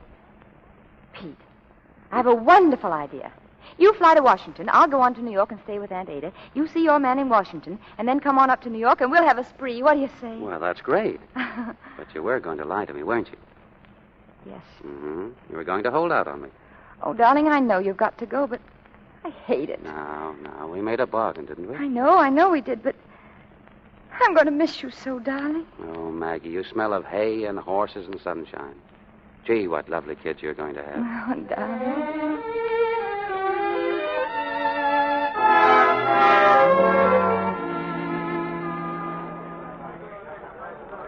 Hello, operator.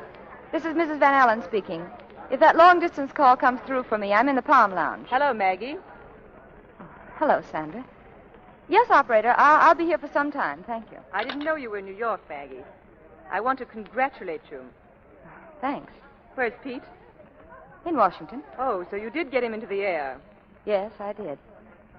Maggie, I'm giving you fair warning. I'm going to get Pete back.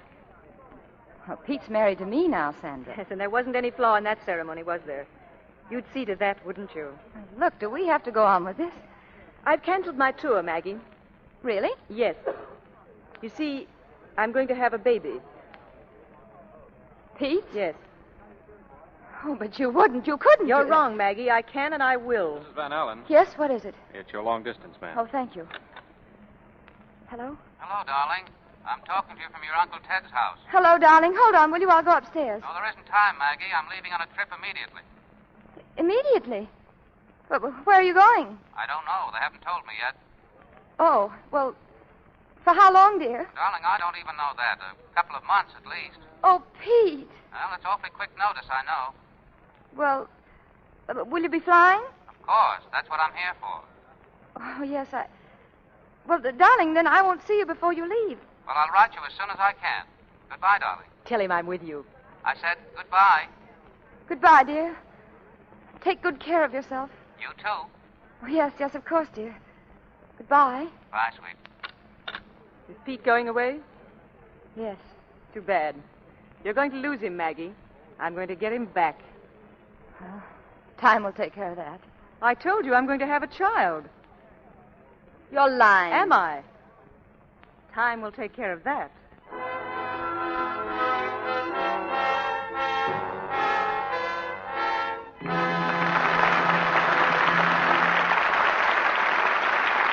Mr. DeMille presents Act Two of The Great Lie, starring Loretta Young, George Brent, and Mary Astor, in just a moment.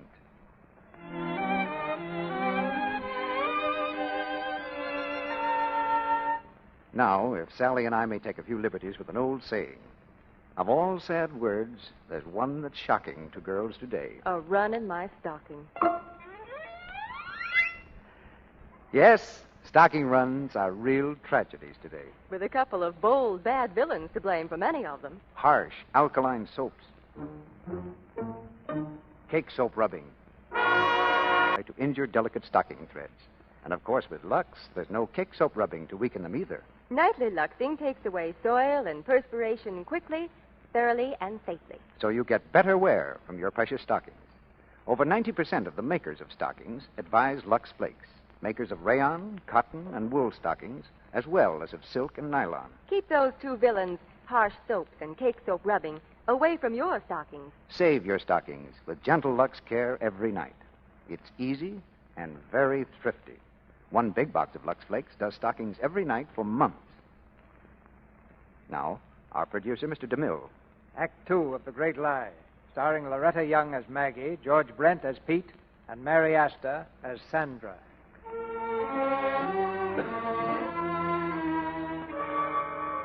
For weeks, nothing has been heard of Pete, until at last, to an office in Washington, comes a confidential message. Confidential, not to be released. Peter Van Allen plane forced down. Search party leaving for interior tonight. 24 hours later, Maggie has still not heard the news. Now in her aunt's apartment in Washington, she meets a man from the War Department. Come in, Maggie. This is Colonel Harrison. Not the Colonel Harrison. How do you do? How do you do, Mrs. Van Allen? Aunt Ada's told me so much about you. Sit down, won't you, please? Maggie. Yes? Colonel Harrison has news about Pete. Oh, really? Is he coming back soon?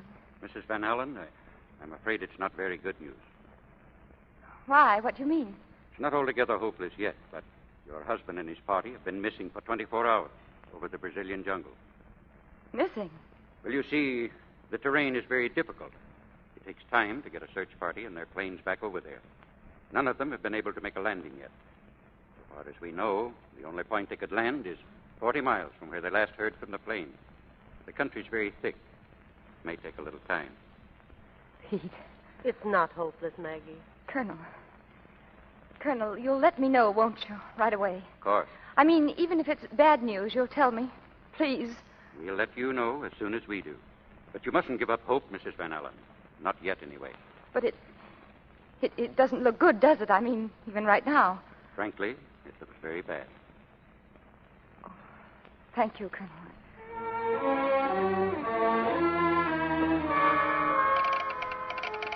Last search party returned tonight. No sign of plane or flyers. Search abandoned.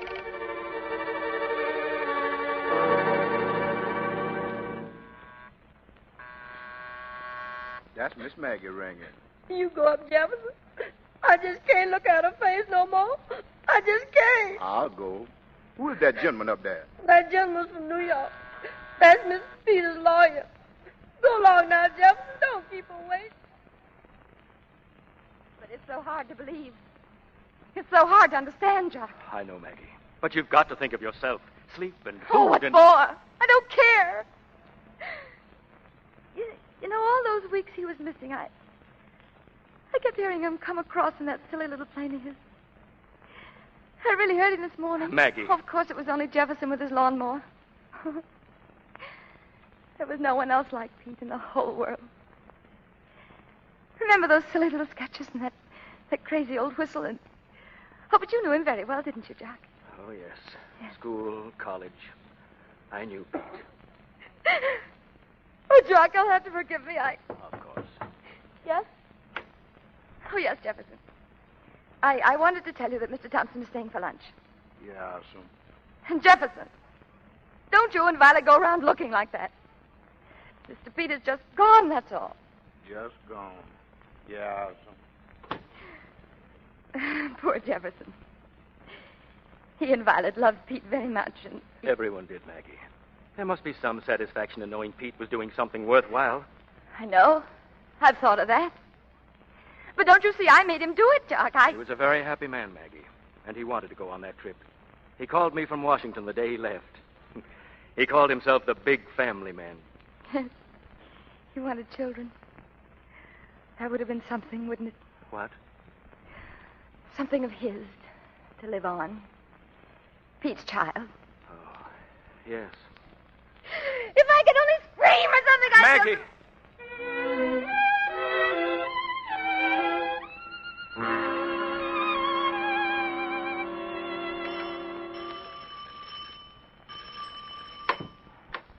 Yes? Is Miss Kovac in, please? I'm Mrs. Van Allen. Oh, no, she isn't. I've been calling on the phone since yesterday. May I wait, please? I'm afraid it won't do any good. You mean she won't see me, is that it? Who is it, Bertha? Oh. I'd like to speak to you, Sandra. Oh, I'm sorry, Miss Kovac. It's all right. Come in, Maggie. I haven't been seeing anybody these last few days. Sit down. Sandra, were you lying when you told me you might be going to have a child? Pete's child. Oh, does that matter now? If it's true, it does.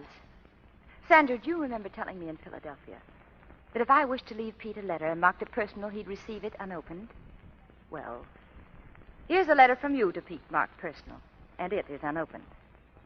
In that letter, you told him you were going to have a child, didn't you? Yes, I did. Sandra, be honest with yourself. You only wanted that child when you thought you could get Pete back. Well, now Pete's dead. Sandra, I came here to ask you for that child. What? I was married to Pete. I could give him Pete's name. I could give him everything that Pete could have given him had he lived. Get out of here. Get out! Oh, I know you hate me. Why shouldn't you? We both love the same man. So you do believe I loved him? Oh, yes. I believe that was the one decent thing about you, Sandra. Your feeling for Pete. I can't think of him as gone. He loved life so much. He left us two things in this world. I have his money, and you might have his child. You're extravagant. You're a woman of the world, a public figure. Your piano and your success, they won't go on forever. And after all, none of us gets younger. Let me ensure your future, and you ensure mine. Your future? His child. That could be my future. And I'd make you secure financially. Money? Yes. Oh, it's so completely mad. Think, Sandra. Oh, no, think. I couldn't do it now. It's different. I'd be alone. I'd be afraid. Oh, but you needn't be. I won't leave you for an instant. You? Sandra, let's call a truce. Oh, what? A truce until it's over. Now, you haven't told anyone else. Oh, no, of course not. We'll go away together secretly, out to Arizona. You can have your baby there. No one will know. Sandra, they'll never know.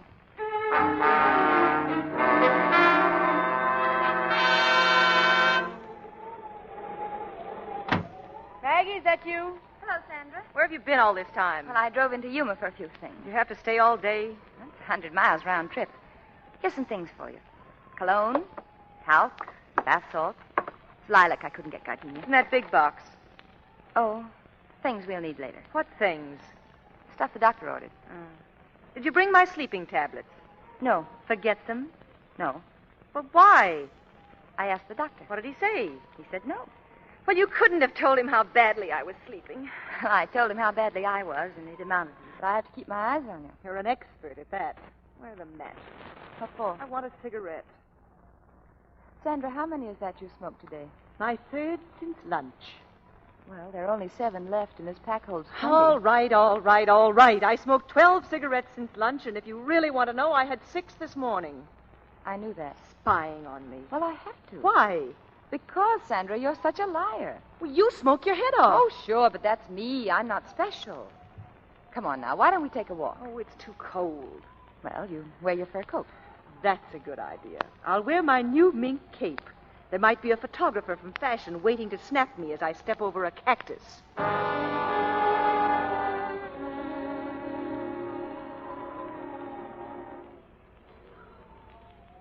It's your place, Sandra. Oh, I'm sick of cards. Listen to that wind. Sandra. This will probably turn into a cyclone. One of those tornadoes you read about in the newspapers and blow us all away. Come on, Sandra. We've got time for one more game. Can't you do something about that lamp? It's choking me. It's a pity you couldn't have found a place with electric light. Well, I could have, but I'd also have found newspaper reporters. If you want privacy, you have to pay for it. I want another cigarette. All right. Why don't you tell me I've smoked enough tonight? Well, it'll take your mind off the weather. Go ahead. That's right. Be patient with me. I'm a spoiled child, an imbecile to be humored. Maggie the martyr, you make me sick. Come on, Sandra, let's play. I've had enough of this. I'm fed up with the whole business. I'm going to get out of here. Sandra, no. Let me go. You can't keep me here. I won't stay. Don't let yourself go like this. Sandra, it's not good for I'm you. going outside and start that car and get out of here. Sandra, be careful of that lamp. You'll set the house on fire. Oh, I will. That'll be fine. That'll settle everything. Sandra, come here. Let me go. You burned me. You burned my hand. Stop it, you hear me? Do I have to slap you? Sandra! Well, that's better. I'm sorry, Sandra. Come on now. Let's go on with the game, huh?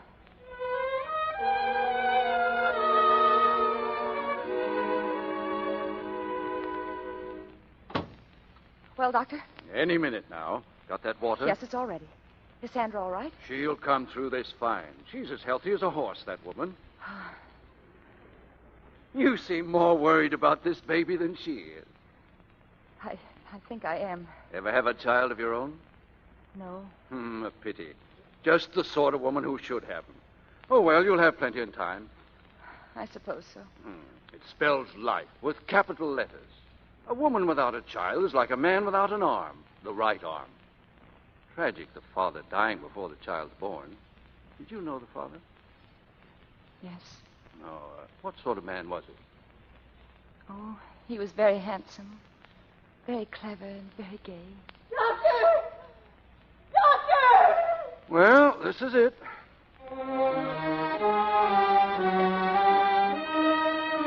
There he is, safe and sound. A fine boy, Miss Maggie. Oh, Pete. Pete, my beloved.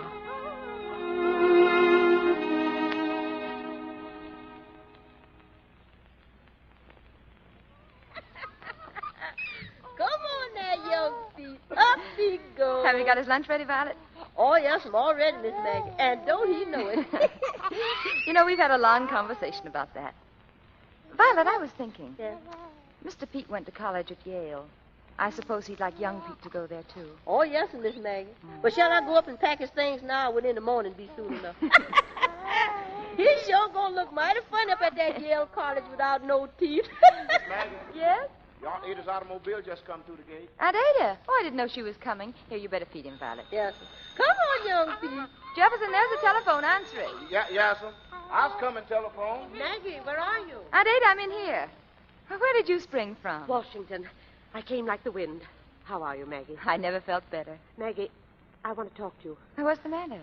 I hardly know how to begin. Oh, darling, you're trembling. What is it? Maggie, Yes, Jefferson? you want it on the telephone. It's a telegram. All right. Come on out here, Aunt Ada. Listen, that's what I wanted to see you about. Aunt Ada, wait, will you? Maggie. Hello?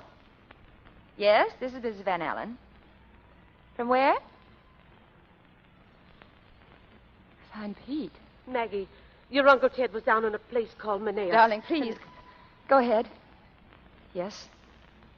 Could not wait. Telephone connection. Yes. On my way. Your uncle telephoned me early this morning. He Aunt said Ada, that... I can't hear. Go ahead. Yes, arrive Cartersville about 10 Thursday. Love, Pete. Thank you. Arrive Cartersville about 10 Thursday. Pete and another man have been found. Why didn't you tell me? When did you first hear this? Well, Colonel Harrison came down to your uncle and said... Arrive Cartersville about 10 Thursday. Why, that's today. It's today.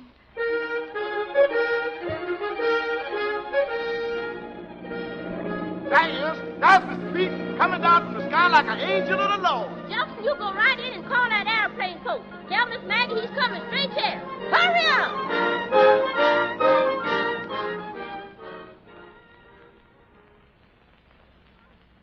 Violet, where's Mr. Pete? He's in the baby's room, Miss Maggie. All right. Watch out, the baby's sleeping. Yes. Pete? Oh, Pete! Maggie. Oh, darling. Darling, I went to the airport. No, I came right here. I couldn't wait. Oh, Pete. Did you see him? Yes, I've just been getting acquainted. Oh, he's asleep. I wanted you to see him when he was awake. What's his name, Maggie? We call him Young Pete. Do you like him? Oh, he's lovely. Darling, you look ill. Oh, no. I'm all right. Are you really? Of course. Oh, do you think I've changed? Oh, yes, the gray hair. A sober, solid citizen, remember? Yes. Maggie, you haven't changed at all. Haven't I? Oh, darling, nothing was the same without you, Pete. Nothing. You know, this young fella here, he's like me. Yes, he is. How old is he? Well, he's 3 months and 4 days exactly. Our son. He was all I had of you, Pete. Except so often I had the feeling you were here, laughing at me and chasing me and running around in that silly little plane. I'm really here now, darling. Yes. Here with you and our son. You know, I always said you'd have beautiful children. Darling, I... Yes, Maggie. What's the matter? No, nothing. You're home. That's all I want to think about, darling. You've come home.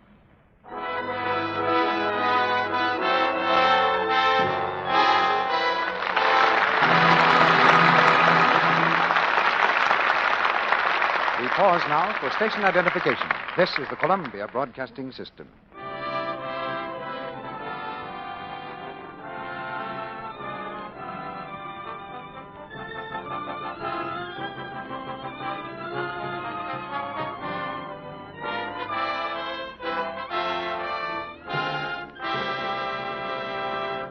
After a brief intermission, Mr. DeMille will bring us Act 3 of The Great Lie, starring Loretta Young, George Brent, and Mary Astor. In our mail the other morning came an interesting letter from a lady in Spokane, Washington. It's my first fan letter, she writes, and it's a very nice letter indeed. A gracious thank you for the Lux Radio Theater and for Lux Flakes. She tells us this story. One day a neighbor dropped in while she was getting ready to wash the lunch dishes. Now, don't stop your work, my dear. Let me help. Oh, an offer like that's too good to refuse. Here's a dish towel. Goodness, Ruth.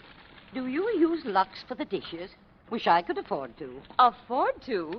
Don't you know how thrifty Lux is? Look how those suds bubble up. And I only use a few flakes. There's nothing kinder to your hands than Lux, I know. And a little goes so far. Why, I use Lux for most of my washing as well as the dishes. And this box has lasted a long time, too. Well, maybe I'll try it out myself. The letter continues. The other day I was at my neighbor's house when she gave her grocery order. At the top of her list was Lux Flakes. Most women do know how gentle and pure Lux Flakes are. Perhaps some of you don't realize how economical it is to use New Quick Lux for the dishes. You know, it's the suds that count. And Lux gives more suds, ounce for ounce, than any of 10 other leading soaps tested. Now, that's true even in hard water. Why not save your hands from that unattractive dishpan look when it costs so little? Tests have proved that red, rough hands begin to grow lovelier in from 2 to 7 days after changing from harsh soaps to gentle New Quick Lux. Just try it. You'll never want to do dishes any other way. Now, Mr. DeMille returns to the microphone. Act 3 of The Great Lie, starring Loretta Young, George Brent, and Mary Astor.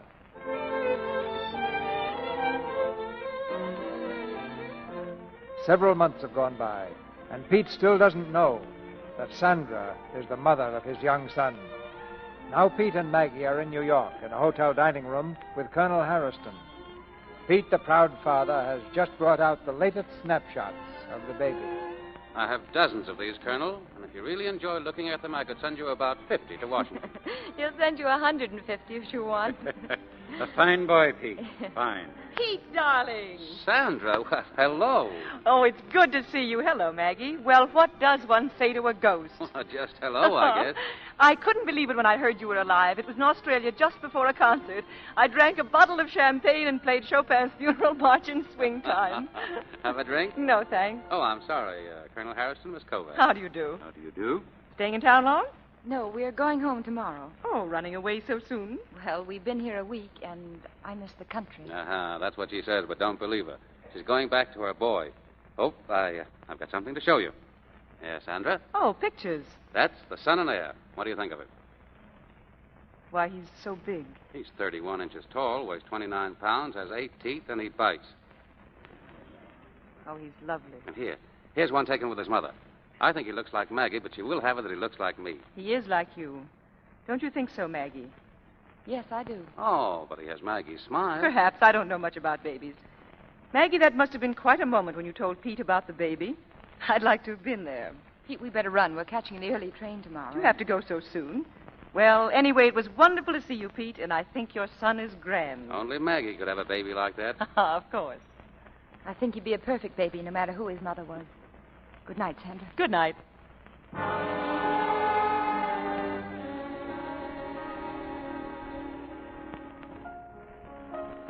Well, Miss Maggie, there's a lady here to see you. I know. Where is she, Violet? Inside there in the living room. Go tell Mr. Pete, please. Yes. Hello, Maggie. Well, here I am. Yes, I was expecting you. Going to ask me to stay? No. You'd better. What do you want, Sandra?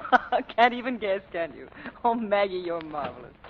Well, hello, Sandra. Pete, hello, darling. How are you? Well, what are you doing in this part of the world? Well, I hardly know myself. I was motoring to White Sulphur Springs. All of a sudden, I realized I'd gone straight through to Maryland. Uh-huh. I remembered you lived in Maryland, and here I am. I hope I'm not intruding. Why, of course not. You're looking fine, Sandra. I feel well, a little tired.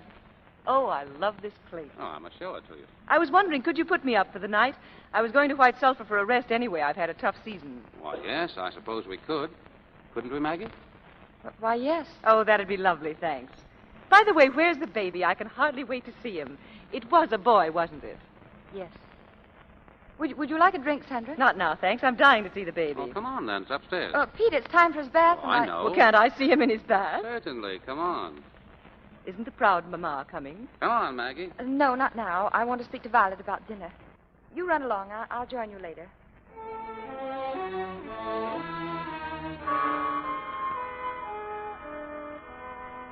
Maggie, it's almost 7 o'clock. I'm coming.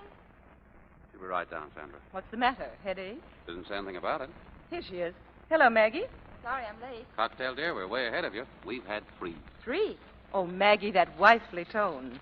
Do you count his cigarettes, too? Doctor's orders. Doctor's orders. How familiar that sounds.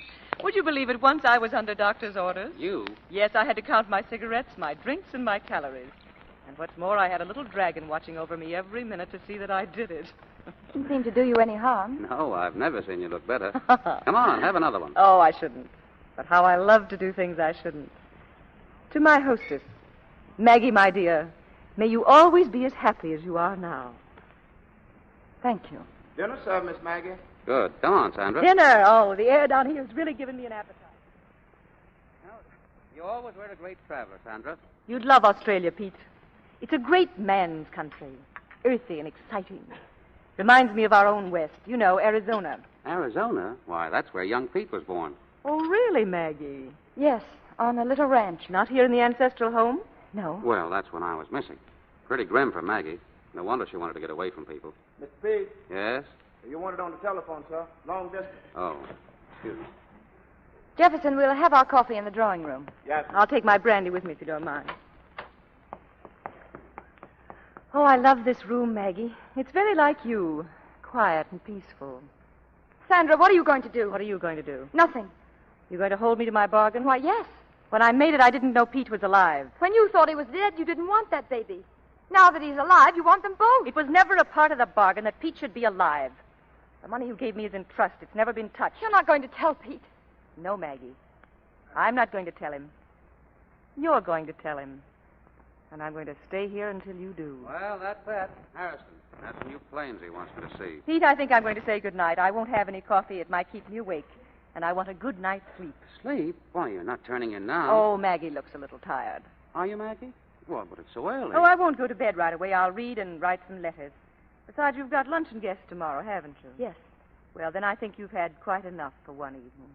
Good night, and try and get some rest. Good night, Sandra. I'll come up with you. Oh, don't bother, Maggie. I can find my way. Good night. Good night. Coffee, dear? What's going on between you two?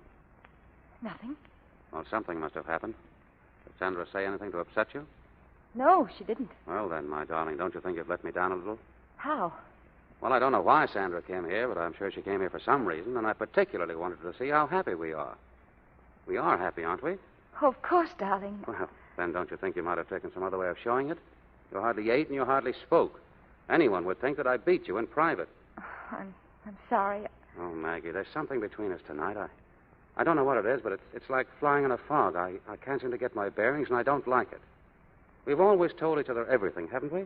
Yes. That's been the great thing. No secrets. Always honest with each other, haven't we? Yes. Well, then, don't you think you can tell me what's making you unhappy? Maggie, I think I know what it is. It's Sandra. Her being here has upset you, hasn't it? And you think that, well, that I still find her attractive, don't you? Do you? I'd be lying if I told you anything else.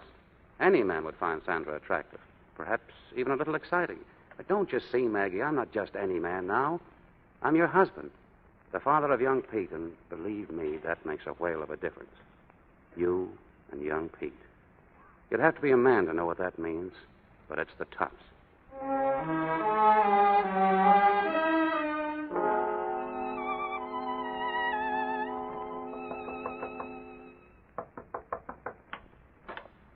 Are you awake, Miss Maggie? Yes. What time is it, Violet? I didn't get to sleep till early this morning. Why, it's 10 o'clock. Oh, that wretched lunch. What am I going to do? Well, the first thing you're going to do is drink your coffee. There ain't nobody coming for almost an hour. I don't want anything to go wrong, Violet. Is Madame Kovac up yet? Lordy, yes, and she was up with the birds, had breakfast, and then come to the nursery and took the baby. Took the... Where? Where did she take him? Miss Maggie, what's the matter with you this morning? You as white as a tablecloth. Why, she just took him for a little walk. They're downstairs there now. Oh. Well, get my clothes, Violet. I'm getting up right away. Morning, Maggie. Good morning. Sleepyhead. Hello, I'm sorry I slept so late. I'm getting acquainted with this young man. He's a darling. Yes, isn't he? I'm thinking of stealing him. You'd better not try it. Come on, Sonny. Back to the nursery for you. Sit down, Sandra. I want to speak to you. Yes. I think we ought to have a talk, Maggie. I've changed my mind since last night. If you think I can stand by and let Pete think that child is yours and say nothing, you're crazy. Why didn't you tell him the truth when he came back? Why did you lie to him? I didn't lie to him. But Pete thinks that child is yours? He is. What? I didn't lie to Pete. That child is mine. Your part was finished the minute you gave that baby to me. From that day on, I've had only one purpose in my life. To make that baby mine and to forget that you ever existed. So you told Pete the baby was yours. What did you think I'd do about that? I don't know what I thought. I thought that you'd never come back, that perhaps you'd marry and stay away, or perhaps you'd die. I hoped you would die. But I didn't die, and I haven't stayed away, and I want that child. Sandra, you walked away from that baby without one backward look. But I've seen him now. But you could have it any time. We made no rule about that. I was in Australia. Oh, it takes more than an ocean to keep a mother from a child she really wants to see. In all those months, you never wrote me one line asking about him. You were perfectly satisfied to take him off your hands, to send him with me. Why, if that had been my child, I'd never have given up. But he's not your child, and you're going to give him up.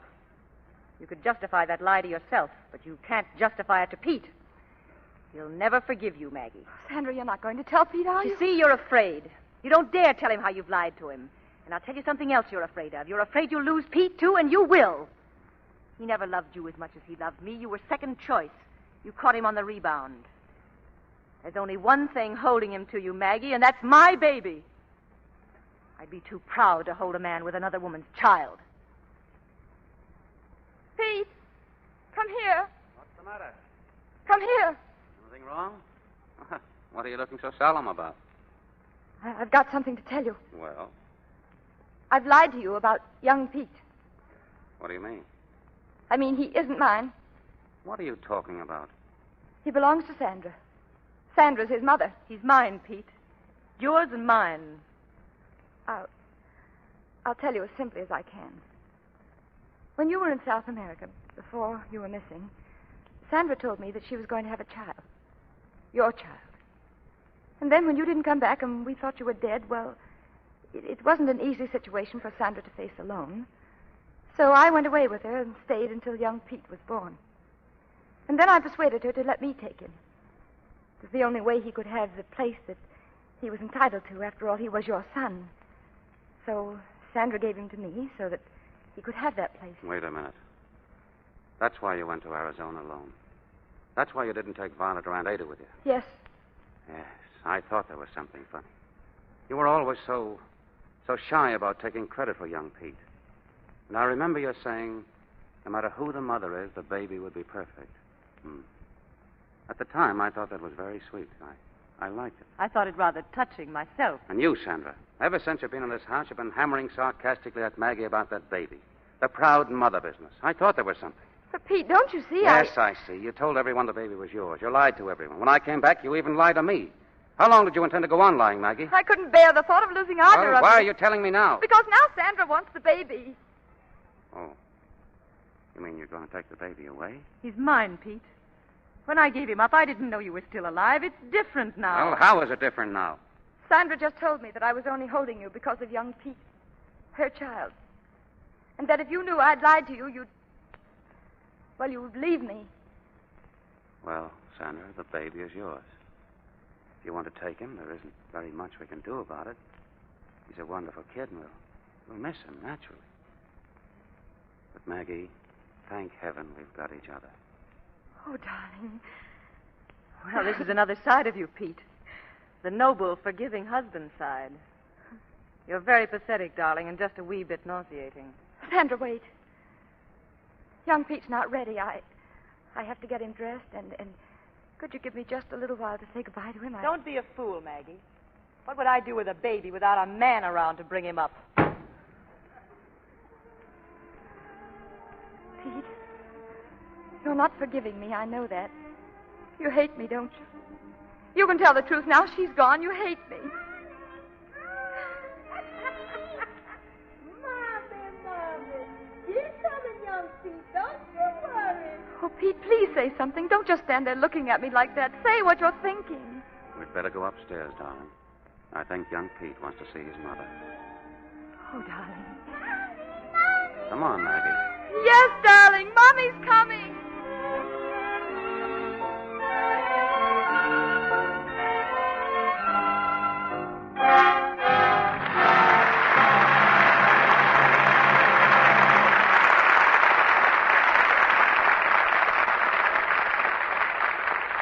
In just a moment, Mr. DeMille will bring our stars back to the microphone for their curtain calls.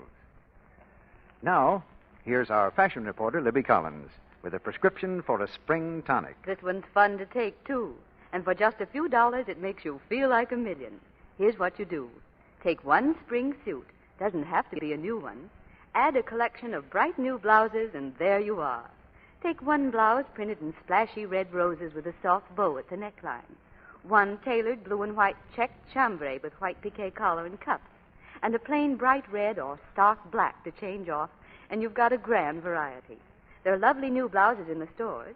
And, of course, if you want to buy the fabric and make your own, they're even less expensive. Add a dash of new Quick Lux to your prescription, Libby, and it's even thriftier because Lux is so safe for those bright prints and deep colors. Safe for anything safe in water. Lux Care keeps colors fresh and unfaded and new-looking longer, so your pretty things wear better. And better wear is more important to us today than ever. Yes, it's thrifty as well as easy to save our pretty washables with gentle Lux Care. It's care that experts advise. More makers of fine washables advise Lux Flakes than advise all other soaps combined. Now, here's Mr. DeMille with our stars. When 3 stars have taken as many curtain calls in the Lux Radio Theater as Loretta Young, George Brent, and Mary Astor, it goes without saying that we're delighted to have them take another. Well, thank you, Mr. DeMille. I always look forward to these weeks in the Lux Radio Theater. You 3 were certainly convincing in The Great Lie. Well, that's the only time I've been called a liar that I enjoyed it, C.P. Careful, George. Careful, you'll get me in wrong with the ladies. I feel a little embarrassed, Mary, that every time you've been our guest here, we've given you the rather disagreeable part of the other woman. The Northwest Mounted Police in reverse, Mr. DeMille. The lady who never gets her man. But the lady who did get an Academy Award for her performance in The Great Lie. Mary, we all want to congratulate you on winning that award. And everybody in Hollywood agrees with that, Mary. Thank you both. It's the nicest thing that ever happened to me. Naturally, I'm very proud of the honor. And I think the audience should know that when Mary arrived here for rehearsal the day she won the award, our whole cast broke into spontaneous applause. That was exactly how we felt about it. Say, what's going on here next week, C.P.? A delightful comedy, George. It's Paramount's hit motion picture, The Lady Eve. And our stars will be Barbara Stanwyck and Ray Milland. You'll hear Barbara Stanwyck in the same part she played on the screen, the beautiful card sharp, who finds a victim in Ray Milland until love takes a winning hand in the game. And we're sure to win with fortune dealing us The Lady Eve next Monday night. Well, the picture was a great success, Mr. DeMille. I know you'll have a fine play. Good night. Good night. Good night. The Great Lie is certainly worth telling.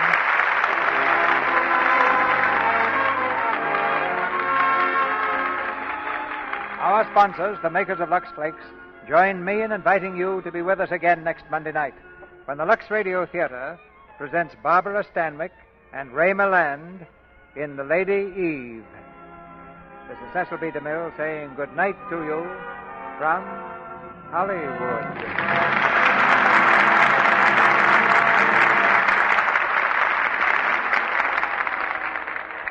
Ladies and gentlemen, the Honorable Henry Morgenthau, Jr., Secretary of the Treasury, has honored our sponsor, the makers of Lux Flakes and Lux Toilet Soap, with a citation, which reads as follows.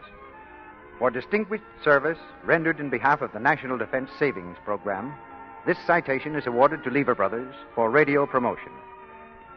Needless to say, we are proud that our sponsors' efforts on this program and on all other Lever Brothers programs have won this recognition. You can be sure that Lever Brothers Company will continue to do all in its power to promote the sale of defense bonds and to further every other effort to win the war. The picture, The Great Lie, was directed by Edward Goulding. Loretta Young is currently seen on the screen in the Columbia picture Bedtime Story. George Brent appeared tonight through the courtesy of Warner Brothers Studio and will soon be seen in their production of In This Our Life, in which he co-stars with Betty Davis. Mary Astor's current picture is the Warner Brothers production, The Maltese Falcon.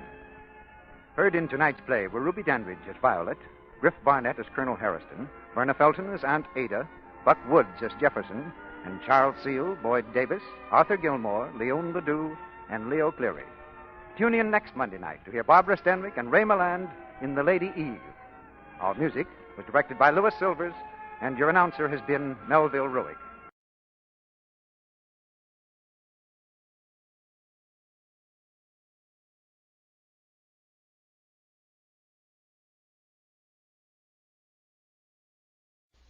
Kraft presents The Great Gildersleeve. The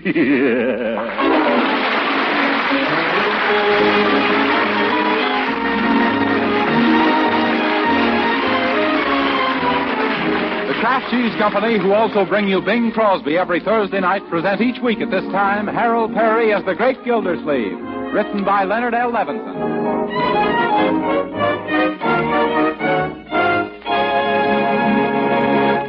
We'll hear from the great Gildersleeve in just a moment. But first, do you know what comes to my mind when I think of fresh bread, steaming hot baked potatoes, tasty pan-fried breakfast eggs, luscious cakes and cookies? Well, I think of that delicious modern margarine, Parquet margarine made by Kraft, because Parquet margarine makes all those good-tasting foods taste even better. Yes, Parquet's smooth, delicate flavor makes it grand for table use. Makes it a real flavor shortening for baking mouth-watering cookies, cakes, and pastries.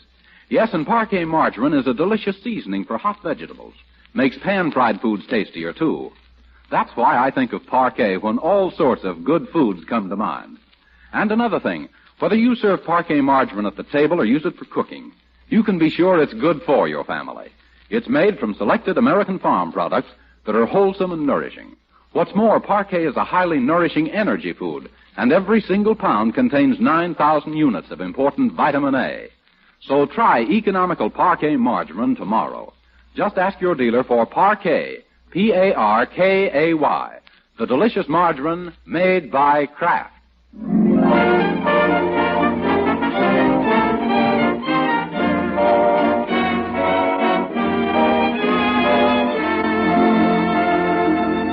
And now let's visit our friend, the great Gildersleeve.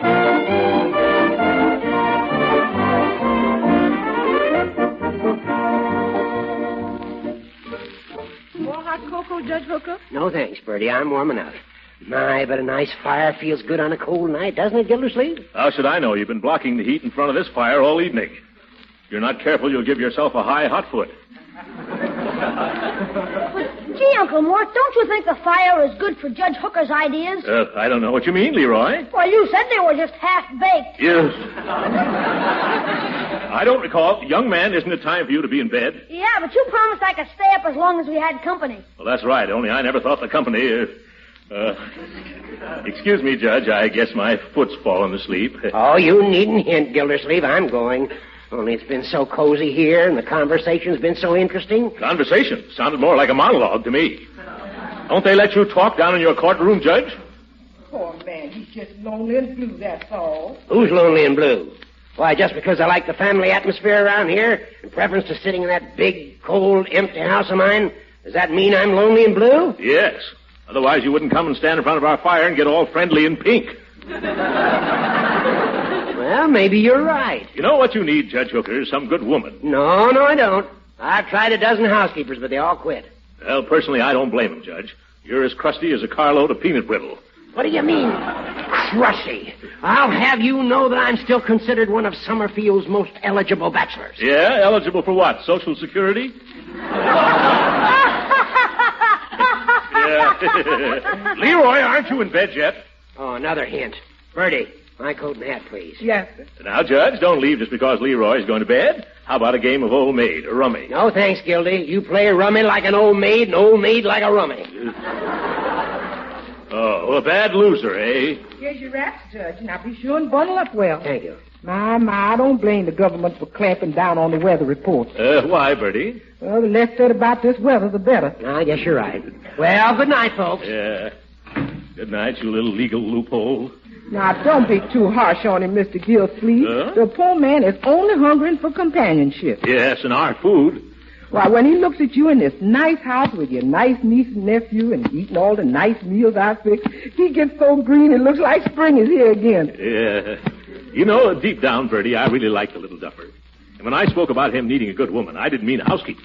I meant a good wife. With some nice ladies that he might take to. Take two? That'd be bigamy, Bertie. You really only allowed one.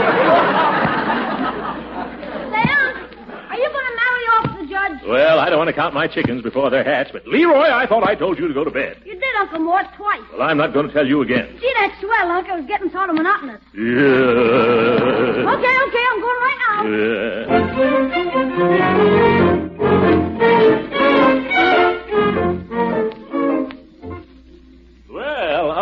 last day, Leroy. The only thing more difficult than getting you to bed at night is waking you in the morning. Good morning, Unc. Say, remember what you said last night about finding somebody to marry Judge Hooker? Oh, well, I didn't mean for you to hear that, young man. Well, it's lucky I did, because I've got somebody all lined up. What do you mean? Who? One of my teachers at school, Miss Cagle. Huh? Boy, the whole class has been trying to figure out a way to get rid of her ever since September.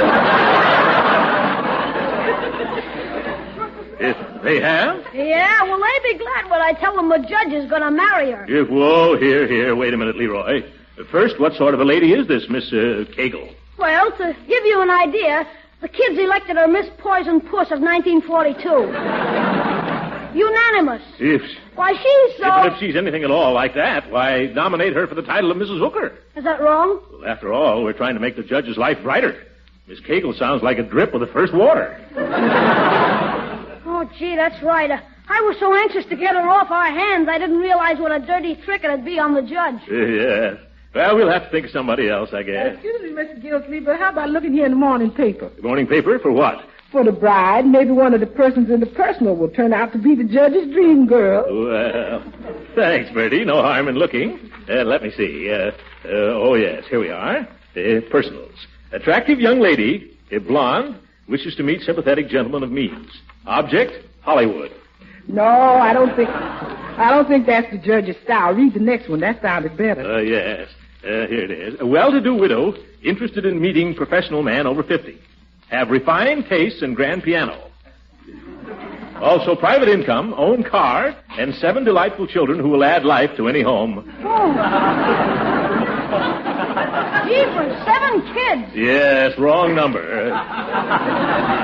I'm sorry, Bertie. I'm afraid our little Justice wouldn't have any peace if we snagged him a helpmate out of the help wanted. Oh, Jeepers, look at the time. I gotta get over to Piggy Banks' house. Yeah? What for, Leroy? His Aunt Henrietta is knitting sweaters for the army, and I'm to bring her some wool Marjorie left for her. Well, run along by all means, then. So Henrietta Banks is in town. Say, Henrietta Banks. What's the matter with her? Nothing. She's perfect. For Judge Hooker, I mean. She has a nice social position. Her grandfather was the first white child born in this county. And she's really not bad looking. Gee, I didn't know you knew Piggy's aunt, Uncle Mort. Yes, I met her about 10 years ago. I remembered I'd just ripped my trousers before she came over, and I didn't dare get up all the time she was here. It really was very embarrassing. She sure sounds like the future Miss Judge Hooker. Yeah, well, I'm going to try anyway. Let me have that yarn, Leroy. I'll deliver it. While I'm there, I can sort of subtly get around to talking about the judge and matrimony and things like that. Swell. I'll get your hat and coat on. Well, what about that appointment you had to get examined for insurance, Mr. Gilsleeve? Oh, yes. The insurance doctor's due here in half an hour. You tell him I was called away on business, Bertie. Have him come in a day or so. If I'm going to press the judge's suit, I better strike while the iron is hot. Hey, Uncle Mort. Thank you, Leroy. You know, I'm getting quite a kick out of this idea. Won't the judge be surprised when he finds out all I'm doing for him? Well, here I go. Good luck, Mr. Gilsleeve. Happy hunting, Unc. Yes, well, thanks. Goodbye. He's a pretty swell guy, isn't he, Bertie? He sure is. Going to all that trouble just to make 2 lonely people happy. That's right. Look at him walking down the street. A regular Dan Cupid. Yes, sir. Ain't he got the figure for it?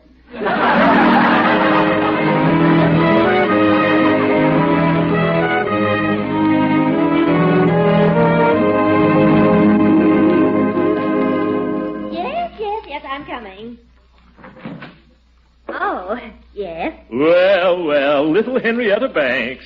Why, you haven't changed a day since I saw you 10 years ago. I haven't. Oh, you're just being nice. Huh? Oh, now, don't tell me. I know who you are. You're Mr. Mr. Gilder something. That's right, Gildersleeve. Oh, yes. Fancy you remembering me all this time. Well, won't you come in, Mr. Gildersleeve? Well, I don't mind if I do. My nephew, Leroy Forrester, was bringing over this yarn for you, and he happened to mention your name, and I said, well, never mind. You'd be surprised what I said. Well, have a chair, won't you? Thank you. My, I can't imagine how you could remember me. Huh? After all, we only met once before, and you seemed so shy then. Shy? Oh, yes, I remember. That was just a temporary bashfulness on my part. I suppose I was just afraid of making the wrong impression. Oh, as if you could have. As if I couldn't have. But tell me, Miss Banks. Oh, or rather, Henrietta. That is, if you don't mind. Oh, no, not at all. Go right ahead. Well, when Leroy told me that you were here, I was greatly surprised to hear that you were still Miss Banks. You were? Yes. My, but I'll bet you put up a gallant fight against all the men who must have wanted to change your name. Well, some girls like a certain independence. Well, I knew that would be the trouble. That attitude of yours is hardly fair to us poor men, Henrietta. Oh, do you think so, Mr. Gildersleeve? Yes. Absolutely. Why, marriage is the most delightful of partnerships, I'm told. And reminds me, there's someone right here in this town who'd be just wonderful for you. Oh, really now? I don't know what on earth you're talking about. Now, Henrietta, you do too. I do not. Then I'll tell you. Oh, don't. So embarrassing. Who is it? Well, I'm not going to mention any names. But this fellow, well, he's been awfully lonesome.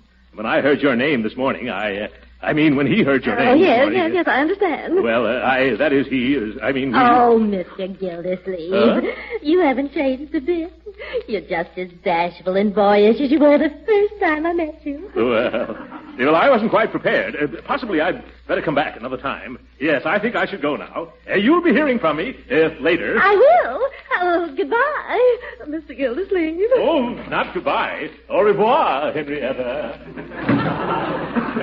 Oh.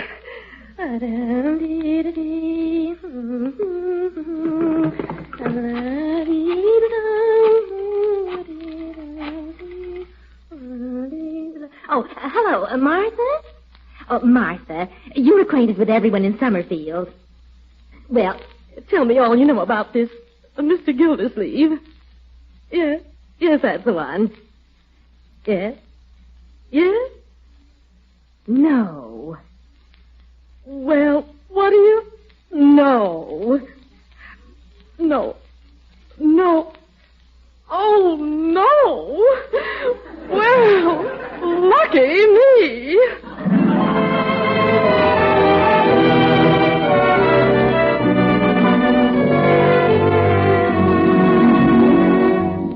All the muddled up cases I've ever had to listen to in all my life.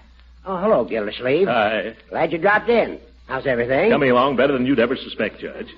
Remember our conversation out at the house the other night? Of course I do. And as soon as I left, I thought of some dandy answers, too. Now, let me see if I can remember. Oh, don't bother.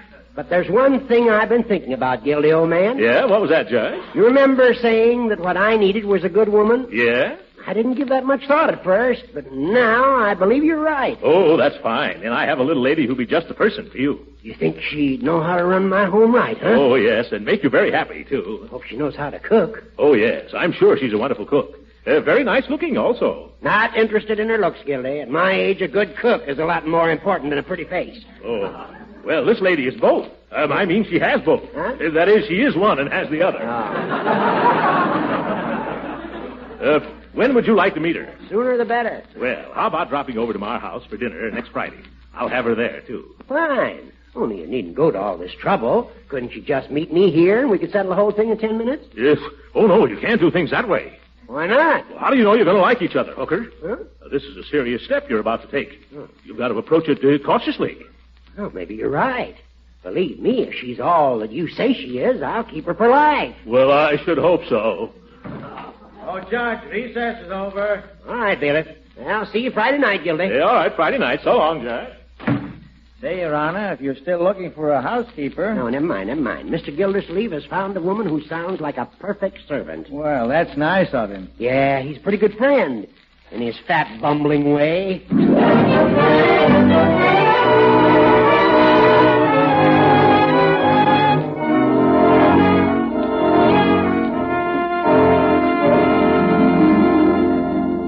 Good afternoon, Bertie. Hello, Leroy. Hi, Uncle Mort. Well, I've arranged the whole thing. Judge Hooker's coming to dinner day after tomorrow. Oh, then I better fix something extra special scrumptious with a touch of romantic and a dash of lovey-dovey. Yes. You invited Miss Banks, of course. Oh, yes. And she was so excited she kept calling me a dear boy. I sure hope she's going to like Judge Hooker when she meets up with him. Oh, of course she will.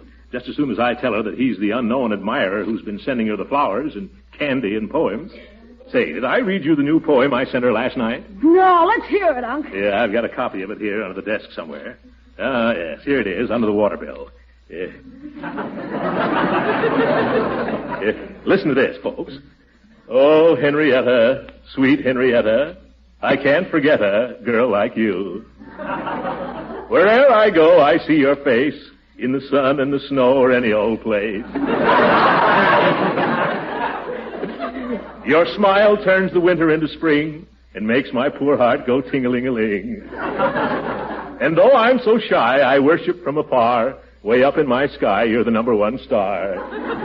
Oh, Henrietta, sweet Henrietta, I'd sure like to get a girl like you. Oh, gee. Gee, I never knew you were a poet, Unc. You sure have a gift, Mr. Gilsleeve. Do you like it? I'll give you copies if you want them. Well, that should sure make her feel mushy towards the judge. Yeah. Say, does he know he's been writing her all that guff and sending her all that stuff? Yes. Oh, no, I've invited him to come here half an hour before Henrietta gets here. Remind me to button hook her and tell him all about it then. Yes, sir, that's a very good idea. Yeah. And he won't have time enough then to get cold feet. Yeah. And cold feet has ruined more romances one way or the other than practically anything.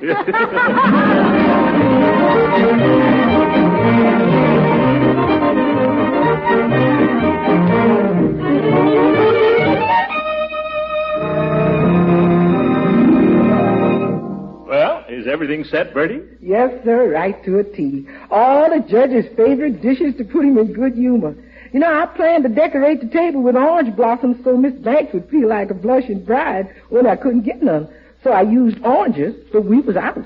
And that's why we got lemons on the table. Yes. That must be the bridegroom-to-be now. Let him in, Bertie. Yes, sir. And won't he be surprised to learn of what we've cooked up for him? Yeah.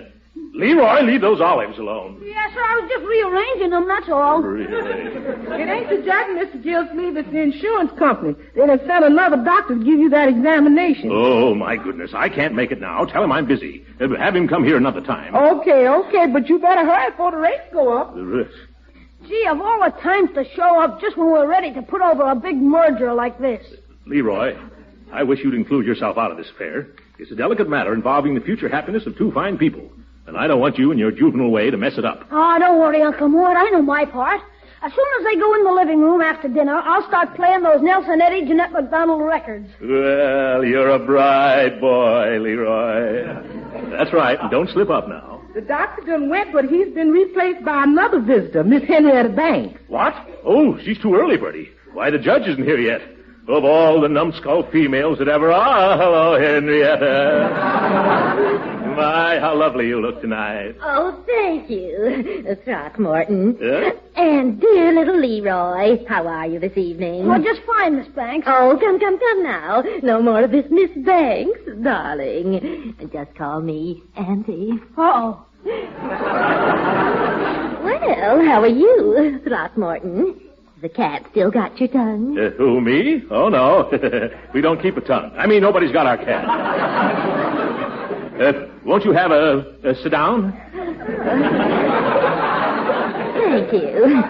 Now, come over here and sit beside me. Huh? There. That's better, isn't it? Oh, yes, considerably.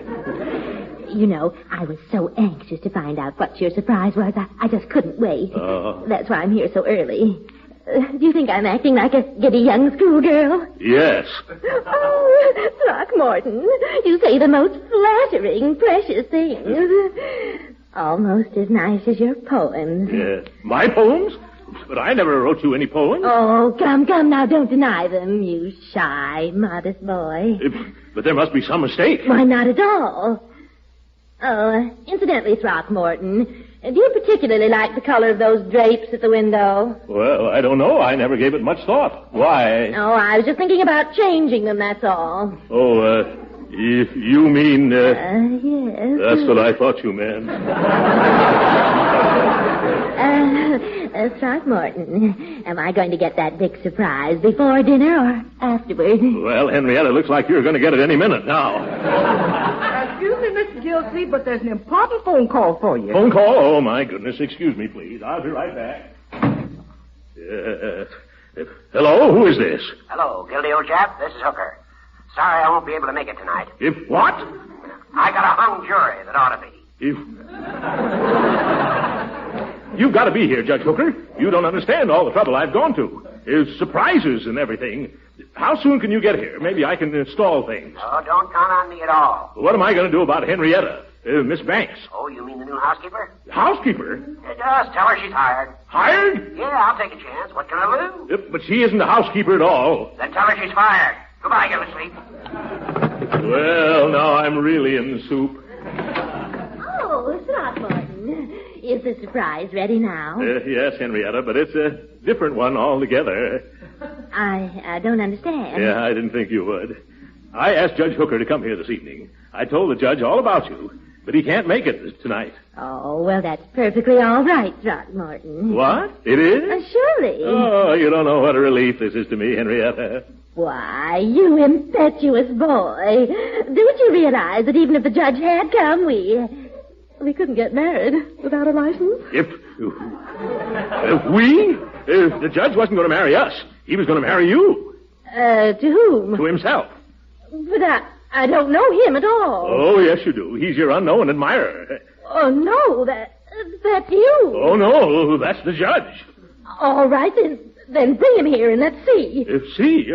Oh, well, I can hardly do that for a little while yet. Oh, you're just like all other men. After leading me on, it turns out to be a joke. Yes. A cruel, heartless joke. And after I told all my friends. Oh. Well, you haven't heard the last of this, Mr. Gildersleeve. There are courts and laws to protect innocent girls from men like you. Goodbye. Oh, why was I ever born?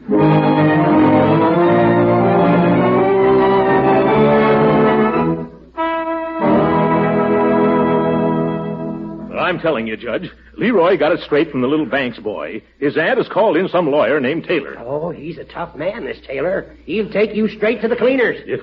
That's what I'm afraid of. They've been going over those letters and poems that I sent Henrietta. Uh-oh, that's bad. Yes.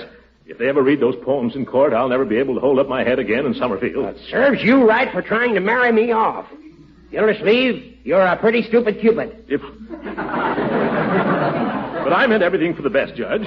Oh, please, can't you help me? Why, yes, Gildersleeve, I'll be glad to help you. If you publish those poems, put me down for a copy. Now, see here, Hooker. That's the wrong attitude after I played John Alden to your Pocahontas. Gildersleeve, I'm going to get out of here before I get involved in this scandalous case. Goodbye. I'll be seeing you in the funny paper, Gildy. The old goat. There's gratitude for you. The next time I take pity on him, I hope somebody gives me a good swift kick in the telephone. Hello? Who? Oh, Mr. Taylor. Tomorrow, Mr. Taylor? What time, Mr. Taylor? Goodbye, Mr. Taylor. Oh, now my goose is fricasseed.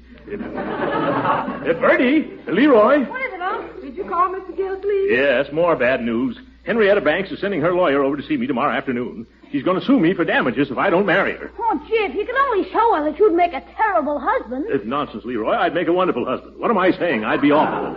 Yeah, but how you going to prove it without marrying her? Huh? Wait a minute. I just had an idea. Yes, I think it'd work out. If I could only convince that lawyer of hers that I'm not worth marrying. But how? I know. Now listen, you two. When Mr. Taylor, the lawyer, shows up tomorrow, Bertie, you'll meet him at the door, and then you'll say to him...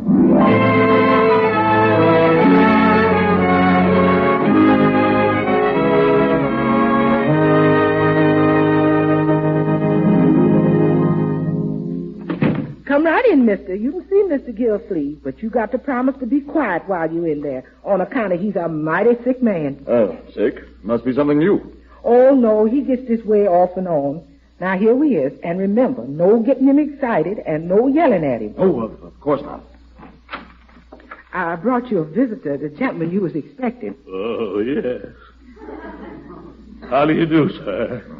You won't mind if my nephew just goes on feeding me my chicken broth, will you? No, not at all. Maybe I'd better come some other day when you'll be feeling better. Oh, sometimes I wonder if I'll ever feel better. No, don't say that, Unc. You still have a fighting chance. Yes, thank you, my boy. You're such a comfort. More chicken broth, please. Okay, Unc. Careful, it's hot. Yes, I'll be careful. Oh! Hey, that is hot, Leroy. Careful, Unc. Careful? Oh, yes. Oh, the pain. No more soup, Leroy. Well, what seems to be your trouble, Mr. Gildersleeve? Well, I could tell you about my troubles all afternoon, but why bore you with an organ recital?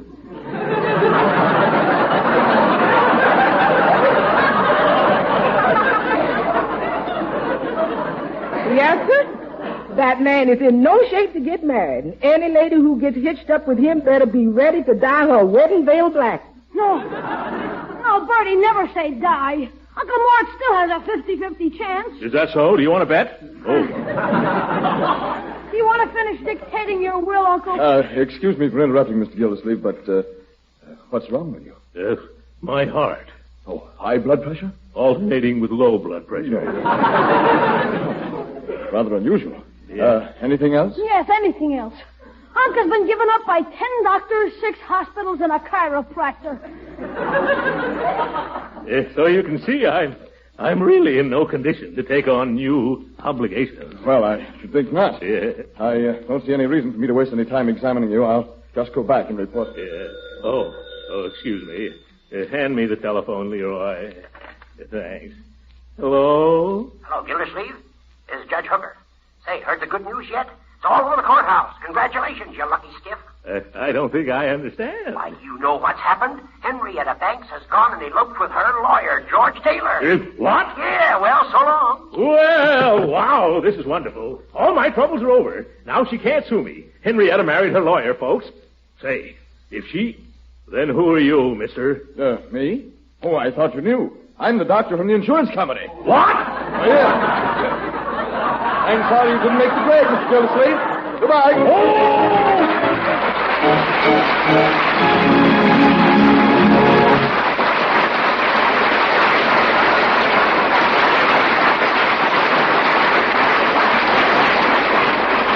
The great Gildersleeve will be with us again in a few minutes. But right now, I want to answer some questions. Several people have asked me lately questions like, what's parquet margarine made of? Is it good for you? How can it taste so deliciously good? Well, I'm glad to answer those questions because it will explain why parquet margarine is so different and better than old-time margarines. Why it's a downright delicious food that's nourishing and wholesome, too. You see, parquet is a modern vegetable margarine made by Kraft, and the pure, refined American vegetable oils that go into parquet help make it the highly nutritious energy food that it is. And to its wholesome goodness, Kraft adds important vitamin A to parquet margarine, 9,000 units to every pound. Now, about parquet margarine's delicious flavor, it's Kraft's long experience in making good-tasting foods that accounts for that. Yes, if you think all margarines are alike, just taste parquet. That rich, delicate parquet flavor is making it a favorite everywhere for table use and for cooking, too. But why not find out about parquet margarine's goodness yourself? Yes, try a pound or two of economical parquet margarine tomorrow. Just ask for Parquet, P-A-R-K-A-Y, the delicious modern margarine made by Kraft, the makers of famous Miracle Whip salad dressing.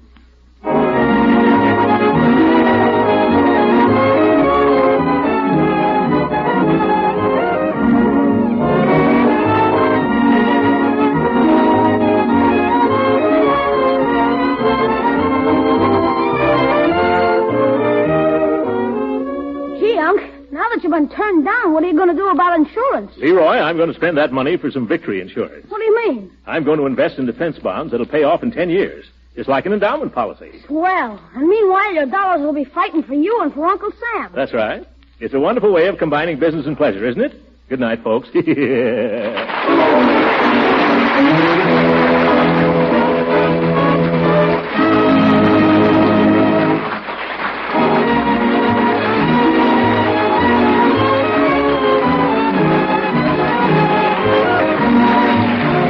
Original music heard on this program was composed and conducted by William Randolph.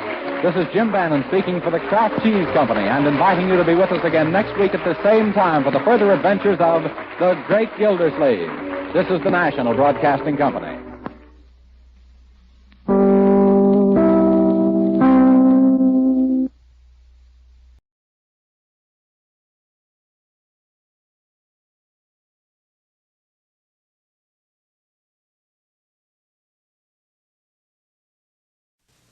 The National Broadcasting Company, in conjunction with the Fund for Adult Education, presents Democracy in America by Alexis de Tocqueville.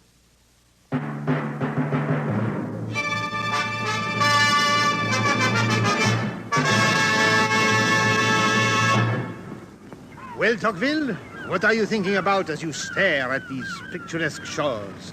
Are you thinking about America? About America? No. I do not see America. I see more than America. I am trying to make out the image of democracy itself, with its inclinations, its prejudices, and its passions.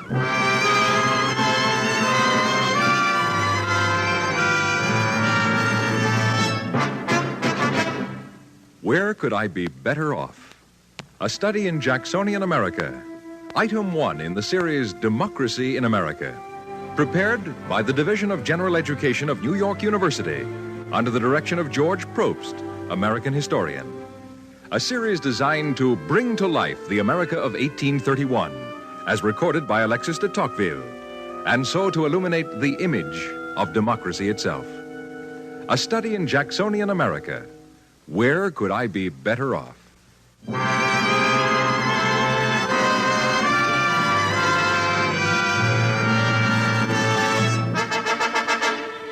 The month of May, 1831. The president, Old Hickory, General Andrew Jackson. And this is New York City. Over 200,000 people live here. Across the clear, fresh water of the East River, we look at Brooklyn, New York's dairy, a countryside of breezy heights and pasture land and cows. And looking across the beach is a New York clam dealer in an orange check waistcoat, tight-fitting gray gaiters, and a plug hat as tall and stately as a belfry with rips in the sides as if to let the noise of the bells out. Clams, choice clams, here's your Rockaway Beach clams, fine sand clams. But his mind is on the New York Consolidated Lottery. To be had in the greatest variety of lucky numbers at Arnold, 313 Broadway, opposite the Masonic Hall. 10 years ago, the state legislature had forbidden the famous old New York lotteries, but the proprietors are still finding loopholes to satisfy their customers who swarm through the bright May streets to produce the busiest community that any man could desire to live in. In the streets, all is hurry and bustle. The very carts, instead of being drawn by horses at a walking pace, are often met at a gallop and always in a brisk trot.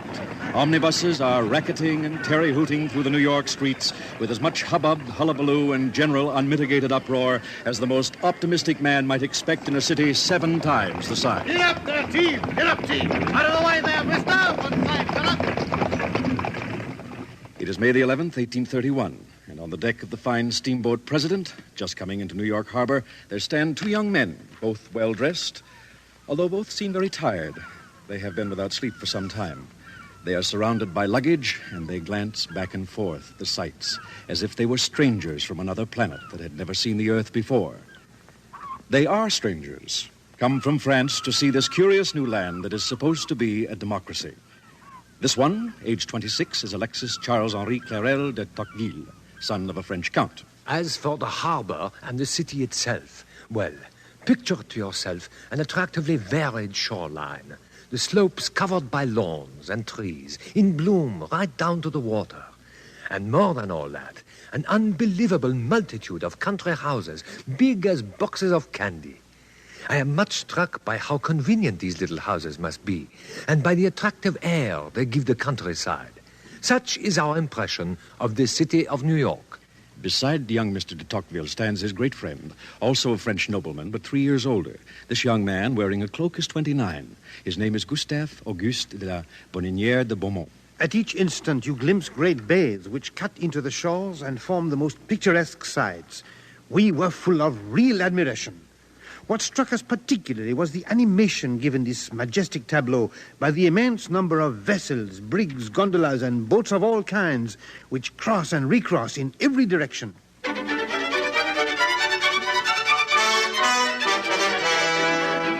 Tocqueville and Beaumont plunge into the crowd as though into a bath and are lost in the tumult of activity and motion. The carriages rattle through the streets, the carts dance as if they were running races with them, and the ladies trip along in all the colors of the rainbow. Lord, Mabel, skip into that door right smart, or I declare that carriage is going to splash our skirts. And as for the passers-by, they look as though they actually had something to do. Now I tell you what it is. Pardon me.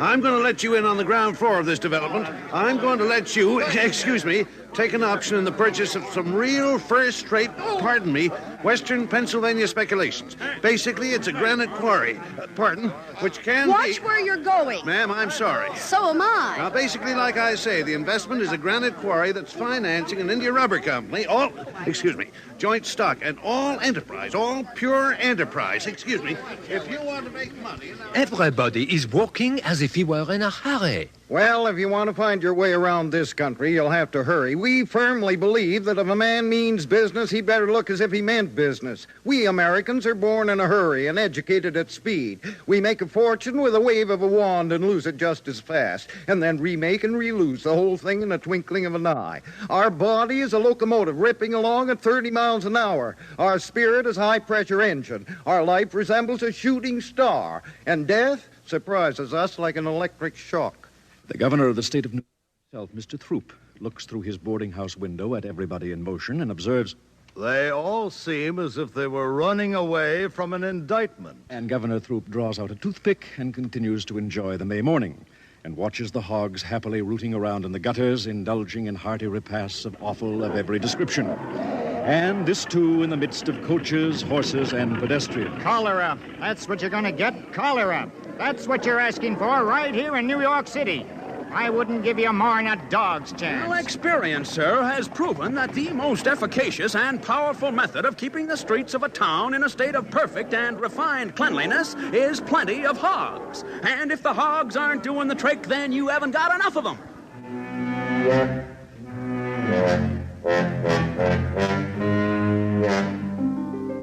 Or in 1831, New York City, with its 200,000 people and 11 daily newspapers, is very unequal in style and quality from one district to another. The great avenue of Broadway is striking from its continuous and unbroken length of 3 miles in a straight line. But its breadth, about 80 feet, is not sufficiently ample for the due proportion to its length. It is, moreover, wretchedly paved. And as for 3rd Avenue and 8th Avenue, these are no more than long, muddy lanes leading respectively to the remote villages of Harlem and Manhattanville.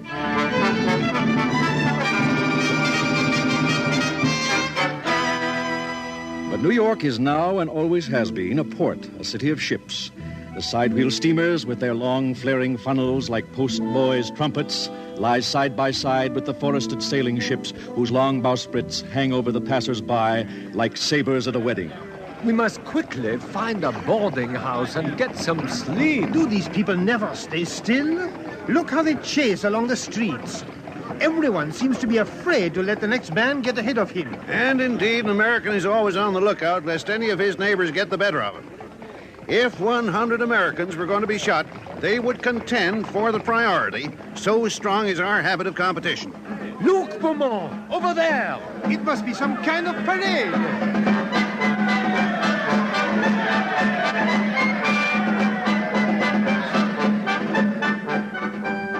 In the early 1830s, New York was a city of parades. Here's Major Downing.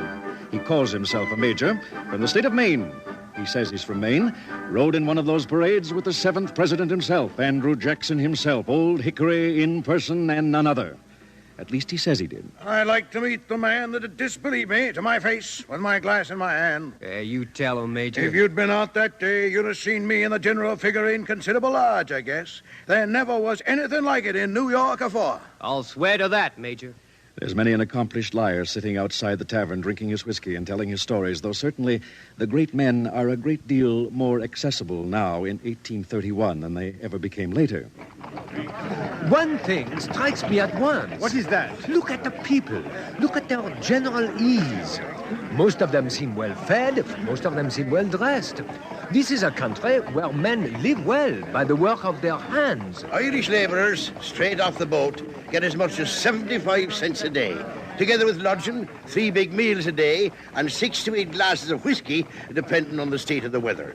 Bread, meat, sugar, tea, fuel are cheaper than in the old country, and wages are triple. The stores are full of things, some startling enough to horrify the casual visitor. We observed the open sale of dirks, bowie knives, and a long kind of stiletto called the Arkansas toothpick. These are sold by druggists in whose shops or stores these deadly weapons are hung up for public inspection and sold by them as part of the legitimate wares of their calling, thus plainly indicating that weapons to kill, as well as medicine to cure, could be had at the same shop.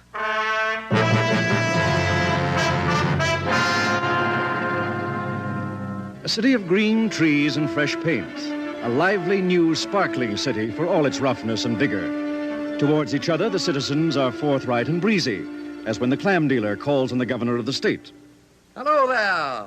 Brought some fresh clams for the governor. He's sitting in the parlor, picking his teeth. Go right in. Hello there, Mr. Garrett. Step right in. Morning, Mr. Governor. Brought you some clams. Well, that's just fine. Pull up a chair and bite yourself off a chew. One man's as good as another, if not better, and people don't forget that elected officers are nothing but their servants. Towards women, however, the attitude is usually very different. There are no women around here. The females are ladies, should be treated accordingly as the precious repositories and fair blossoms of virtue, beauty, and high morality. And anyone who suggests these dainty creatures should have their innocence sullied by too much education or the toil of commercial or political affairs deserves the active opprobrium of all decent men. Equality and easy manners, then, and pride. Such pride. Boasting is a virtue, and a good boaster is a man to be admired. When the ancient, respectable, and patriotic Tammany Society celebrates its 42nd anniversary tomorrow, May 12th, I shall propose the toast to democracy, the finest institution devised by the mind of man, especially suited for the greatest people on earth, the fortunate inhabitants of the greatest country on earth, under God's special protection, America. Equality, boasting, and business. This is a city of merchants and men of affairs. Even in the streets full of hurrying people, business goes on as usual. I'll go 30 cents a pound. I can't cover the cost of shipping at that price. 32. That takes up all my profit. You do better than that now with your markup. There's overhead charges. 30 and a half. If that's what I'll make it, 30 and a half. And yet, amid the bustle, there are some who sit calm, like this old gentleman here with a white beard and whiskers and the clean-shaven top lip.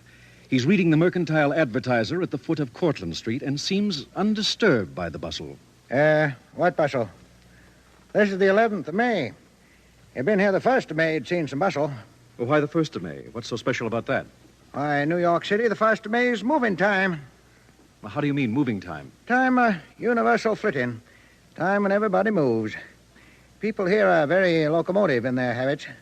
They are anxious to better themselves, see? It's the day of all others in the year when the good people of this town have one and all agreed to play at the game of move-all. 1st of May, they're all at it with all their might. 2nd of May, everything will be quiet. It'll all be settled again.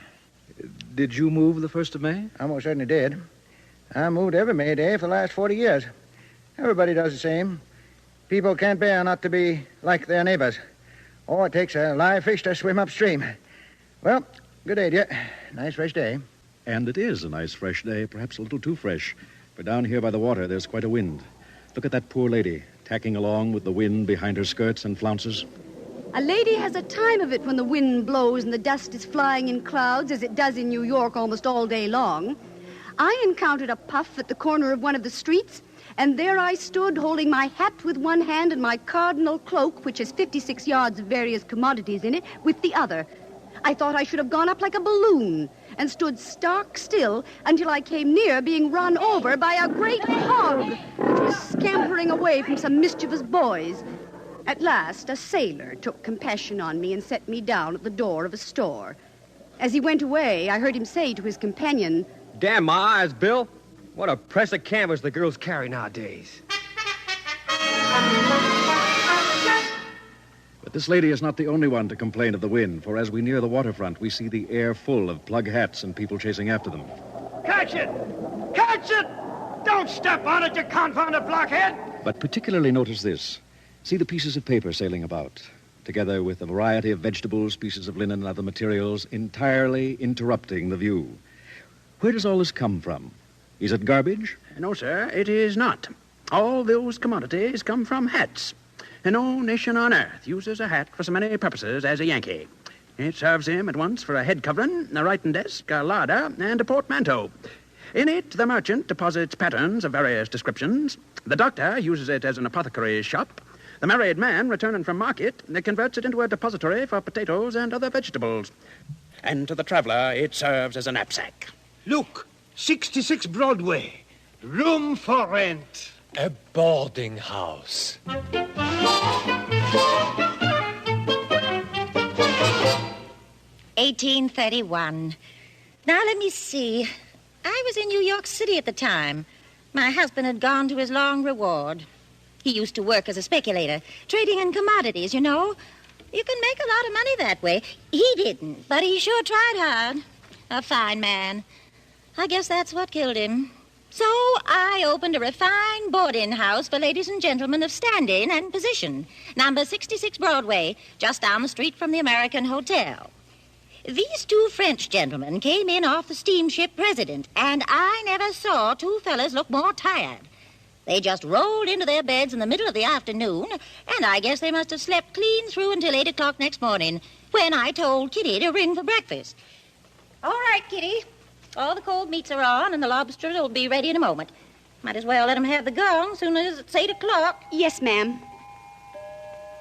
All right, Kitty, let him have it.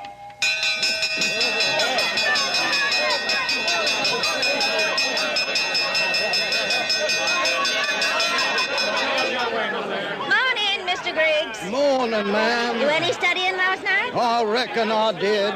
I've just about proved that the Babylon of the Apocalypse refers to the Scarlet City of London, England. Mr. Griggs from Kentucky.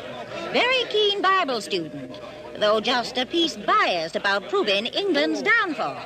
Good morning, Marquis. Good morning, madame. I hope you passed a good night, Marquis. The wrongs of my unhappy country. Get the bagwig and the ruffles. That gentleman's a real French Marquis. That's the way they call it. I believe right now the Marquis is teaching dancing to young ladies of refinement and... Morning, Major General. Morning, ma'am. You look fit as a fiddle this fine morning, sir. An old soldier usually comes out pretty fit, ma'am. The Major General's from Vermont. A regular walking encyclopedia about the war, if you ask me. Morning, Mr. O'Brien. Oh, morning, ma'am. One moment, Mr. O'Brien. I wondered if we might have something on account on that little bill. Well, I tell you, ma'am, I've got a job this morning at the Hudson River docks checking consignments. And whatever I get, you can have half of it. No, you can't say fairer than that. I'd rather have the whole of it. But you can't say too much to the poor fella with his ribs all sticking out. He has to stand up twice to cast a shadow. A lot of Irish gentlemen are over here to live cheap, even though it cost them a year's wages to get here. Morning, Mr. Beasley. Morning, ma'am. Any luck yesterday? I thought I saw one of them over near the courthouse, but he'd give me the slip. Well, I hope and trust you have better luck today. Mr. Beasley is from the Carolinas, indigo planter. He's up here on business and keeping his eye open for half a dozen of his slaves that ran away. He's heard tell they're in New York City at present. I hope he can make those slaves realize that every time they run away, they deprive a gentleman of his lawful property. Morning, gentlemen. Morning, madame. Good morning. Now, let me see. Which of you gentlemen is which? I am Mr. de Tocqueville, and this is Mr. de Beaumont. Mr. Tocqueville's the little one. Mr. Beaumont's the big one. Well, I hope I can remember that. And you gentlemen are from France? That is perfectly correct. Well, you can't start the day on an empty stomach, and you will if you don't step lively.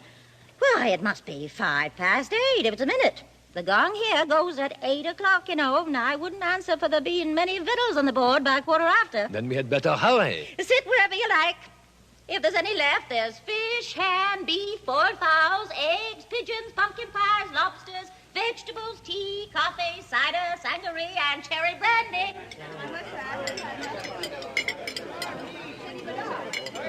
Oh, we can sit here. Yes.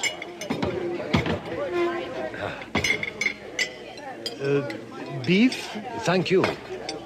Potatoes? Thank you. Cabbage? No, thanks. Coffee? No, not at this time in the morning. I'll have brandy. Beaumont, look at the ladies. It is also too early in the morning to look at ladies. No, I'm serious. You notice they are completely dressed for the day. Everything complete and finished. And here it is only breakfast. At this rate, a lady would be ready to receive visitors at 9 o'clock in the morning. Things will be very different here in America. See how fast you must eat. This food is melting away before our eyes. More beef? Thank you. More potatoes? Thank you. Oh, some of them are leaving already.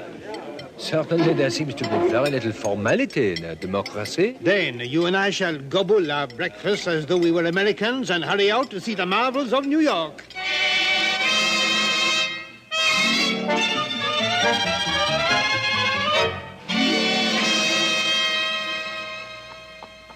Let me see. Where are we? This is the Bowery. And this is Bayard Street. Now, look at that hotel. The North American Hotel. 1, 2, 3, 4, 5 floors. And an exchange table attached. Never mind that. Look at the roof. What I want you to notice But I do mind it. I want to notice everything and make a note. Look on the roof beside where the American flag is flying. There is a wooden statue of a poor boy with ragged knees and elbows. Oh. Now, why should the management put such a thing on their roof? Surely there must be some instructive story connected with it. Yes, sir, there surely is. And you'll find it's a tale of American industry, American opportunity, and American courage. Are those things abundant here? Sir, those virtues and many others besides are always found in America and never found in other countries. Now, sir, 38 years ago, a poor boy came to this town, a poor Yankee boy, named David Reynolds. He was 12 or 14 years of age at the time, without a crust of bread to feed him, without a copper in his pocket. Weary and hungry, he leaned against a fine elm tree, since cut down, made into lumber, and sold at a good price. That elm tree stood where the North American Hotel now stands. While young David Reynolds was leaning against it, luxuriating, you might say, in his beautiful shade, he racked his little brains to try and devise some means of procuring for the sustenance of his childish needs a livelihood that should be both honest and honorable. While he was thus reflecting how to get his dinner, a gentleman came up to him. Name? I beg your pardon, sir. I wondered if you knew this gentleman's name. This gentleman's name, sir, has not been handed down to posterity. May I proceed? Pray do. Thank you, sir. The gentleman whose name has not been transmitted to us approached this poor friendless boy and asked if he were willing to carry the gentleman's trunk down to the wharf. The boy eagerly consented and received for his labors the sum of 25 cents. Now, what do you suppose he did with it? Spent it on food. Perhaps he reserved some to pay for his night's lodging. Or was he prepared to sleep in the street? He was prepared to do anything, sir, providing it was honest. I'll tell you what he did. He did an American thing. With a little of the money, he bought food. And with the rest of it, he bought fruit, which he offered for sale beneath that same elm tree. American initiative, sir, grasping the opportunity. He soon disposed of his little stock to advantage and spent that night richer than he had ever been before. On the morrow, he repeated the transaction. Soon, he had a fruit stall under the tree, then a small shop, then several houses on either side. Finally, he acquired such an estate that he pulled it all down and built this magnificent hotel. On this plaque, which he caused to be erected, he has set out his own story. And you will perceive it concludes with these words.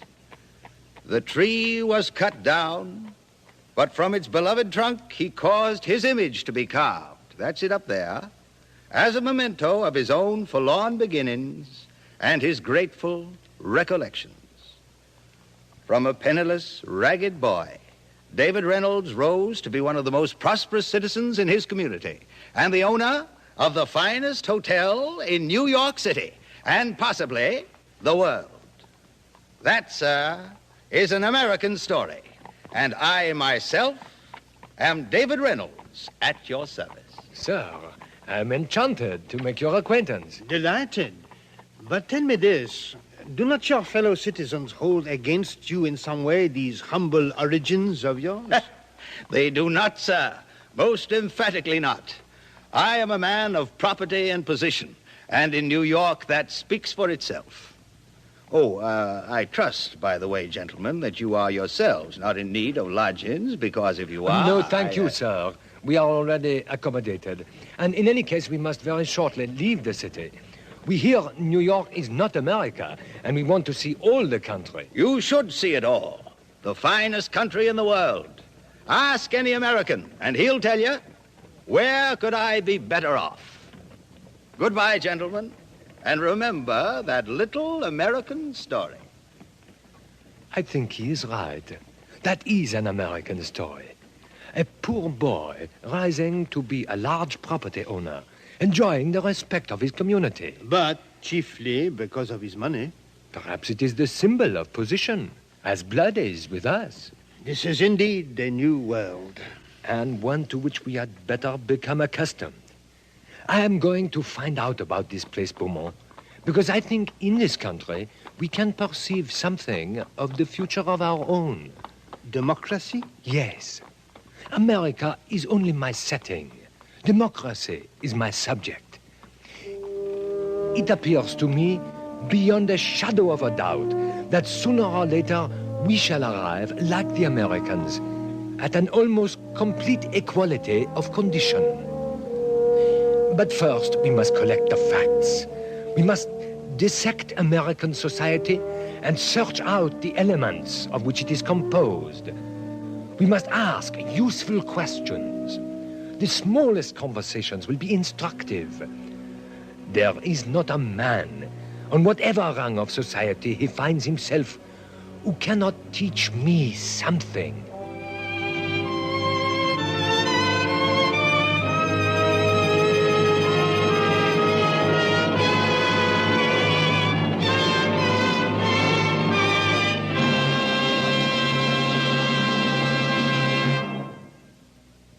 You have just heard Where Could I Be Better Off? A study in Jacksonian America. Item 1 in a series based on Alexis de Tocqueville's Democracy in America. This series, presented by the National Broadcasting Company, was prepared by the Division of General Education of New York University under the direction of George Probst, American historian. Produced in the studios of the Canadian Broadcasting Corporation by Andrew Allen, script by Lister Sinclair, music by Lucio Agostini. This series, Democracy in America, is made possible by a grant from the Fund for Adult Education as part of a general course of study of the nature of American society. For information about the use of these de Tocqueville dramatizations for study or discussion and how to secure these new materials about American democracy at a reasonable charge, write to the American Foundation for Continuing Education, Post Office Box 749, Chicago 90, Illinois. Now, this is Ben Grauer inviting you to join us next week for Item 2, The Governor in the Boarding House, on Democracy in America.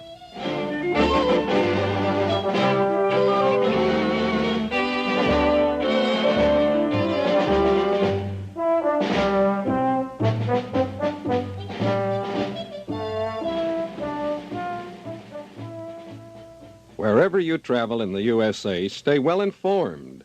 Tune to Radio NBC.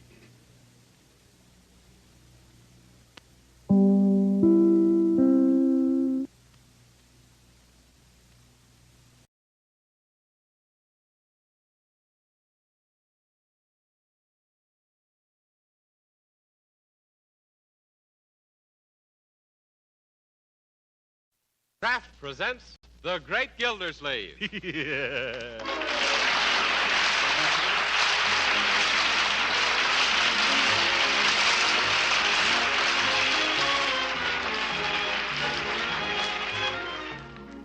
Each week at this time, Kraft presents from Hollywood, California, Harold Perry as The Great Gildersleeve, written by Leonard L. Levinson.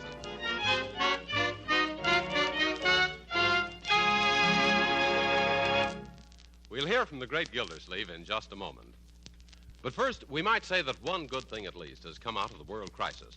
And that is that we Americans have learned that the right kind of food, and plenty of it, is vitally essential to national health and morale. And realizing this, we Americans can become the strongest nation on earth. That's why you homemakers should know about delicious Parquet margarine, made by Kraft. Because Parquet margarine is an economical source of nourishment and energy your whole family needs. Yes, Parquet margarine is a highly nutritious food, one of the best energy foods you can serve. And equally important is the fact that every pound of Parquet contains 9,000 units of vitamin A. What's more, your whole family will like Parquet margarine's delicate, appetizing flavor. Yes, delicious Parquet margarine makes everything taste better, whether you serve it at the table or use it for baking or pan frying. So try this nourishing, economical food. Buy a pound or two of grand-tasting Parquet margarine tomorrow. Just ask your dealer for Parquet, P-A-R-K-A-Y.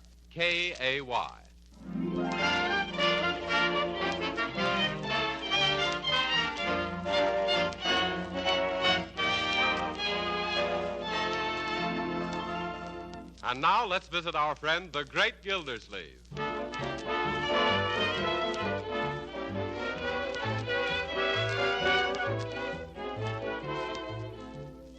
Hello. Where is everybody?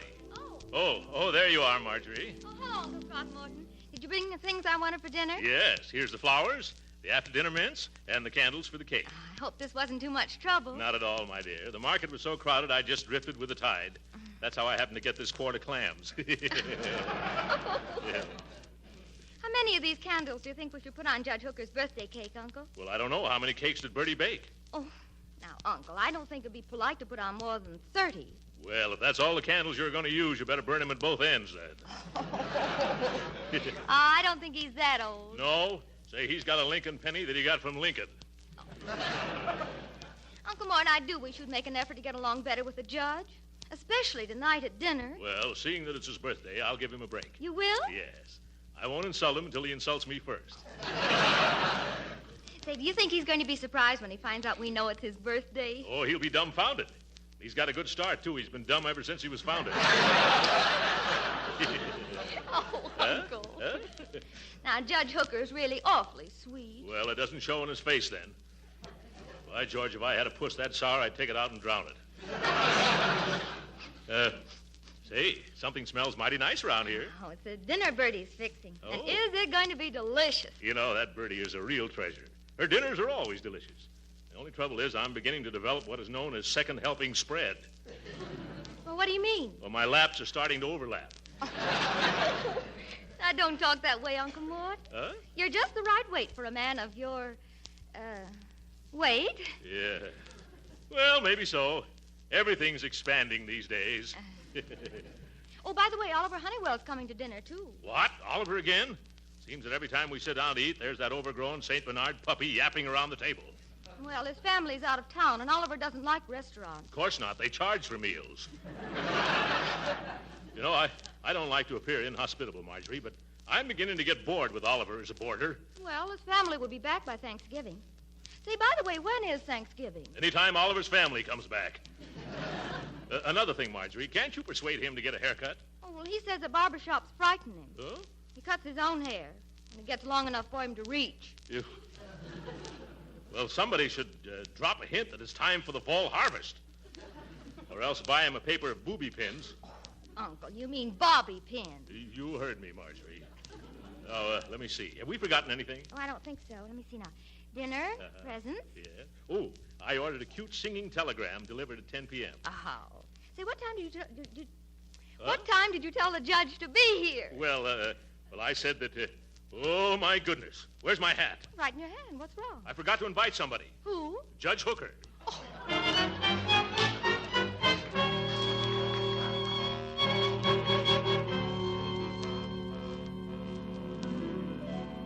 Hey, Marge, here comes Seabiscuit. Why, Leroy, what do you mean? Oh, hello, Oliver. Hello, Midgie Widgie. Gee, you look lovely this evening. How do I look?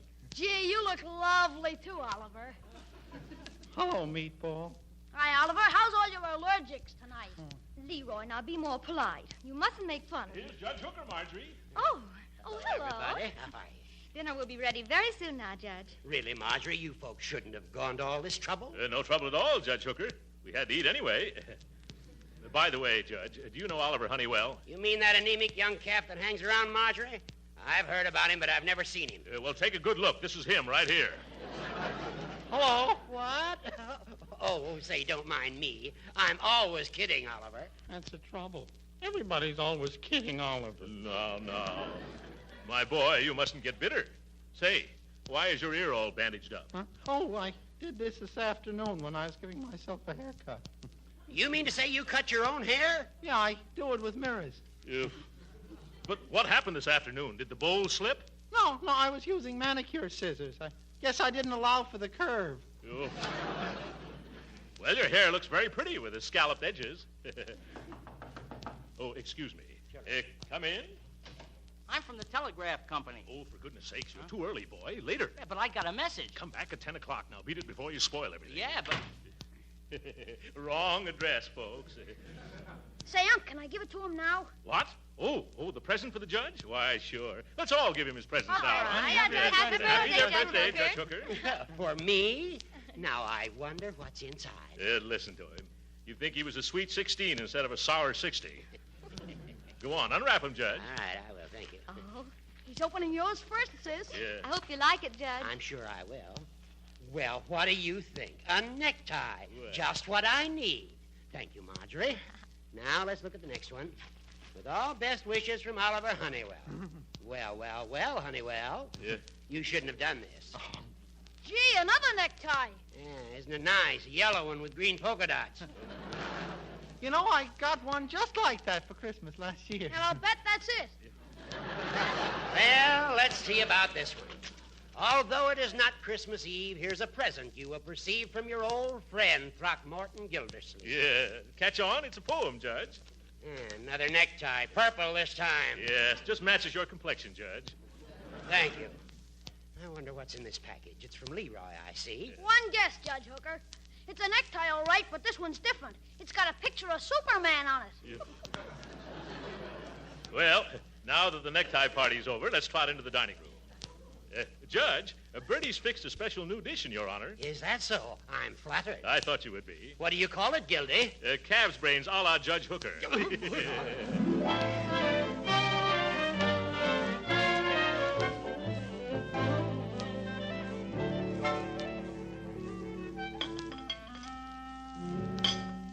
No, thanks. No more. My, that certainly was a delicious cake, and beautiful, too. Yes. With all those candles lit up, we had enough heat to bake another cake. Have your fun, Gildersleeve. I'm so full of wonderful food, I don't mind. Oh, that was a marvelous meal. I wish I had a cook like your Bertie. Well, what happened to your cook, Judge? I let her go when I found out that after fixing dinner for me, she'd go out and have her dinner in a restaurant. Oh, excuse me. I wonder who that can be. Yes? I'm from the telegraph company. Not now, I said. Come back at 10 o'clock. Yeah, but I got a date at 10 o'clock. Break it. What was it, Gildy, old man? Nothing at all, Judgy. Just a boy out looking for the wrong house. Say, if you don't mind, I'm going into the kitchen and thank Bertie for that wonderful dinner. Oh, well, don't overpraise her, Judge. I won't. Remember, too many compliments spoil the cook. Something I can do for you, Your Honor? No, Bertie, I just wanted to tell you that dinner you just served was an Epicurean collation. Is that considered good? I didn't think it was good. I thought it was a gastronomic achievement. Oh, you didn't like it? I did, too. And I consider myself a pretty good judge. And so do I, and I'll be glad to vote for you. When's the election? Next spring. No, I mean judge of cooking. Wish you were working for me, Bertie. That Gildersleeve is a mighty lucky dog, but he doesn't really appreciate you. He don't? But look at the way he makes you wash those dishes, getting your hands all chapped and red. Well, man, them's rubber gloves.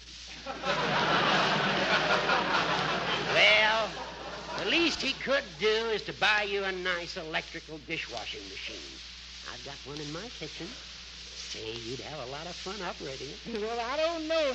I may be old-fashioned, but I prefer to dunk the dishes in water instead of electrocuting them. Great sense of humor you have there, Bertie. By the way, did I ever tell you about the fine big maid's room in my house? No, sir. Is it pretty? Is it? It's got everything but Rochester. Certainly sounds like the elephant's earrings to me. Yes, and of course, I'm not home more than 3-4 nights a week, so that means my cook has plenty of days off and very little to do. What do you think, Bertie? Well, I think you're going to make some gal a wonderful employer. Well, you don't understand. I want you as my cook. Me? But I've already got a position. But think what it would mean to your social position among your friends if you were to cook for Horace Hooker. Yes, sir. That certainly would impress the other members of the mysterious and bewildering orders of the Daughters of Cleopatra, which I is the head sphinx. But, of course, I just couldn't do it. Why not? Has Gildersleeve got you under contract? No, sir. I was here strictly on a meal-to-meal basis. Well, then, where no contractual entailment exists between principal and agent at the time of severance of service, notice of termination is not required, ipso facto. Ain't that the truth? Yeah, that's common law. Oh, it happens often, huh? Well, yes. Say, after you left Gildersleeve and come to work for me, you wish that you had left old Stupid over... Old Stupid over what, Judge? Well, that is, I was saying to Bertie that it must be hard working all stupid over a hot stove. Oh, yeah. I see. Well, come on back in the living room. The kids want to play pin the tail on the donkey, and you're going to be the Democrat. All right, I'm coming. Bye, Bertie, and don't forget what I said. You mean about the ipso facto? Yes. And the quicker you ipso, the sooner it'll be a facto. Come on, Gildy, old pal. Let's go into the other room. Yeah, all right, Judge. Here he is. Well, children, what shall we do? Well, I think it'll be just dandy if we play Drop the Kleenex. Huh? Yeah. Oliver, don't you mean drop the handkerchief? Well, I figured that the other would be more sanitary. Yeah. How about musical chairs or something like that? Well, I bet I know who that is. Come in. Mister, this is positively my final appearance. Here's a telegram for you. It's not for me. It's to this gray-haired gentleman right here. Oh. No. Don't hand it to him. It's supposed to be opened and sung. Oh, but I don't think... You're not paid to think. You're paid to sing. I'll break in the song, young man. Well, okay, but remember, you asked for it. Me. Yes, you.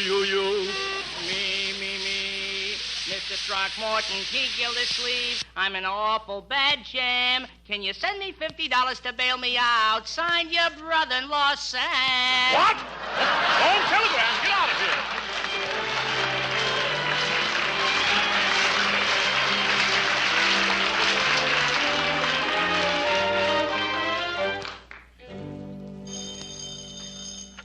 Gildersleeve residence. Good morning, Bertie. This is Judge Hooker. How are you this bright and sunny morning? Dull and cloudy. I was up all night trying to decide between remaining where I is with the status quo or packing up and moving over to the ipso facto. I just telephoned to tell you that whatever your salary is now, I'll better it by $10 a month. $10 a month? Judge, you done just hired yourself a cook. Fine. How soon can you come to work? Well, that depends on how soon they let me go. Well, cook up some excuse to leave quick. Bye. That's going to take a mess of doing. Oh, nobody knows the trouble I was getting into. Oh, Bertie, is breakfast ready? Yes, sir. Good morning, Bertie. You better set another place, Bertie. Oliver invited himself over for breakfast again. More people to feed. Just working myself to a shadow. Now, Bertie, can I help it if that biological blunder... come right in, Oliver. Thanks. Morning, Bert. Oh, prunes again, huh? Don't you like the way I fix breakfast? Of course he does. Oliver, never wrinkle up your nose at a prune. Morning, everybody. You too, Oliver. Say, what is this? Prunes again? Now, if you don't like it... Yes. Leroy, sit down and pass the toast. Yes, sir. Thank you. Yeah. Where's Marjorie? Isn't she... Oh, darn this toast. What's wrong with that toast? It just went down the wrong way. Oh, you don't like it. And after I worked my fingers to the bone, straightening it off for you. But all I said was wrong way. Oh, now I'm doing things the wrong way. Teaching me my business. I'm tired of not being appreciated around here. I was resigning. There's other people who likes my cookery. Well, Bertie seems to be a little twittery this morning. Gee, she never acted this way before. And you think she means that about resigning? Say, I better find out what's wrong. And now, Bertie, I don't understand what... Bertie, where are you? Oh, Bertie! Oh, Bertie! Oh, Bertie! Oh, Bertie! Oh, my goodness. Bertie has flown the coop.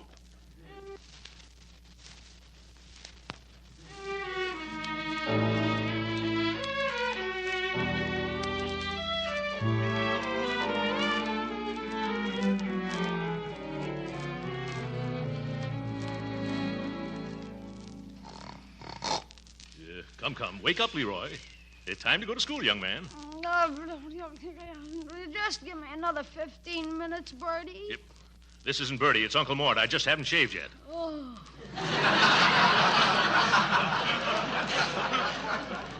Hi, Unc. Where's Bertie? Oh, well, yeah. Yeah. Wake up, young man. Look at the clock. Do you want to be tardy? It's okay with me. Come on, Leroy. Wake up. Oliver's fixing some nice hot mush for breakfast. Oh, just let me sleep 10 minutes more. I can't, Leroy. By George, I'm going to pull the covers off of you. Oh, no, don't do that. I'll get up. Yeah. Say, where's Marjorie? She's downtown interviewing cooks at employment agencies. Gildersleeve, help me quick. Oh, Oliver's in trouble in the kitchen. Get up, Leroy. Coming, Oliver. Yes. Now, what's the trouble? Oh, it's the mush I'm fixing for breakfast. It Huh? keeps overflowing. I filled 4 pots already. Now I need another one. Oh. Well, here's a double boiler, Oliver. Now keep stirring or it'll start burning. Gee whiz, I never knew mush multiplied like this. Just seems to go on and on and on. It's a morning cereal, isn't it? Oh, jumping jelly beans. What is it now? Oh, good morning, mailman. Oh, good morning, Mr. Gildersleeve. I've got a postage due letter here. It's 3 cents, please. Surely. 3 cents.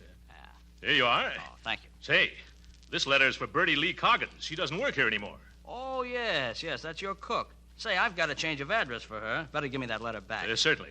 Oh, by the way, what is her new address, if it isn't violating any professional secrets? Oh, it's 2100 Burnside. 2100 Burnside. Thank you very much.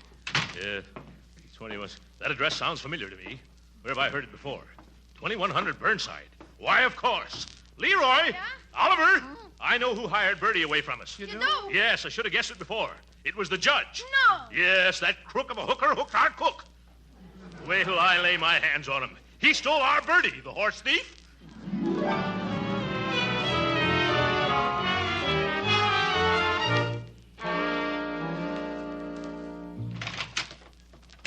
At last, hooker, I finally tracked you down. What do you mean, track me down? I'm always in my chambers this time of day. What do you want with me? Why, you oily worm, you got our Bertie. We want her back. Nothing doing. Now get out. Oh, that does it. I'm going to create a vacancy on the Superior Court bench. Oh, put down those bookends. I will not. Stand still, you old goat, so I can hit you. Now stay where you are, Gildersleeve, or I'll press this buzzer. I won't stay where I am. I'm going to knock you. What happens when you press the buzzer? My bailiff will come in and drag you down to jail. Yeah, it's a frame-up. That's what it is. First you steal my cook, then you upset our whole household, and now you're going to railroad me to the caboose. Uh-huh. So the big balloon's losing all its hot air. Your threats didn't work, Gildersleeve. You're a beaten man. You don't have to rub it in, you judicial Judas. I know when I'm licked. We can't find anybody to do Bertie's work. We can't find where she puts anything. We haven't had a decent meal since she left. You haven't? Oh, that's too bad. Well, I don't want to be too hard on you. So, if you promise to behave yourself, maybe I'll invite you over to the house for dinner sometime. I wouldn't sit down at the same table and eat a meal with you, hooker, if I were starving. What am I talking about? If I were starving, I am starving. I knew that your stomach was bigger than your stubbornness. You can come to dinner tomorrow night if you want to. I don't want to. I wouldn't humiliate myself to the extent of what time tomorrow night? 7 o'clock. And don't forget to bring Marjorie and Leroy. Of course I won't forget. But that's the only reason I'm coming. I'm just doing it for the kiddies.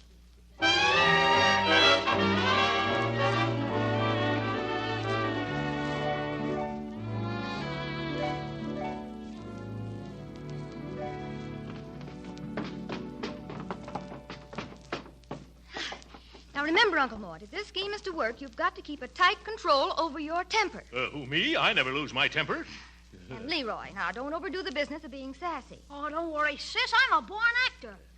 Well, I guess we're all ready. Gee, we surely look like tramps, don't we? Yeah. Well, go ahead and ring the bell, Uncle. Yeah, all right. Now, on your guard, everybody. Here she comes. Yeah. Oh, hello, Miss Marge. Hello. Hello, Leroy. Hello, Bertie. Good evening, Mr. Gildersleeve. Yeah, good evening.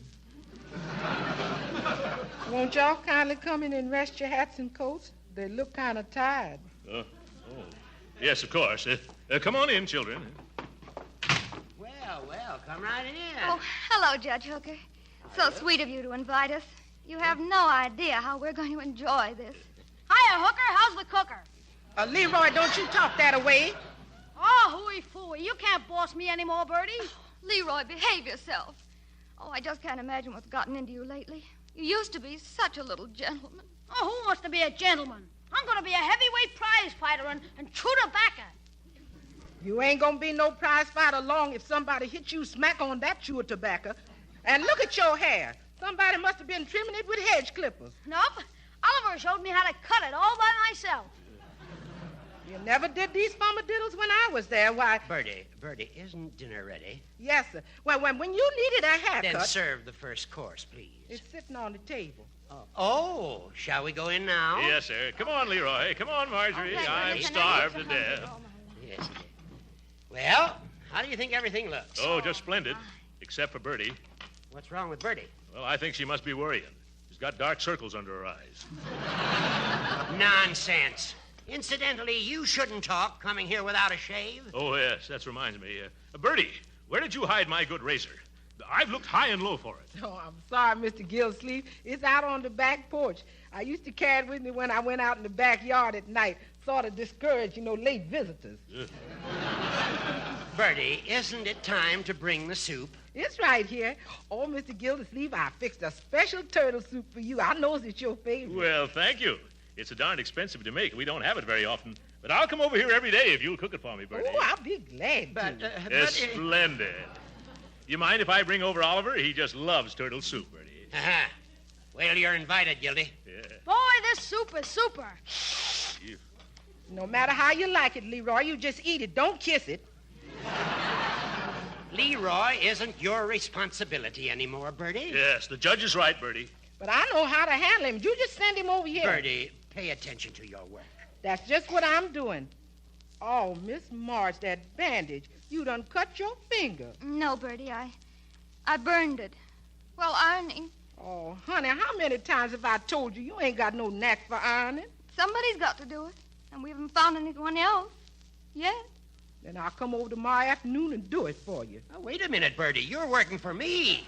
You can't do that. Oh, yes, I can. I got 3 afternoons off every week, and if I wants to spend them ironing for Miss Marge, nothing in the world can stop me. Ipso facto, habeas corpus, or post-mortem. I tell you, I won't stand for it. As long as you're working for me, you can't spend all your time straightening out Gildersleeve's messes. By George, I can straighten out my own messes, you little... Oh, Uncle, remember now, you mustn't. Oh, yes. Excuse me, Judgy. What were you saying? I was just telling Bertie to quit acting like one of your family. Well, I've been a member of that family so long, I just can't up and quit all at once. Don't be foolish. Here you have all the extra time in the world. That's just the trouble. Nobody to cook for, except one dyspeptic that eats itty-bitty dams. There's no big parties with lots of work like over at Mr. Gillsleeve. Well, I must say that is what... And when I see that Leroy, who I practically raised myself, acting so fresh because he needs a guiding hand to slap him down once in a while, well, I just don't like this job, Judge. And if I thought Miss Marge would have me back again, I'd go right upstairs and pack my bag. What? Why, you ungrateful... Bertie, we'd be very happy to have you come back. Okay, I was resigning, Judge. But you can't do that. You haven't given me any notice. I don't need to. Where there's no contractual entailment exists between the principal and the agent at the time of severance of service, notice of termination is not required. Ipso facto. Oh, what's the use? I'll get my things, and I'll be waiting out in the car when y'all get ready. Goodbye, Judge. Bye. Oh, it's a fine mess, and I have a sneaking suspicion regarding how it all came about, too. Why, Judgy, what are you hinting at? Never mind. Oh, whatever are we going to do about this dinner? Well, if you want to come over to our house, our Bertie will be glad to fix us up some ham and eggs, Judge. No, thanks. You sneak in the grass. Look who's calling who a what and a where. Come on, children. I won't let you remain in this atmosphere a moment longer. That suits me fine. Yes. But there's just one thing I've got to do before I go, Hooker. Let go of me. Get off of me. Help. Help. He's choking me to death. What? Stop. Uncle, don't choke him. Now, you mustn't. I'm not choking the little pipsqueak. I'm just taking back the necktie I gave him for his birthday. Come on, children. Did I do my part all right, Uncle? Oh, you were perfect, my boy. You were a regular dead-end kid. This bandage on my finger bothers me. Can I take it off now? No. Keep it on for at least another day or so, Marjorie, or else Bertie might get wise that this was all a put-up. Ah, Bertie, there you are. Yes, sir, Mr. Gilsleeve. Are you all ready to come home with us now, Bertie? Yes, sir. That was mighty cute the way y'all pretended things was wrong at home. Of course, it didn't fool me a bit. What? We didn't? Oh, my goodness.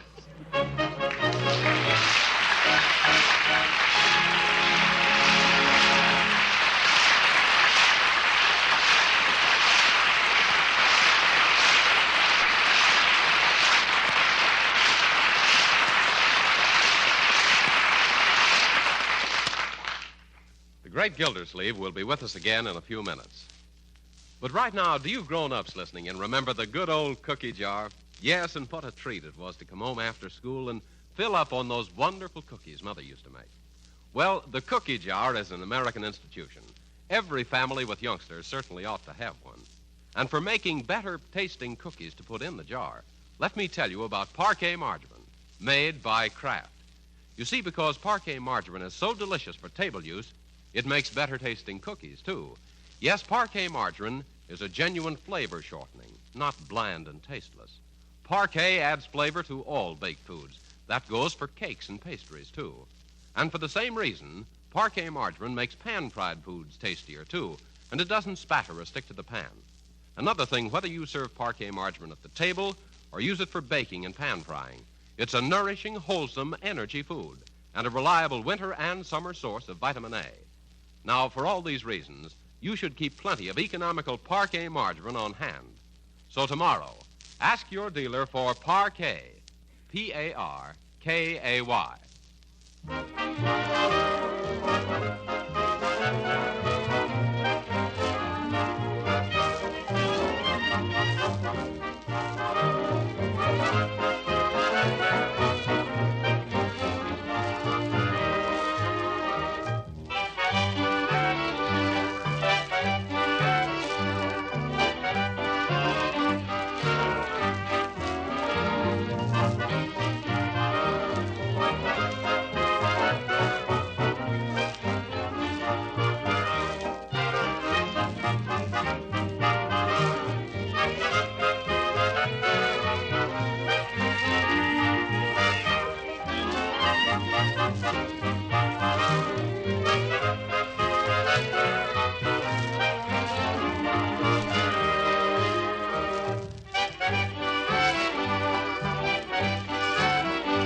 Oh, my, it sure is good to be back in my own kitchen again. Well, we're glad to have you back, Bertie.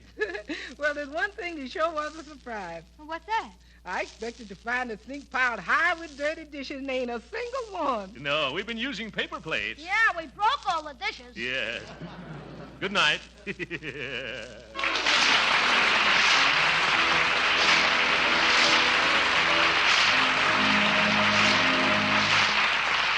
Original music heard on this program was composed and conducted by William Randolph. This is Jim Bannon speaking for the Kraft Cheese Company and inviting you to be with us again next week at this same time for the further adventures of the great Gildersleeve. And reminding you that America's first line of defense is you and your support. So invest to the best of your ability in defense savings bonds. Good night. This is the National Broadcasting Company.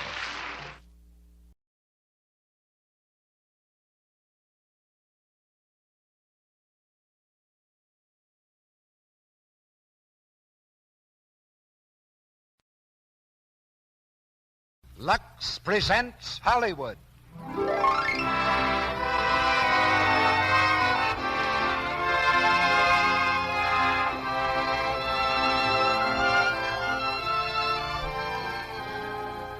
The Lux Radio Theater brings you Claudette Colbert and Don Amici in Midnight. Ladies and gentlemen, your producer, Mr. Cecil B. DeMille.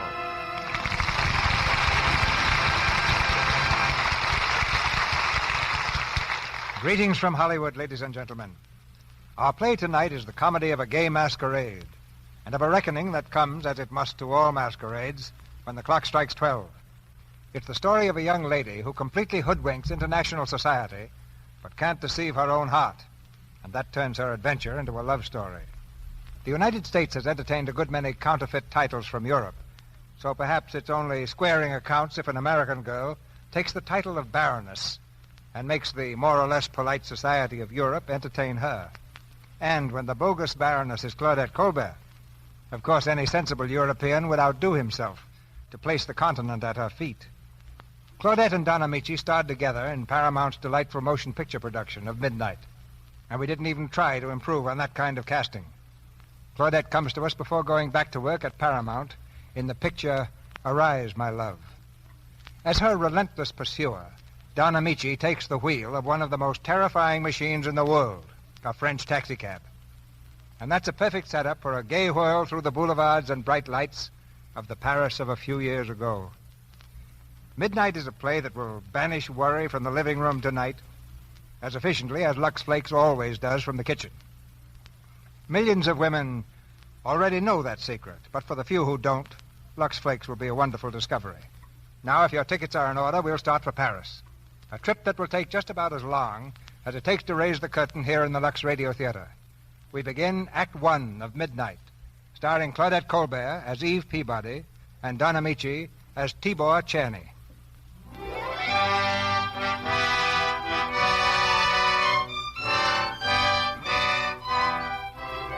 A few years ago, when one spoke of Paris, it was always Paris in the spring or Paris by night, conjuring up visions of gaiety and romance.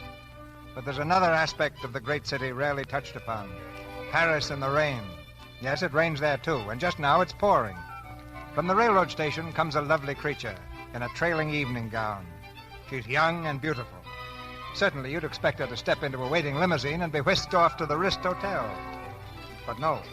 This lovely apparition in evening clothes is walking in the rain with a dripping newspaper on her head to ward off the stinging drops. The taxicab drivers cannot believe their eyes. Mademoiselle, you wish a taxi? No, thank you. Mademoiselle, you will not walk in this rain. Taxi, mademoiselle? No. Get in, mademoiselle. Anywhere in Paris. I said no. Will you leave me alone? To walk on a night like this. Oh, she's Taxi, mademoiselle, taxi. No. Any place in Paris, mademoiselle? No. Which way are you going? I don't know. I'm walking. Oh, mademoiselle enjoys the rain, huh? Oh, sure. I'm just mad about it. It feels so good running down my back. Well, then why not ride? Mademoiselle, my taxi is yours. Listen, I don't want it. All right, mister. Here's how things stand. I could have you drive me all around town and then tell you I left my purse home on the grand piano. Yeah. There's no grand piano, no home. And my purse, 25 centimes with a hole in it. That's what's left of the Peabody stake. Oh, you have no money, huh? That's right. I need a taxi to find myself a job, and I need a job to pay for the taxi. Oh, I see. Mm-hmm. No taxi, no job, no dinner. Ah. But look, if I do promote one, I'll pay you twice what the meter says, double or nothing. You mean you'll give me the honor of driving you around while you look for a job, huh? That's it. And for that you'll pay me double? Oh, and a great big daddy tip. Well, that sounds like good business. What do you say? I say no. All right, if that's the way you feel, I was going to walk anyway. Night. Hey, wait. What do you want? Get in the cab. Oh, never mind. I don't have Get in. Well, if you insist.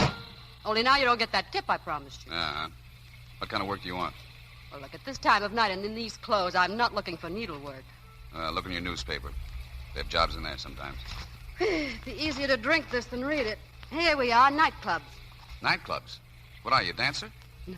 Didn't you ever hear of Eve Peabody, the famous American blues singer? No. Well, confidentially, she didn't get to be a blues singer till she stepped into your cab. Well, let's try the Bell Tavern, You have to be pretty good to work there. Say, do you, always travel in an evening dress? No. I was wearing this in Monte Carlo when a nasty accident occurred. What happened, a fire? The roulette system I was playing collapsed under me. I left the casino with what I had on my back. Oh. Well, drive on, and when I get that job, I'll think about restoring your tip. Oh, thank you, mademoiselle.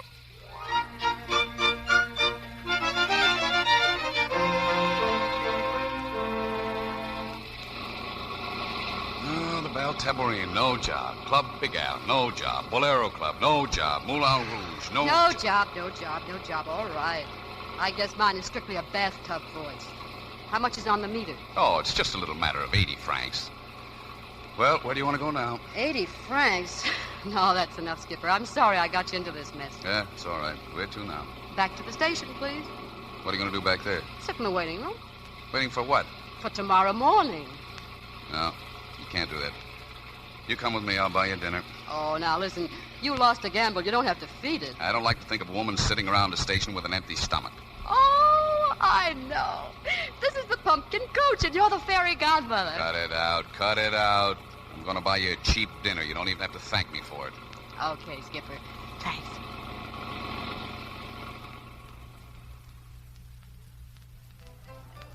Gee, I'm sorry, Skipper. I wouldn't have taken oysters, only I thought they were on the regular dinner, honest. Forget it. No, it was a dirty trick, Skipper. Say, what's your name anyway? I'm tired of calling you Skipper. Cherny is the name. Tibor Cherny. T what? Tibor. Tibor Cherny. I'm Hungarian. Where I come from, they think Eve Peabody is a funny name. Oh, yeah? Yeah. Well, anyway, Mr. Cherny, I'm sorry I ordered oysters. I'm running into money. I wish you'd stop talking about money. I'm a rich man. You? Sure, I need 40 francs a day, and I make 40 francs. What about that rainy day when it comes? On a rainy day, I make double. No bank account, no real estate, no possessions. 3 handkerchiefs, 2 shirts, 1 tie, and no worries. Oh, you're talking like a fool. Listen, if you want peace of mind, get yourself a taxi cab. No woman ever found peace in a taxi. I'm looking for a limousine. They don't ride any better. They ride better than the subway. I spent most of my life in a Bronx local. Squeezed, trampled, stepped on.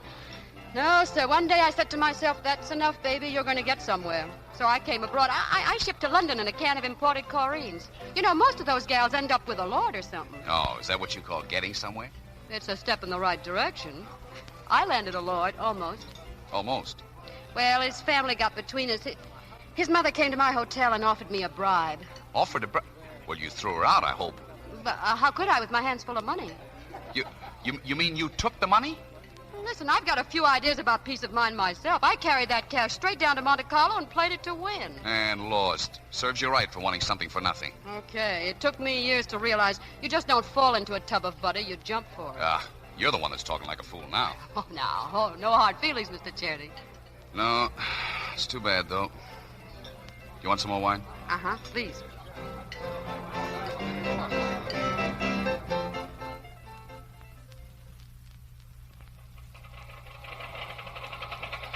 What's the matter?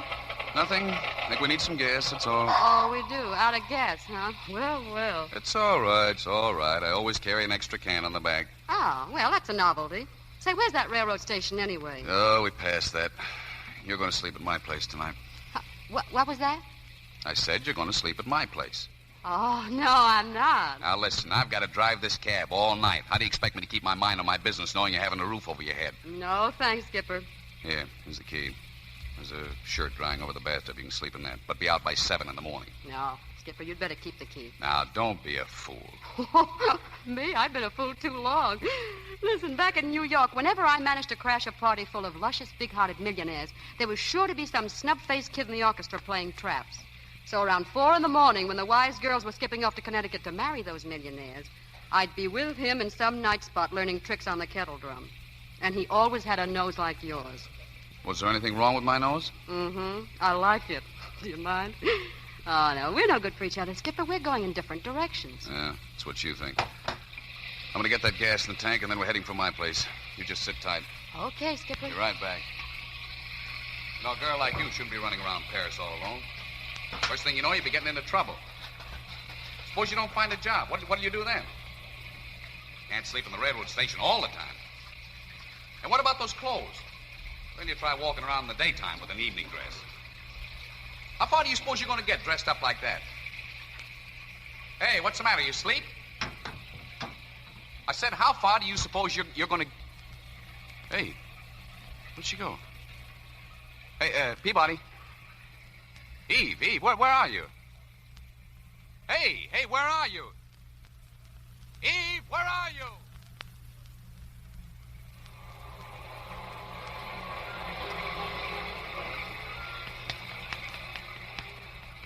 Good evening, madame.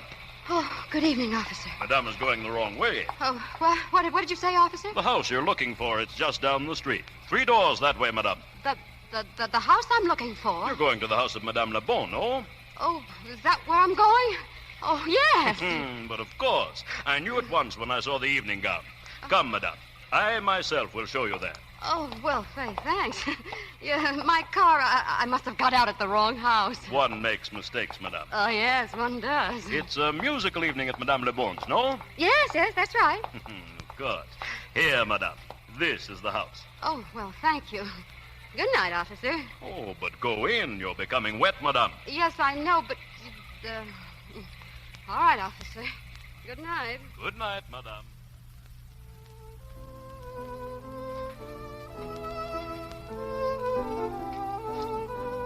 Good evening, Madame. Oh, hello. Are you looking for a seat? I don't believe this one is taken. Thank you. I saw you come in. Yes, that was observing of you. My name is George Flammarion. George Flammarion? Dull evening, isn't it? Not up to now. I don't believe I've seen you here before, Madame. Madame... I've never been invited here before. Oh, I see. Stuffy people, aren't they? I don't think so. Very. Someone once tried to come in under a false name. They found out she didn't belong. Not really. What did they do? Handed her over to the police. Stuffy people. You're very. Madame. Madame, will you come this way, please? Someone's calling you, Madame. You mean me? Please, I would like to a word with you outside. Yeah, that's what I thought. All right, I'll go quietly. Come here, Madame. All right, now let's get it over with. I've had my eye on you from the moment you came in. I know. I should have known better, but you see, I didn't want to come in here at all. It was an officer outside. Shh, don't apologize. You're not the only one. There are 3 of us in rebellion against that music. You play bridge, don't you? What? Yes, I do. Good. Come this way. Well, why did you pick on me? Well, you look charming. You look bored. You look as though you wouldn't trump your partner's ace. Well, thanks. Now, in this room are 2 partners awaiting us impatiently. Helene, Jacques, I found a 4th for... Come in, Marcel. It's all right. For a moment, I was not sure. Jacques, wipe the lipstick off your face. Oh, come in, Marcel, please. Helene, I found a 4th, Madame Flammarion. May I present Madame... How do you do? How do you do, Madame... the Czerny. Madame Czerny? Yes, Czerny. Madame, may I also present Jacques Picot, one of the most dangerous men in the room. How do you do, Madame? How do you do? And I am Marcel Renard. How do you do? Sit down, everybody. Shall we cut for deal?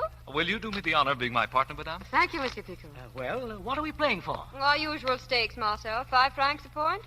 5 francs? Well, 5 francs is a bit tame if you'd care to make them higher. Oh, no. It makes no difference to me. Your deal, Madame Czerny.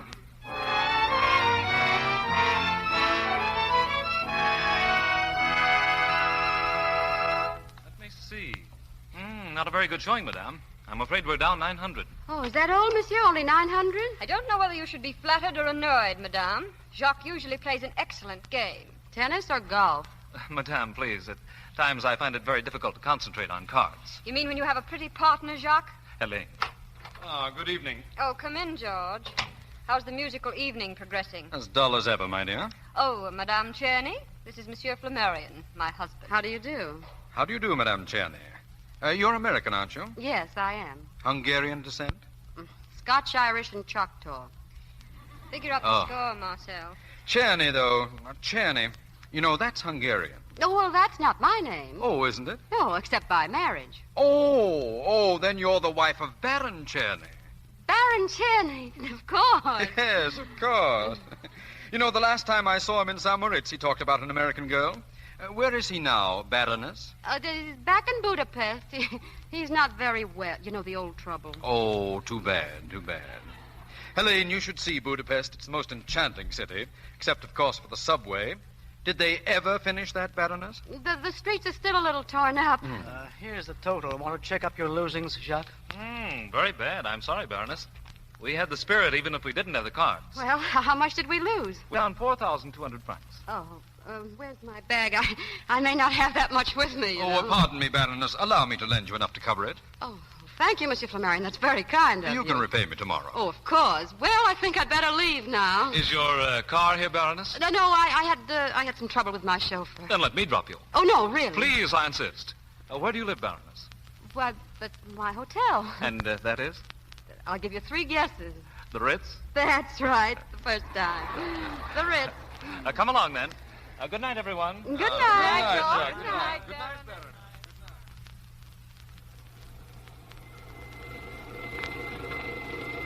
Well, this is it. The Ritz, wasn't it? Yes, thank you so much. Don't bother to see me inside. It's terribly late. Oh, no. My mother taught me always to see a lady to her door. Oh, thanks. Well, good night. Oh, no. You can't get rid of me as easily as that. How do you know what dangers may lurk in the hotel lobby? I know exactly what dangers lurk in hotel lobbies. Come on. Look, now, I'm going to stay in the lobby for a while. I have something to do, a telegram back home. You see, my husband hasn't been well, a night letter. Well, write it out, Baroness. I'll get you a key. Oh, look, don't you know when to go home? No. Oh. Clerk, the key for Baroness Czerny, please. Yes, monsieur? It may be in the name of Smith. You know, my maid sometimes makes a mistake. Ah, here you are. The Baroness Czerny, room 217, 219. What did you say? The Baroness Czerny, room 217, 219. What's the matter, Baroness? Don't you know your own room number? Well, yes, of course. Now we'll send that wire. No, you needn't bother. I'll write it upstairs. Good night. No, to her door, my mother said. That means upstairs. Oh, Monsieur Picot, please. No. Come on, Baroness. Right to your door.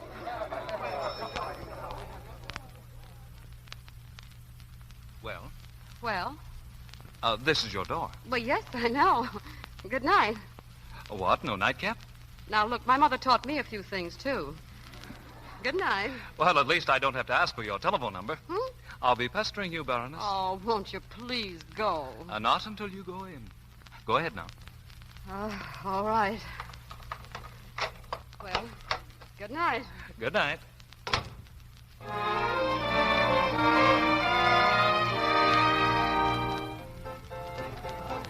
Now listen, fellas, here's the idea. No, wait. Hey, cut out that piano, will you? All right, now, fellas, quiet. Quiet now. I'll explain it once more. We're all taxi drivers. That means we get around a lot. All right, now, each of us puts in 5 francs, and the guy that finds it gets the whole thing. Now, say we get 1,000 of us.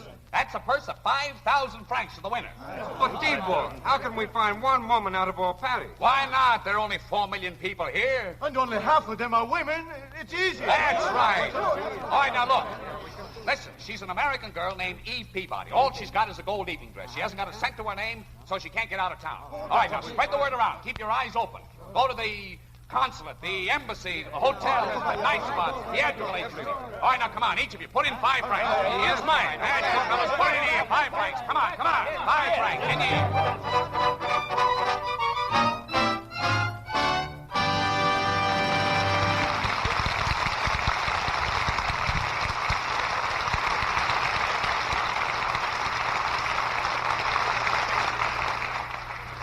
In just a moment, Mr. DeMille brings you Don Amici and Claudette Colbert in Act 2 of Midnight. During our brief intermission... The time has come, the walrus said, to speak of many things. Wedding dresses, for one thing. And particularly cotton wedding dresses. They're big news in 1940. Oh, but Sally, that's not just a 1940 fashion. Oh, no? Well, what is it then? It's an 1840 fashion. Back in 1848, Daniel Boone's great-great-niece was married in a cotton wedding dress. A very beautiful one, too. Now, how in the world do you know that? Because the dress is on exhibition in New York at the Museum of Costume Art right now. Oh, what's it like? Well, here's our fashion scout, Libby Collins, to tell us about it. It's tucked white organdy with an off-the-shoulder neckline, tiny waist, and very full skirt. It's trimmed with yards and yards of fine lace. It sounds like a dream. You know, I should think they keep it all wrapped up in tissue paper. Oh, not all the time. It's often on exhibition. And, of course, it has to be washed sometimes. Washed? A dress like that? Why, it's nearly 100 years old. Certainly, but the Museum of Costume Art always washes it in Lux Flakes. They're so wonderfully gentle, and the dress looks simply exquisite. What else is in the exhibit, Libby? Well, there's a bridal robe worn by the Hopi Indian women. It's made of cotton, which is grown, gathered, spun, and woven by the relatives of the bridegroom. And what does the robe look like, Libby? It's a large, square, white blanket, very finely woven, with elaborate tassels at each corner, which represent ears of corn. Luxable? Well, in those days, I don't suppose the Hopi Indians luxed it, Sally, but the museum does. You know, they use lux for so many of their lovely things. Priceless treasures like that must have gentle care. And new Quick Lux gives them just that. It's so mild and pure It's safe for everything safe in water alone. That's why so many millions of women use Lux to guard the beauty of their own nice things. Silks, rayons, smart cottons. Speaking of cottons, Mr. Ruick, this is National Cotton Week. Paris says, wear cotton for everything, from play suits to evening dresses. So this is a grand time to plan an all-cotton wardrobe. The lovely new cottons are at your favorite store right now. And remember, these beautiful new cottons need gentle care, just like washable silks and rayons. Otherwise, you may spoil their finish and color. New Quick Lux helps colors and fabrics stay new-looking longer. It's fast, it's thrifty, and above all, it's safe. It's in the same familiar box, and it costs no more. Now, our producer, Mr. DeMille. Act 2 of Midnight, starring Claudette Colbert as Eve Peabody and Don Amici as Tibor Czerny.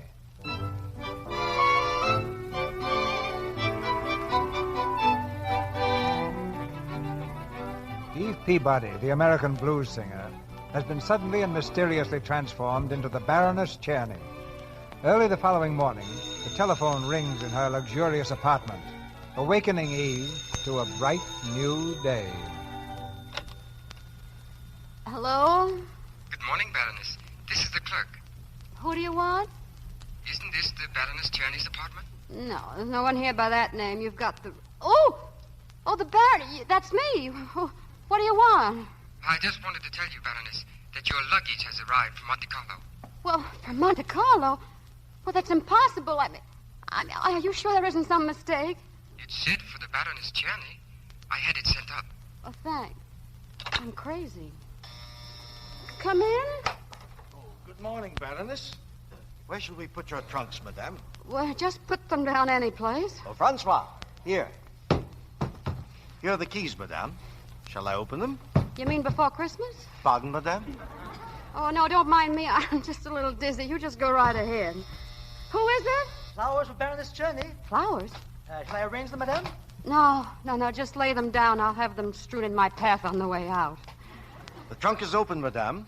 Is there something else? No, I think it's enough, don't you? Oh, you mean the tip. Well, Oh, no. Your chauffeur took care of that, madame.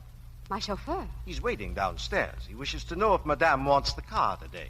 Oh, he does. Well, tell him I wouldn't be at all surprised. Yes, madame. Thank you, madame. Thank you. I'm crazy. I'm raving. Negligees, dresses. I don't believe it. Oh, all right. Bring it in. Good morning, Baroness. Oh. Remember me? Flammarian's the name. I see you've been trying on your new coat. It's a little large, don't you think?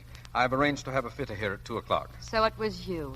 You made a pretty good guess at my measurements. You know, I've always had a weakness for size 12. Did you arrange for this apartment, too? Mm-hmm. While you were on your way here with Jacques last night. Neat. You know, the minute you looked at me, I had an idea you had an idea.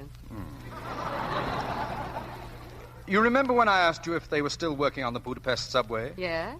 Well, the Budapest subway was finished in 1893. It's the oldest subway in the world. Monsieur Flammarion, that is playing dirty. Well, I use my brain when it comes to something I want very badly. Also your bank account. Oh, I guarantee we'll never have any arguments about money. That's fine, but there's just one trouble. I won't play. Now, don't misunderstand me. Oh, look, when Little Red Riding Hood spots the long gray whiskers, don't still insist that you're grandma. Well, suppose you hear my proposition out. Okay, go ahead. What was your impression of Jacques Picot? Jacques? Well, he seems all right. Why? I'm afraid I can't agree with you. Of course, I may be a little bit prejudiced. You see, my wife and Jacques think they're in love. Oh, well, that's cozy. Why don't you punch him in the nose? Alluring, but impractical. He was top man on the boxing team of his university. Well, where do I come in? What you need is a lawyer. I'll never get a divorce. Never. I still don't see where I come in. Last night, for the first time, I saw a ray of hope. While he was laughing with you, my wife was in torment. When you drove away together, she was fighting tears. Now, your job, if you'll accept it, is just beginning. My wife will fight for him. Oh, and you want me to fight back? I want to bring her back to her senses. I want you to take over his attention before it's too late. You can name your own price. Say, you really love her, don't you? Of all the crazy plans. Perhaps not so crazy from your point of view. Jacques' family makes a very superior income from a very inferior champagne. Yes, you could do much worse. We're having a weekend party at our place in Versailles. Jacques will be there. You will arrive tomorrow in time for tea. Now, wait a minute. I haven't said yes. Oh, I'm sorry. I thought it was all settled. You would arrive tomorrow, spend as much time at the house as necessary to separate my wife and Jacques, and then depart. The richer by some, let's say 50,000 francs. Huh? But, of course, if you have other plans, if you have some other offer... Oh, I have, but I'll take yours.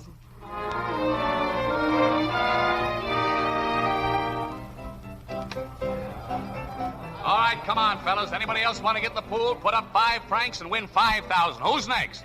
Come on. Tibor, let me do it. Tibor, watch the money. I found her. Give me a cognac. What did you say? I found the girl. 1 cognac. Well, come on. You can talk without a cognac. The cognac is for you, Czerny, when you hear what I've got to say. Well, say it. Well, she lives at the Ritz. She's got a high-class car with a chauffeur. And would you like to know what her name is? Why, her name is Eve Peabody. No, it isn't. Not now. It's Czerny. Czerny? My name? The Baroness Czerny. Give me that cognac.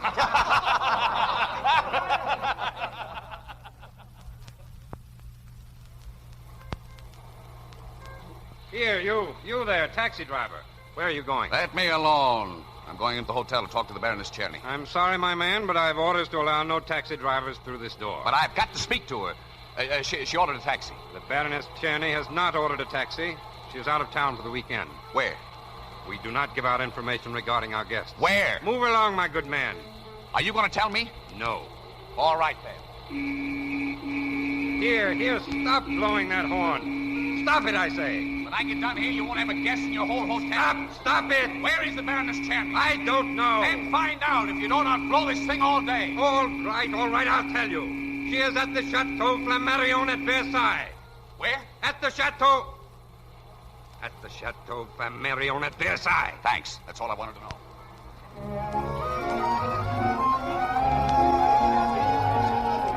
Monsieur Albert Augustine. Madame Pellissier. Eve, how is it going with Jacques? All right, my dear? Oh, fine. In fact, a little better than that. That boy ought to have his brakes relined. Yes, I know his speed. You know, this afternoon he suggested we cruise the Mediterranean on his yacht, and this morning he appeared with an emerald as big as a gumdrop. I'll take it out of your salary. Oh, don't worry, I refused it. Why? Get everything you can out of this deal. That's what I'm doing. You want to know something? I have a crazy idea Jacques may ask me to divorce my husband. And marry him? You don't know Jacques Picot. Ha, you don't know Eve Peabody. Excuse me, George, I'm supposed to meet him in the garden. Ah, my wife will be furious. Good luck, darling.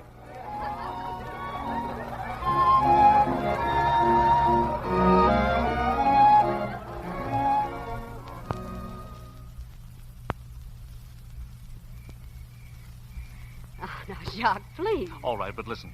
And don't interrupt, Eve. I know you won't do it, but let's just suppose. All right, I'll suppose. Well, what if we ran down the path to the garage? Mm-hmm. And took the car and drove off just as we are? No toothbrush? I said don't interrupt.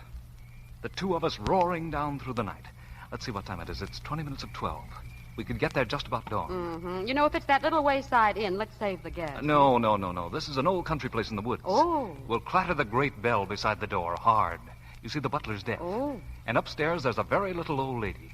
I'll lead you into the room, and I'll say, Mother... Oh, Mother's back again, huh? Mother, I'll say, here she is. I found her. And the dawn will be pale behind the oaks. It won't be as pale as Mother.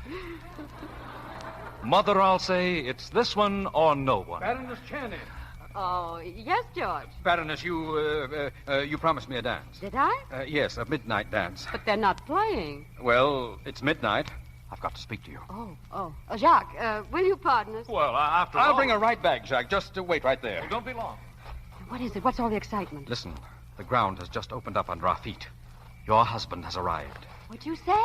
Your husband has arrived. I have no husband. I know it, but he just arrived. Well, what are you talking about? Listen, a man just came in. He was announced as the Baron Czerny. He's inside now. Well, what did he look like? I didn't stop to find out. Come on, you've got to meet him. Oh, now, wait a minute. I can't go in and meet a strange man and tell him I'm married to him. How can I? In the garden. Oh, thank you, madame. I'm sure I'll find Here he comes. It's the skipper. Oh, here you are, Eve. Look who's come. Oh, why, Tibor. Eve, my darling. Oh, Tibor, I'm so surprised. Yes.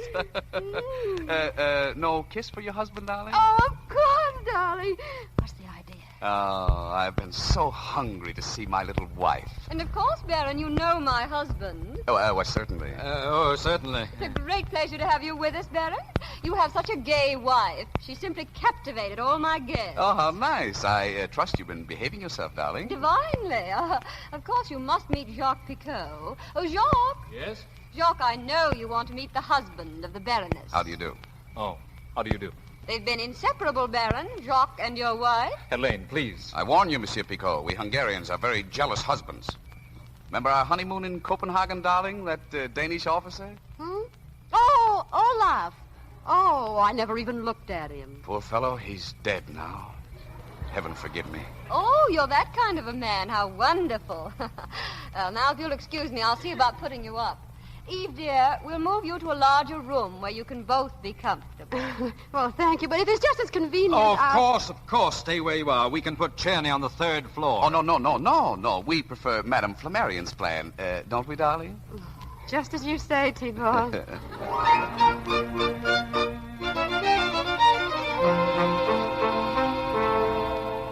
night, Eve. Good night, Good night. See you in the morning. Well, Eve. Well, what? Delightful people. I'm so glad you ran into them. What are you doing here? I just flew from Budapest. They told me at the Ritz my wife was here. You don't seem very pleased. Oh, come on now. What do you want? Getting sleepy, darling, aren't you? Not in the least. You know, your sudden disappearance upset me quite a bit, but now it's all right. Now stop it, Skipper. Oh, look, they put my pajamas on the wrong side of the bed. Listen, if you move one step toward those pajamas, I'll scream. And let all the guests in on the truth? Oh, no. Oh, Skipper, please, won't you get out of here? Now, is that a nice way to talk to the man whose name you bear? All right, I took your name, so what? I'm delighted. It was the first name that came into my mind. Yes, for a very special reason. I believe in Freud and the subconscious. You chose the name you wanted, my name. I suppose you're Baron Czerny. If you're speaking about that dribbling idiot in Budapest, I'm his 8th cousin once removed, which makes me more of a baron than you are a baroness. How come you're driving a taxi? I climbed up to it by easy stages. There's nothing like a little wife who's interested in her husband's career. Come here. Oh, cut it out, Skipper. Eve, darling. Please go away. You can't run away from what started between us. I know we're right for each other. I know it deep down in my bones. Don't you? That's why I didn't accept that room of yours. There were no strings on that. I was really driving all night. Oh, I know you were. You told me to clear out before you got back, but don't you see, that's not the way it would have worked out.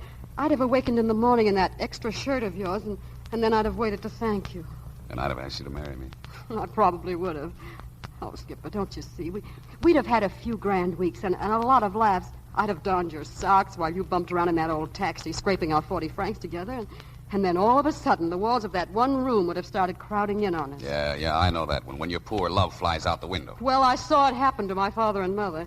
So many worries, so many quarrels, they just gave up. They didn't even hate each other. I suppose love is safer in a place like this. Please, Skipper, don't let's make a mess of our lives. We're no good for each other. Oh, now, don't be a fool, Eve. Come on, kiss me. No, stop it. Get your things together. We're starting back. No, I won't go. Oh, listen, Skipper, I've just had a swell break. Don't you see? I got in with this crowd. Things are beginning to work out. There's a man here. Well, it's what I've been waiting for all my life. Now, please, we'll make some excuse to those people downstairs, and you'll leave in the morning. So that's what you really want, huh? An imitation of a man. A fake existence. A cheap, tawdry little life. Oh, be quiet. All right. You, don't mind if I sleep out on the balcony, do you? It'll look pretty silly if I go downstairs. Do what you want. Thanks. Good night. Pleasant dreams. Oh, Skipper.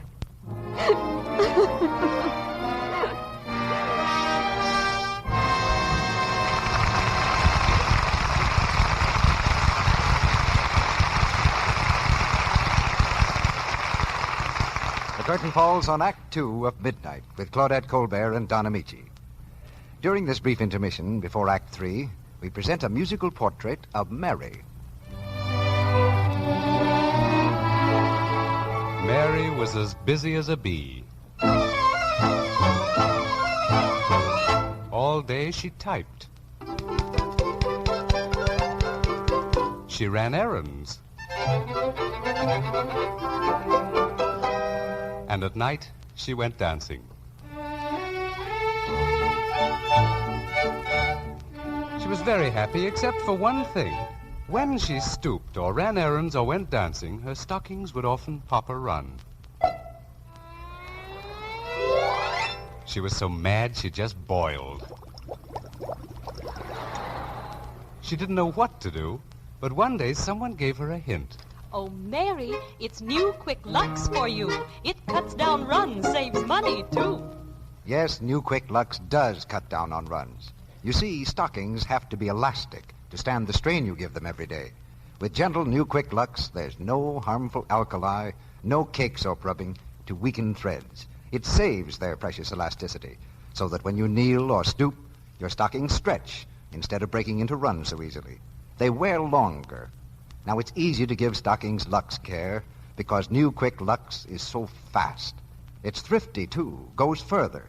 Even in hard water, it gives you more suds, ounce for ounce, than any of 10 other leading soaps tested. New Quick Lux comes in the same familiar box, and it costs you no more. So get a big box tomorrow and Lux your stockings every night to cut down runs. We pause now for station identification. This is the Columbia Broadcasting System.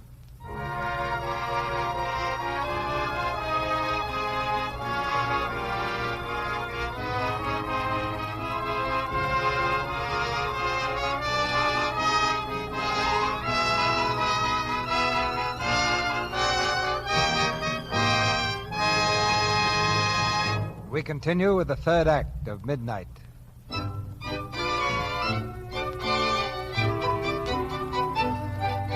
It's early the following morning.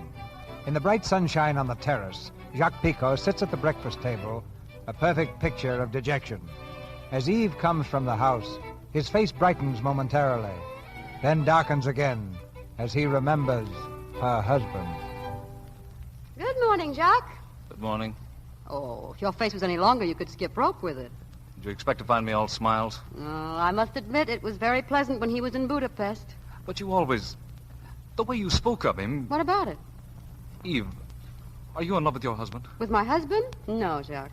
Oh, Eve. Good morning, Baroness. Good morning, Marcel. Morning, Jacques. Morning. Oh, good morning, everyone. Good morning, Elaine. You sleep well, Baroness? Oh, like a baby. Where's the Baron? Isn't he coming down? I am down. Good morning, everyone. Oh, good morning. Baron. Good morning. Eve, dear, why didn't you wait for me? Oh, I'm so sorry, darling. I was too hungry. I'm afraid you'll have to hurry your breakfast. I've just had bad news from home.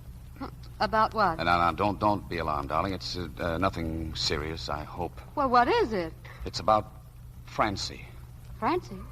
Who's Francie? Francie's our little daughter. She's 3 years old. Oh. Tibor. You haven't told them anything about Francie, Eve? No, I haven't. Oh. Well, I just had a wire from home, and she's very ill. Oh, is she? Oh, wretched. What is it? Measles.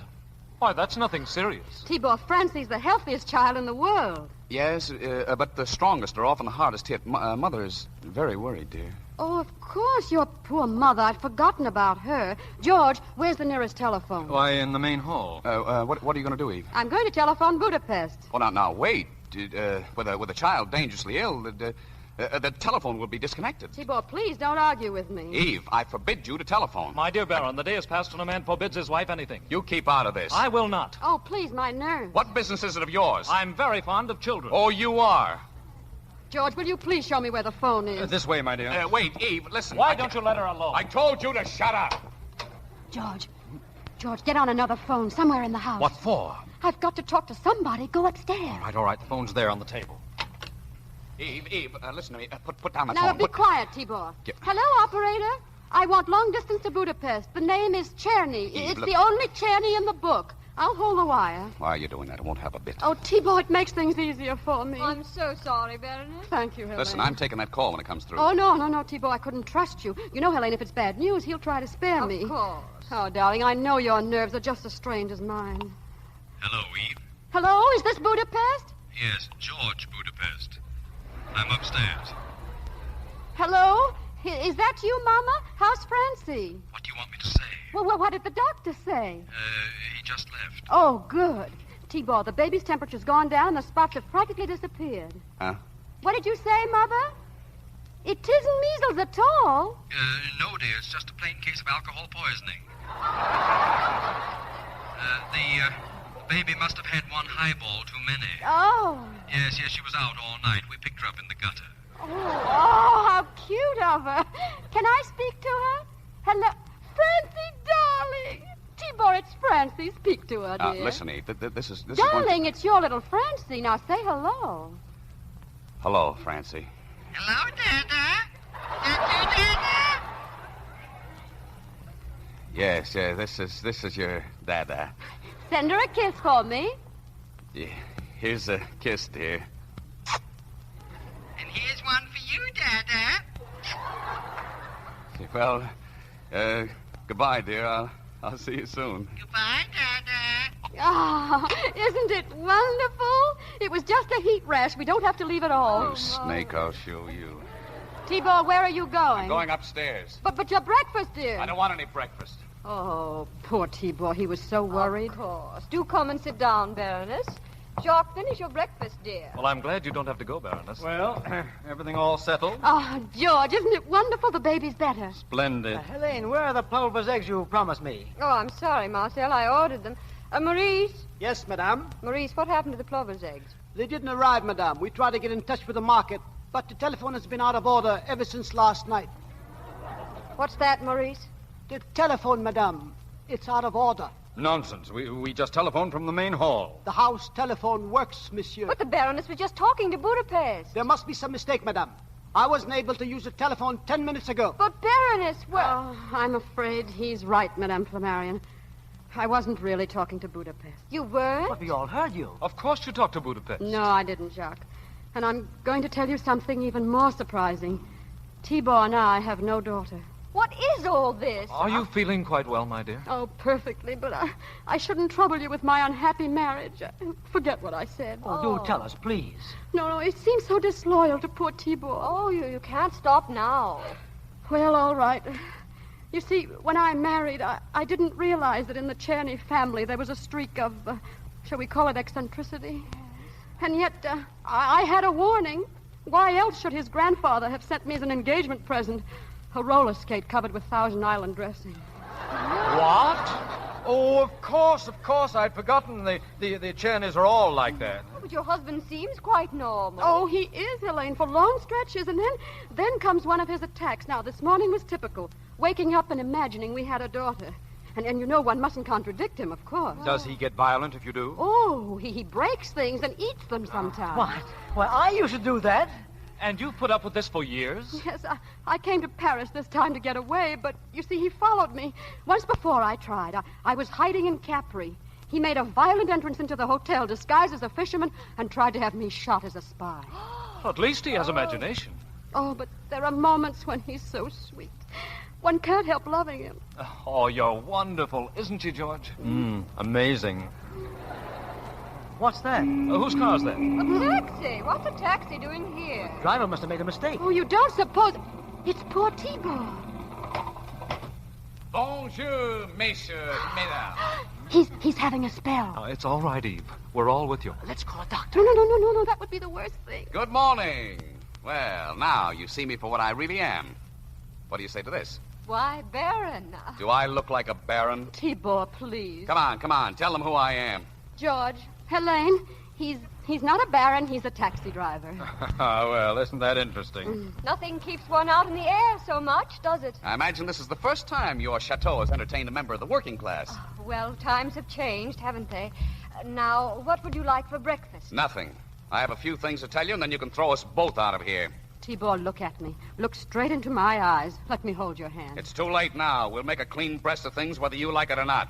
In the first place, you are not my wife. Oh, T-Ball. Well, are you? No, T-Ball. We know. She's a spy. A what? She's an American gold digger I picked up in Paris less than a week ago. Is that right? Yes, Thibault. Without a sou to her name. No, Thibault. But there was something about her nose and the way the raindrops trickled down it from that newspaper. Newspaper? Yeah, she was wearing one instead of a hat. Oh, yes. She twisted me around her finger in 2 minutes. I was crazy about her. She made me think she felt the same way about me, and until she remembered she had other fish to fry. Fish like you. Goldfish. Oh, please, Baron Cherry. I am not a baron. Say, what's the matter with all of you? Why, nothing at all. Well, you all act as though nothing had happened. Well, what has happened? Well, didn't you hear what I said? We're a pair of imposters. You don't want us around here. They're terribly broad-minded people, Thibault. What are you smirking about? Now stop it. Don't talk like that to your wife. She's not my wife. Are you all deaf or are you all crazy? You're the one who's crazy, Cherry. We all know about it. Your wife told us. Oh, so that's it. Oh, my God! Look out! He's eating! I'll take care of him. Take your hands off of me. Help me, George. Oh, don't hurt him! Don't hurt him! Oh, get up! What have you done to him? He hit his head. He's unconscious. Oh, Thibault, look at me. Get some water. Come inside, Eve. But Jacques, he's her husband. Not from now on. I'm taking care of that. She's going to marry me, aren't you, darling? He's cut. He's bleeding. Look. No, that's just gravy. You'll be all right. Help me carry him upstairs.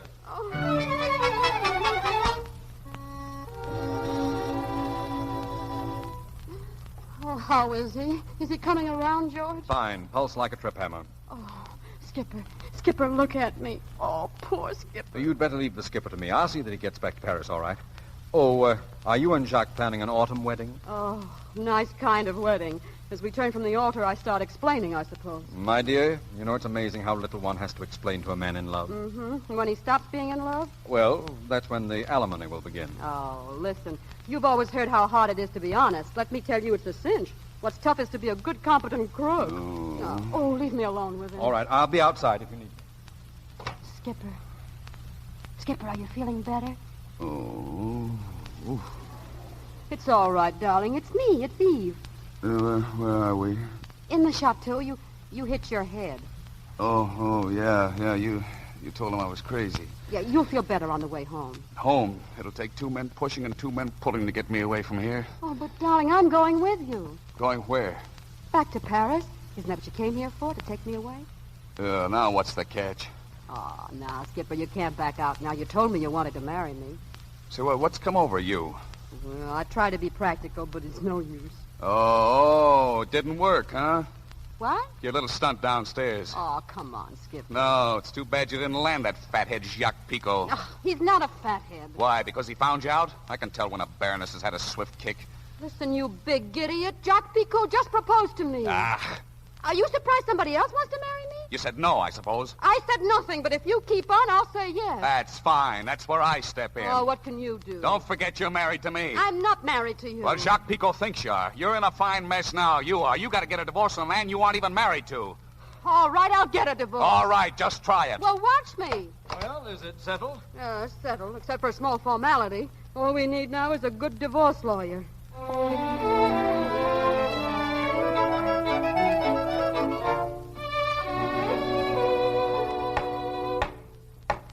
Next case on the calendar, action for divorce, Jenny against Jenny.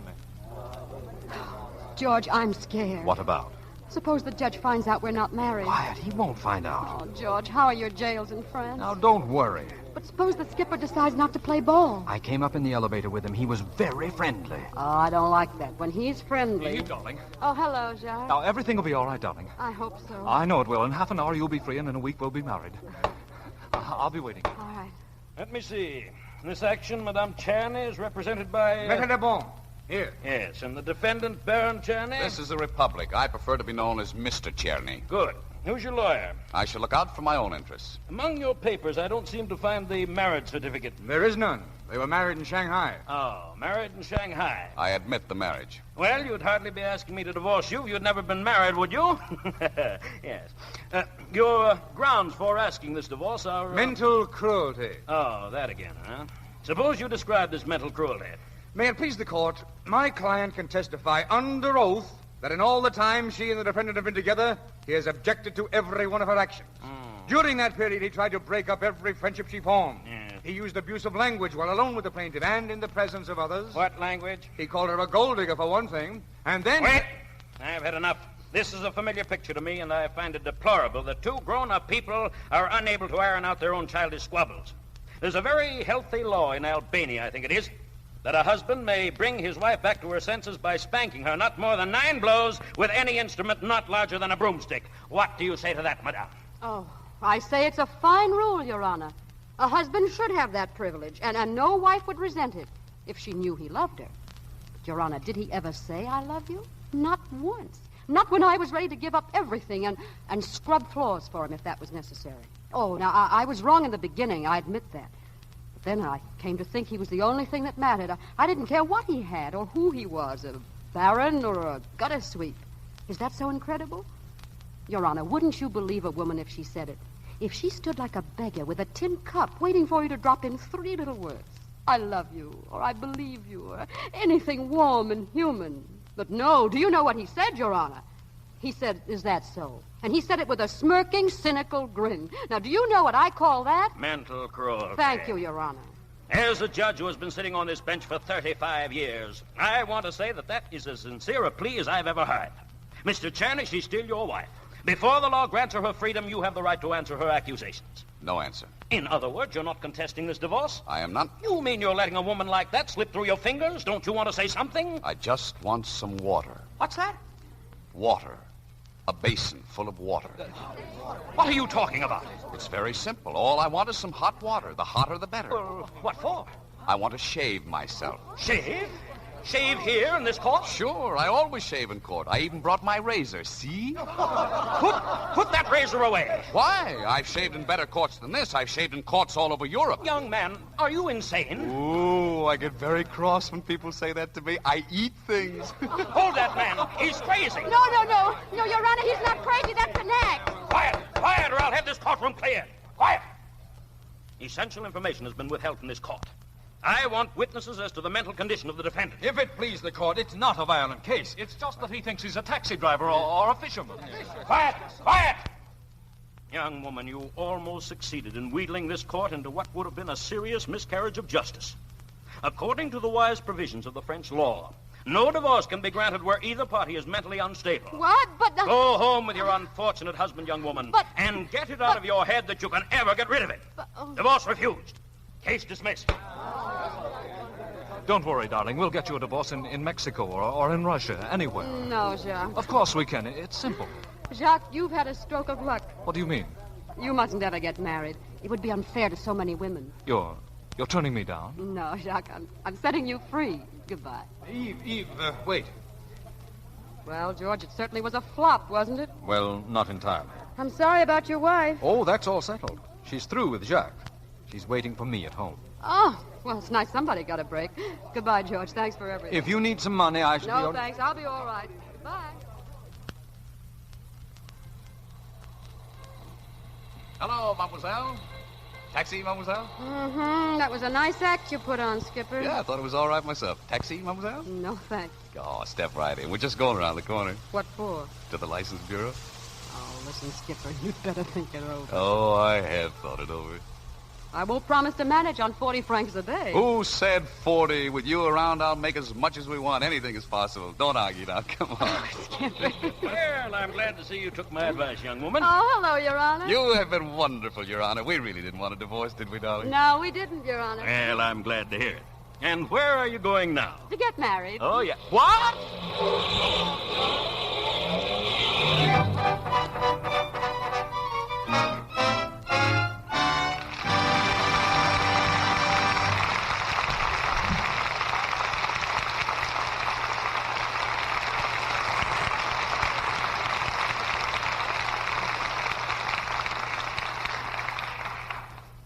We bring to a close tonight's performance of Midnight with Claudette Colbert and Don Amici. In a moment, our stars return for their curtain calls. But while we're waiting, listen to this. Hear that clock? Morning, noon, and night. 3 times a day, 7 days a week, the dishes have to be washed. You can't get around it. But you can make it pleasanter, the way thousands of women have. That's with new Quick Lux. It helps do away with one of the things women hate most about dishwashing, the red, rough housework look it gives your hands. Yes, new Quick Lux is kind to hands. This was recently proved by hundreds of dramatic one-hand tests made in a laboratory under conditions similar to home dishwashing. 5 different soaps frequently used for dishwashing, including Lux, were tested. 3 times a day for weeks, hundreds of women dipped one hand in Lux suds, the other in suds from another soap. The results were amazing. The Lux hands looked so much softer and smoother than the other hands. Lovely hands are such an important part of a woman's charm. You want yours to stay soft and smooth, of course. So why not try new Quick Lux in your dishpan tomorrow? Will you do that? It's in the same familiar box, and it costs you no more. It's fast, thrifty, and so kind to your hands. Here's Mr. DeMille with our stars. Paris having done its duty by the Baroness and the taxi driver, they now return to this microphone undisguised as Claudette Colbert and Don Amici for a well-earned curtain call. Thank you, Mr. DeMille. It was really a lot of fun doing the play here in the Lux Radio Theater with Don. And the same goes for me, Claudette. Well, around here, we've come to look on you two as a sign of spring. Oh, really? Oh, now, I rather like the idea of Don as a crocus. Yeah, well, I don't. What do you mean we're a sign of spring, CB? Well, just about this same time every year, we seem to have a play for you or Claudette. But this year, because of the severe winter in many parts of the country, we brought you here together as a kind of guarantee that spring had come. It's probably starting to snow somewhere right now. You know, CB, it isn't that we doubt your infallibility as a weather prophet, but wouldn't you be on safer ground with, well, say, next week's show? All right, Don. Next Monday night, we're going to have Olivia de Havilland, Herbert Marshall, and Helen Chandler in Vigil in the Night, the RKO picture based on the novel by A.J. Cronin. In the play, we'll go behind the scenes of a hospital, with Olivia as a nurse and Herbert Marshall as a doctor, and watch drama you never see from the hospital's front door, the fight for life itself. But doctors and nurses do fall in love, just like other people. And that's also part of our play, Vigil in the Night, which we present next Monday night with Olivia de Havilland, Herbert Marshall, and Helen Chandler. It was an exciting picture, CB. I'm anxious to hear it on the air. Good night. Good night, everyone. Good night. Good night. Well, that spring is out to you two, all the time.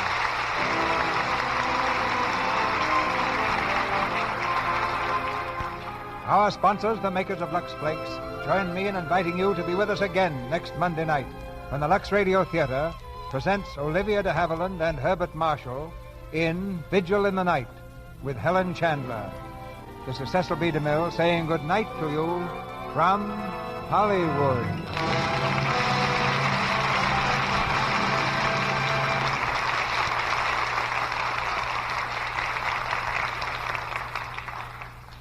Heard in tonight's play were Gail Gordon as George Flammarion, Fred Mackay as Jacques Picot, Rosemary DeCamp as Helen Flammarion, Ralph Sedan as Marcel, Lou Merrill as Judge, Warren Ash as Le Bon, Ted Bliss as Leon, Tony Martelli as Butler, John Lake as Doorman, James Eagles as Hotel Clerk, and Victor Rodman as Porter. Claudette Colbert is now working in the MGM picture Boomtown. Don Amici's current picture is the 20th Century Fox production Lillian Russell. He appears tonight through the courtesy of the Old Gold program. Our music was directed by Louis Silvers. Millions of innocent men, women, children, and old people are suffering horrible agony in Europe's war. The American Red Cross needs a minimum of $10 million for European war relief now. Give all you can immediately through your local Red Cross chapter. Your announcer has been Melville Ruick.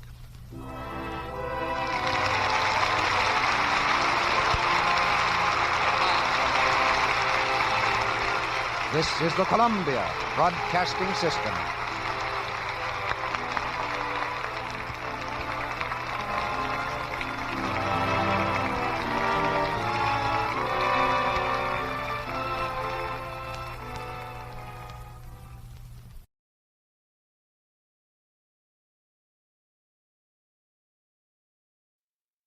Hollywood, California, Monday, January 11th.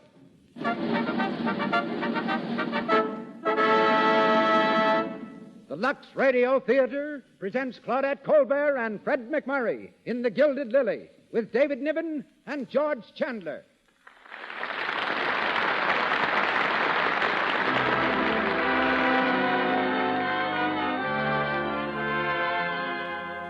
Lux presents Hollywood. Our stars, Claudette Colbert, Fred McMurray, David Niven, and George Chandler. Our guests, Linton Wells, famous newspaper correspondent, and Janet Riesenfeld, dancer, recently returned from war-torn Spain. Our producer, Cecil B. DeMille. Our conductor, Louis Silvers. To you who crowd our theater on Hollywood Boulevard tonight, and to Lux listeners the nation over, the makers of Lux Toilet Soap extend a hearty welcome.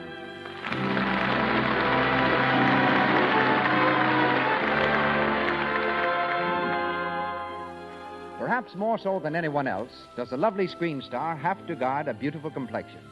Constantly before the public, she knows the camera will catch the slightest blemish should her skin reveal one. How significant it is, then, that 9 out of 10 screen stars use Lux toilet soap.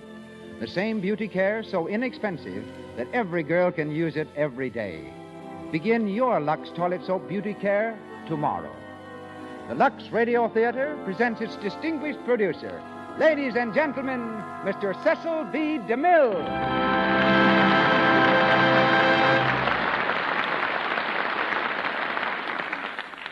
Greetings from Hollywood, ladies and gentlemen. Claudette Colbert has starred twice for me on the radio and 3 times on the screen. Highlights of our association run through my mind like sequences of film through a projector. Once I made her pass by a pair of leopards, brushing dangerously close to their fangs. But I protected her in that instance by pouring perfume on the cushions where the leopards crouched. Leopards don't care for stars if they can get perfume. Then there's the story of the centipede in Hawaii. After I had told Claudette that there was nothing in the Hawaiian jungle that could possibly harm her, she sat down to find a 6-inch centipede roosting in her chair. Jumping up, she forgot the fierce-looking insect in her fury at me. And going across the studio lot one day, I met her on the way to lunch. How would you like to play the role of the wickedest woman in the world? I asked her. I'd love it, said Claudette. So I cast her as Poppaea in The Sign of the Cross. Later, she starred for me as history's most glamorous woman, Cleopatra. And someday, I hope to star her as the bravest woman in the world, a part I have in mind for her that she knows nothing about. But Claudette is something of a star maker herself. 3 young men who have risen to prominence in the past year scored first as leading men for Miss Colbert. They are Melvin Douglas, Charles Boyer, and a frequent visitor to my set while I was shooting The Plainsman, Fred McMurray. When Paramount cast him as Claudette's leading man in The Gilded Lily, the effect of his charm was instantaneous. Everywhere, people were suddenly talking about him. A 10-letter man in high school, Fred now gets 10,000 letters a month. But he's just as regular as the man he plays tonight. Pete, a ship news reporter. Claudette Colbert, born with the name of Lily, resumes that name for the evening. David Niven will be heard in the role of Charles Gray, and George Chandler as Eddie, a photographer. And this is the moment when we introduce them to the Lux Radio Theater audience. Ladies and gentlemen, Claudette Colbert and Fred McMurray in a story based on the Paramount picture, The Gilded Lily.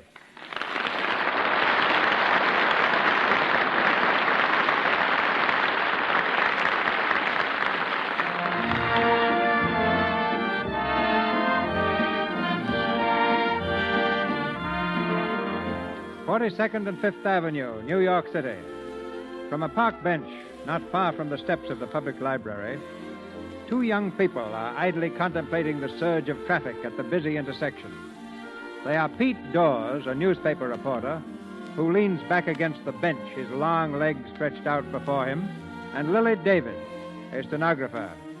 They haven't been talking very much, just watching, and eating popcorn from a paper bag.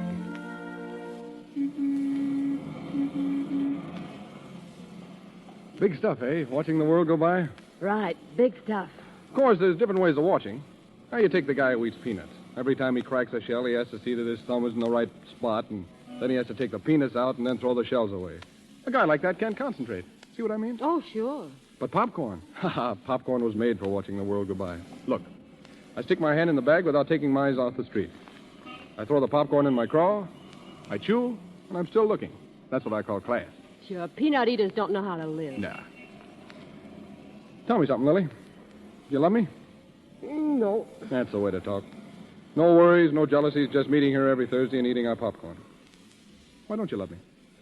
Oh, I don't know. Maybe I don't know what love is, but I think I do. What do you think? About love? About love. Well, I think when it hits me, I'll start walking 3 feet off the ground, and if the man has a mole on his nose, I won't be able to see it. And I have a feeling that when I find him, he'll be flat broke. Right.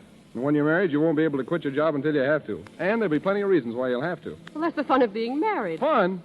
You'll do your own cooking and washing. You'll lose your figure. Oh, you newspaper men know everything. Sure. What you're trying to be is a Lizzie Glutz. Lizzie Glutz? Yeah, the girl who runs her own little world to suit herself because she's too unimportant to have the world run her.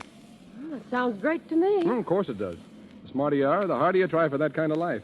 But Lizzie Glutz is Lizzie Glutz simply because she's too darn dumb to be anything else. And that's not you. Oh, Pete, you're talking through your nose again. Ah, there's a dame for you. I try to tell her she's got it in her to be big stuff, and what does she do? She says, let's go for a walk.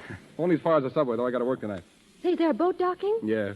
I got to get an interview with some visiting goof about what he thinks of our beautiful buildings and tall women. Oh, Pete, someday I'd like to go down and meet a boat with you, just to see what celebrities are like, huh? Ah, if people really knew, there wouldn't be any celebrities. Well, let's go. I'll walk you to the subway. Wait a minute. Don't you think you better put your shoes on? Gosh, I forgot I took them off. You're just a grandpa at heart. Come on, hurry up. I don't want to miss the West Side Limited.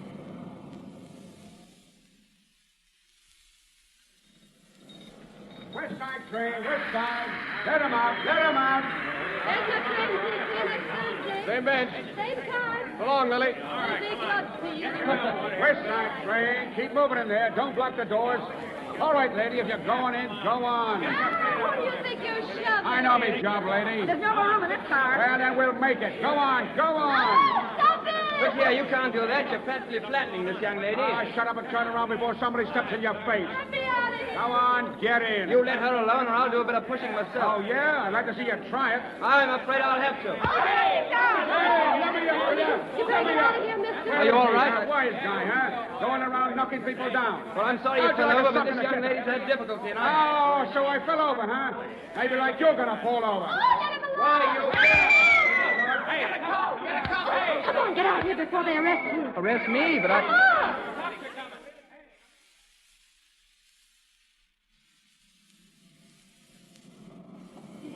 Don't look back, but is anybody following us? I can't see without looking. Well, let's duck into a store. A store here, in this one. Oh, mister, whatever you do, never sock a subway guard. Not even for you? Well... What is it, please? No, what's what? Can I wait on you? Well, no. Oh, no, we're just browsing around. Browsing? For an artificial leg? Artificial what?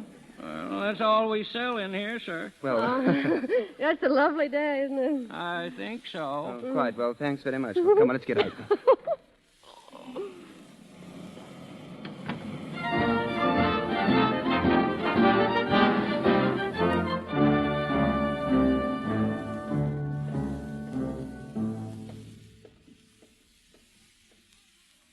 Well, here we are. Is this your house? Mine and about 20 other people. I've got the second floor front. Well, Well, did I thank you for the dinner? 3 times. Am I going to see you again? Why not? Of course, why not? Did anyone ever tell you that you talk like an Englishman? I was born in England. Ah, maybe that's why. Yes, maybe that's why. Well, I don't know what I'm talking about, do you? No, I feel as though I just come out of ether. Well, May I see you tomorrow? for what? Well, for fun? What's your name? Gray. Charles Gray. Shall I say about 2? Tomorrow's Friday. Don't you work on Friday? No. Do you work on Thursday? No. Do you work any day? No. Oh. Well, why don't you go out and look for a job tomorrow? But tomorrow I want to be with you. Well, not at 2 o'clock. I work until 5:30. Oh, I can wait. Better still, I'll meet you in the morning and take you to your office. Will you look for a job Monday? If you'll let me see you on Saturday and Sunday, too. Well, why should I care if you find a job? Of course. Why should you care? Well, good night. Thanks for socking the guard. No trouble.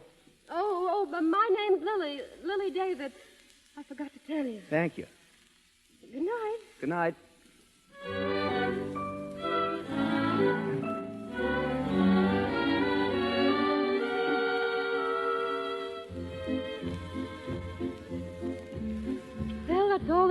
tell about me.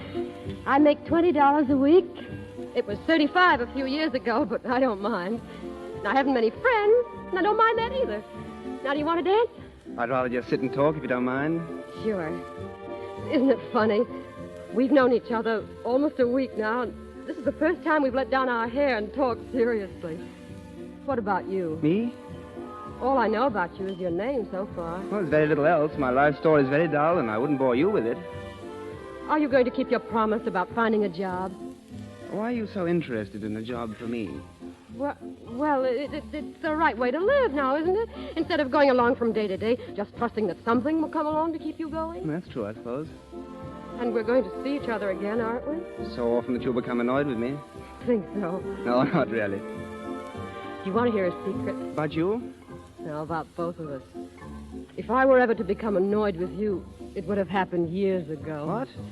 That's when I first started thinking about you. How you'd look, Oh. the way you'd have, what you'd say when we were together. Do I live up to the picture? Perfectly, even to being without a job. But that's the way I wanted you to be, so that when I met you, actually, I could help you. Well, there's not much I can say after that. If I simply told you I loved you, it would sound rather flat, wouldn't it? I don't think so. Shall I try it, just to see how it sounds? Will you mean it? How could I help but mean it? Then try it. I love you so much.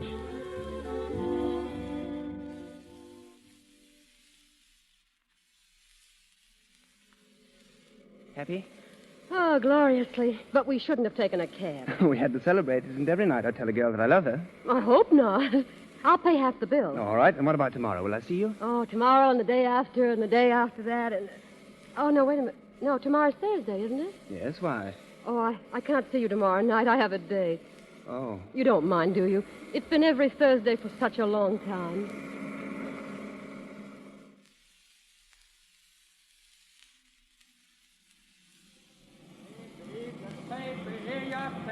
What do you read? Some more popcorn, Lily? No. What's the matter? Sick? No. You know something? There's no reason why we shouldn't force the city to put a water bottle beside this bench. A man can't eat popcorn all night without drinking something. I said a man can't eat popcorn all night without drinking something. Oh, yes. Hey, look at me. What's the matter with you tonight? Pete, I want you to shake hands with Lizzie Glutz. Lizzie Glutz? Yeah, Lizzie Glutz. The girl we talked about. The girl you said I wasn't, remember? The girl who was going to meet some man who'd sweep her right off the ground, and he'd be broke, and neither of them would care, and all at once they'd be living in their own little world. Oh. So what happened, huh? Yep, just like I said it would. You see, you were wrong. Yeah. Who is he? Just a nobody, but you'd like him. Would I? Oh, Pete, it's the swellest feeling. All at once, you're face to face. You don't know how it happened, but there you are. And from then on, it's just one roller coaster ride after another. Wait till it happens to you. You think it will? It's bound to. What'll I do? Well? I know what I'll do. Just sit on the bench and eat my popcorn and watch the world go by. And then all at once there won't be any more popcorn, and a man can't watch the world go by without popcorn, can he? Pete. Can he? Pete. No. I bet he's a darn nice guy. Yeah, he is a darn nice guy. I was nuts about this bench, weren't you? I still am. Well, I'll put a for rent sign on it tomorrow. But, Pete, you're still the best friend I've got. What I do with him won't make any difference with us. No? No, you don't understand about him. I want you to meet him right away. There's no reason why the three of us... You don't know your guys. But I don't want to lose you. I won't. I know. Just old reliable. That's how I stack up with you. All right, forget about the for rent sign. If you're ever in a spot or if you feel like you want to talk it over with somebody on a Thursday night, you'll know where to find me. I'll be here. But don't come unless you have to, because it can never be the same anymore, see? You understand that, don't you? I guess so. Well, I gotta beat it. Oh, no, Yeah, no. I got some stuff to finish up over at the office. I'll be working pretty late, I guess, so... Well, so long, Lily. So long.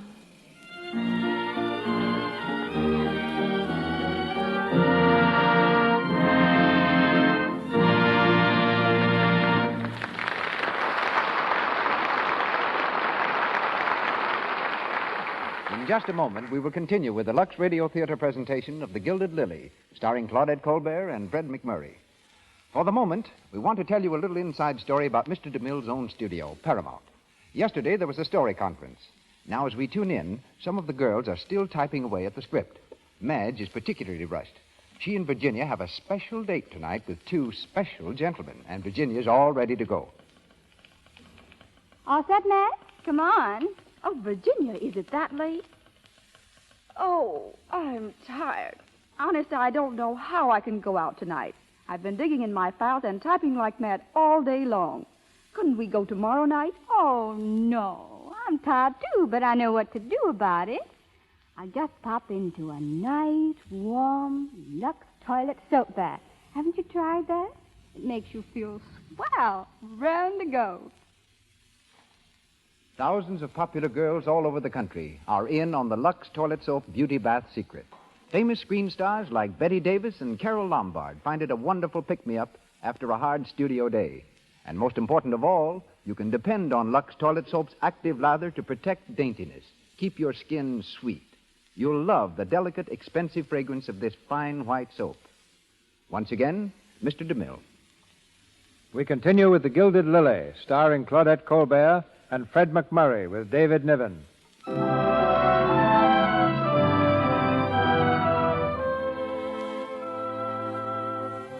A few days have passed since Lily said goodbye to the easygoing newshawk.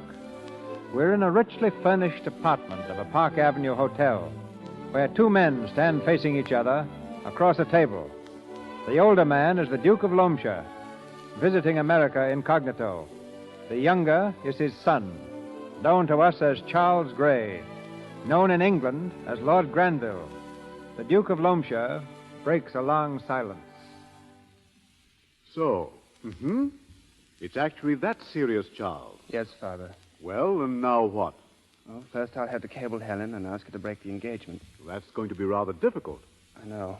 And this Lily? Well, I'll simply tell her that fate takes care of idiots and supplies them well with money, and I'll take her back to England and we'll be married. And that's that.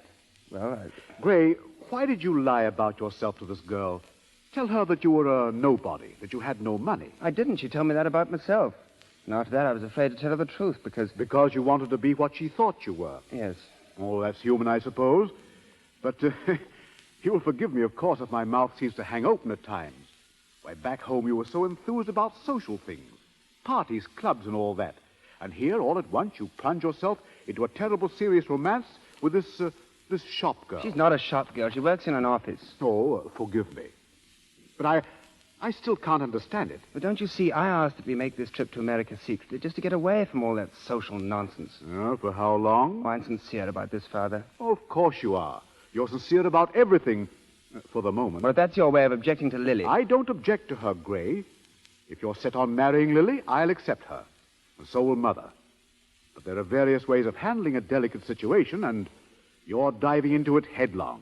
Lies, cables. Oh, it's all so crude, my boy. What should I do? Go back to England. See Helen. Give her an opportunity to call off the engagement decently.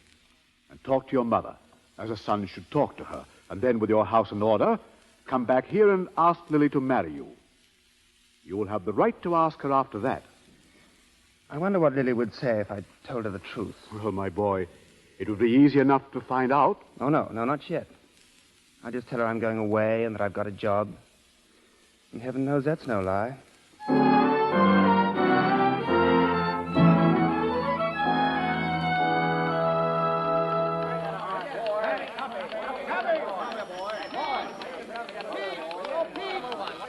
Hey, Pete. Yeah, what do you want, Eddie? The boss is looking for you. You better put your shoes on and get on in there. Okay, take it easy. Well, it sounds important. Sure, it's always important. Oh, Jack, you want to see me? Old Pete Dawes, the demon reporter. Say, why don't you wake up and notice what's going on in front of those St. Bernard eyes? What? Well, would it interest you at all on this beautiful, sunshiny day to know that the Duke of Loamshire and his son have been playing around town here for 6 weeks without a line of print? Well, how'd they get here? Phony names. But where were you? We run pictures of the kid when he got engaged to some English dame. Can't you use your eyes? Well, what am I supposed to be? Secret Service operator number 13? I don't know what you're supposed to be. And while you're walking around here in a trance, we have to pay a smart little hotel bellhop $5 for the tip. Okay, where are they? They're sailing today at noon. Noon? I'll get them at the boat. Hey, wait a minute. Take these pictures and clips along so you can at least tell them from Adam. And keep your mouth shut. We're the only sheet in town that's got anything. You hope.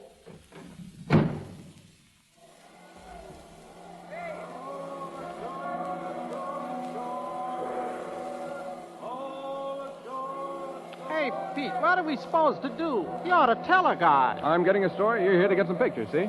Yeah, but who? Well, what's the difference? I'll point them out and you snap them. Try to get them with their mouths open, Eddie. It's funnier that way. With their mouths open? But gee, Pete, Don't be artistic. Hey, there they are, up there on the deck. Come on, Eddie. Hello, gents. I beg your pardon? Say, what's the idea of visiting our little city without letting the papers in on it? Papers? Yeah, don't you think New York would like to know that it's been visited by the Duke of Loamshire and his son? What? Hey, all right, Eddie, snap them. Perfect, Pete, just like you said. But, my good man, you must be mistaken. Oh, not at all. How about a little statement as to why you were here, what you were doing? Look, couldn't you be a good sport and forget that you saw us? We'd appreciate it tremendously. Oh, is it that important to you? We can assure you there's no significance to the visit. We simply came here to enjoy ourselves quietly. And a report of the trip in the papers might call personal embarrassment. Mm-hmm. To your fiancée, for instance, Miss Helen Fergus? Well, yes. You're still engaged, aren't you? Yes, of course. We'd be glad to make it worth your while. Oh, don't bother. If it's that important, well, as far as I'm concerned, I've never seen you. You promise that? Sure. Come on, Eddie. Thank you. Don't mention it. Hey, what do you mean? Promising those guys you didn't see them. What of it?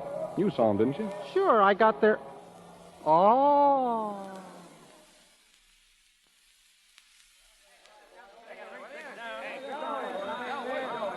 Pete Daw speaking. Oh, hello, Mac. Yeah. I thought it was swell myself. Say, did you see that picture of Granville with his mouth open? Was that a laugh? Hey! Well, Hey, I'll call you back, Mac. What are you doing here, Lily? I've got to see you alone now. Okay, we'll find an empty office. Well? Pete, this picture in the paper. Did you do it? Sure. Why?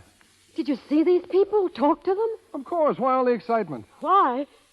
Because Lord Granville, this man engaged to a girl in England, that's Charles Gray. Charles Gray? Yes, Charles Gray. The nobody I was telling you about. Charles Gray Granville. So that's it. That's why I got the runaround. He said he was going out of town for a couple of weeks to get a job. Pete, what did he say? What did he talk about? Oh, you just...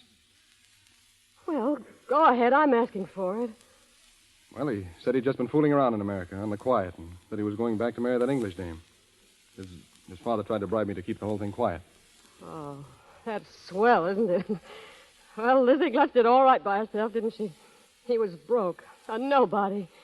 He said he loved me. Now, what did he think I was? Oh, don't get all worked up about him. If he ever comes back here, I'll break his neck. He won't come back. All right, what are you going to do about it? What can you do? I'd like to do to him what he's done to me. Make him something to laugh at. Yeah, why not? Oh, no. When you're the sap, you're the sap. Anything you do makes you even more the sap. Well, there's a story for your paper. Lord Granville walks out on poor working girl. Can't you see the headlines? Yeah, I can see the headlines.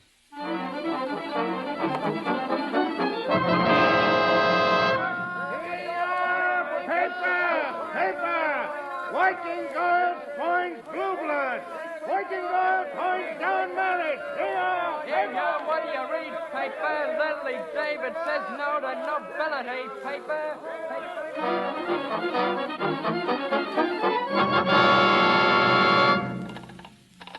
Hello? Hello? Listen, I want to speak to Pete Dawes. It's Miss David calling. Lily David. What? He is so in. You tell that big gorilla if he doesn't speak to me. Hello? Hello? Oh.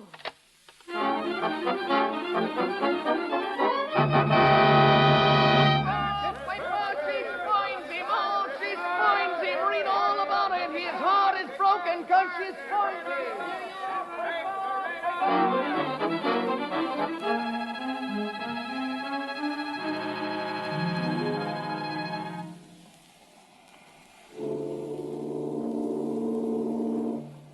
Poor little office girl discarded the love of Lord Charles in unshaken belief that romance would eventually be hers. Lord Charles is now returning home, his heart heavy with grief at the thought... Oh, stop it, Father. Well, there you are, the latest radio bulletin. The captain has kept it out of the ship's paper, but it's all over England. I can't understand this. What's her idea? What's she after? A girl of her type? You'll hear from her later, asking for money to stop further publicity. Well, I'll have to admit, she had me fooled completely. Now, we'll have to be very careful. Of course, the harm has already been done with Helen. Oh, it's a shame she was drawn into this mess. Well, that's over. But if there are going to be reporters at Southampton waiting for you, asking for statements... I'll give them a statement. No, you won't. Oh, if I'd known I was going to drag you and Mother into cheap scandal... My boy, all we have to do is be sure that nothing is done to encourage it. If there was only some way of stopping her without resorting to the courts. Well, that won't be difficult, now that I know her language.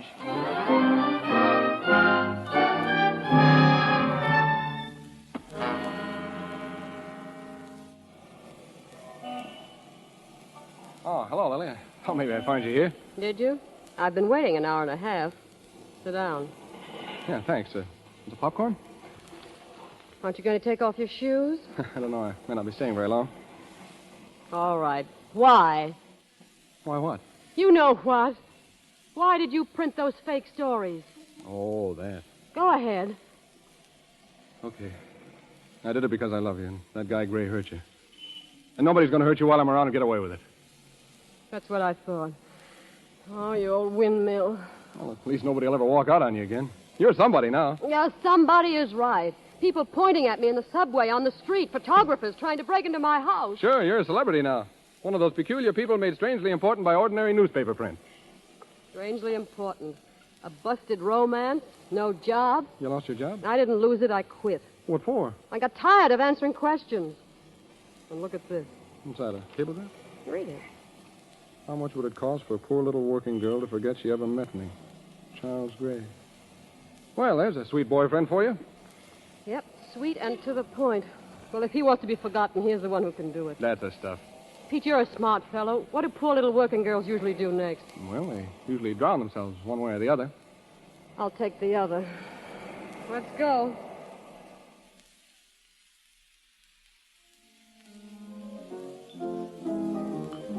Nice joint, huh? Not classy, but it's comfortable. Hey. Oh, I'm sorry. I was thinking. Yeah, I noticed it. You know, there's one thing about Gray, Pete. He gave me the swellest moments I ever had in my life. How much will it cost for a poor little working girl to forget? Oh, all right. I'm quiet. If you ever pull another crack about that guy... Hello, Pete. Oh, hello, Nate. Where you been? I expected to see you when we had that Pip murder here last month. I'm handling ship news now, Nate. Byline and everything. Don't you read it? Nah. Ah. Where's your girlfriend? Oh, Nate, I want you to meet Lily David. Lily, this is Nate Sarkanopolis, the smartest cafe man in the business. Hello. How are you? Hi. Lily David, huh? Yeah, I read about you. Kicking Lord Huses back to England. That's what I say. Send all these foreigners back where they're supposed to be. Say, Nate, how's business? Ah, terrible. Too many nightclubs. You haven't got something to drag them in, you starve. What I need is a first-class A-number-1 attraction. A name. Yeah, that'd help, Nate. Sure, but where do you find them when they don't ask for $1 million? Hey, wait a minute. Listen, Nate. I've got just the thing you're looking for. Not too expensive, but a big attraction. She'll jam the place for months. Yeah? Who is she? Lily David. What? Now, wait a minute. I'm getting out of here. Sit down. Nate, this is it. Well, maybe you're right. Listen, if you think I'm going to turn myself into a nightclub Shut queen... up. I tell you it's a cinch, Nate. Publicity, that's all it takes. Well... You spread her name over every billboard in town. You've read about her, you've talked about her, you've wondered about her. Now see her at the Gingham Cafe. Well, it sounds good to me. Well, it doesn't sound so good to me. We'll get a singing teacher for her. We'll teach her to fake a song. Oh, is that so? I can see it all now, Nate. Enlarge the place. Redecorate the whole business. Wait, that's expensive, Pete. Oh, what's the difference? Listen, what I want to know... She'll make it all back in a couple of weeks. I tell you, she'll pack them in like sardines. Oh, Pete, for I'll heaven's have sake. to get an orchestra. That's an idea. A 20-piece orchestra. Wait No, a we'll make minute. it 25 pieces and drown on her voice. No, wait a minute. I can hear it now. 25 pieces swinging like mad.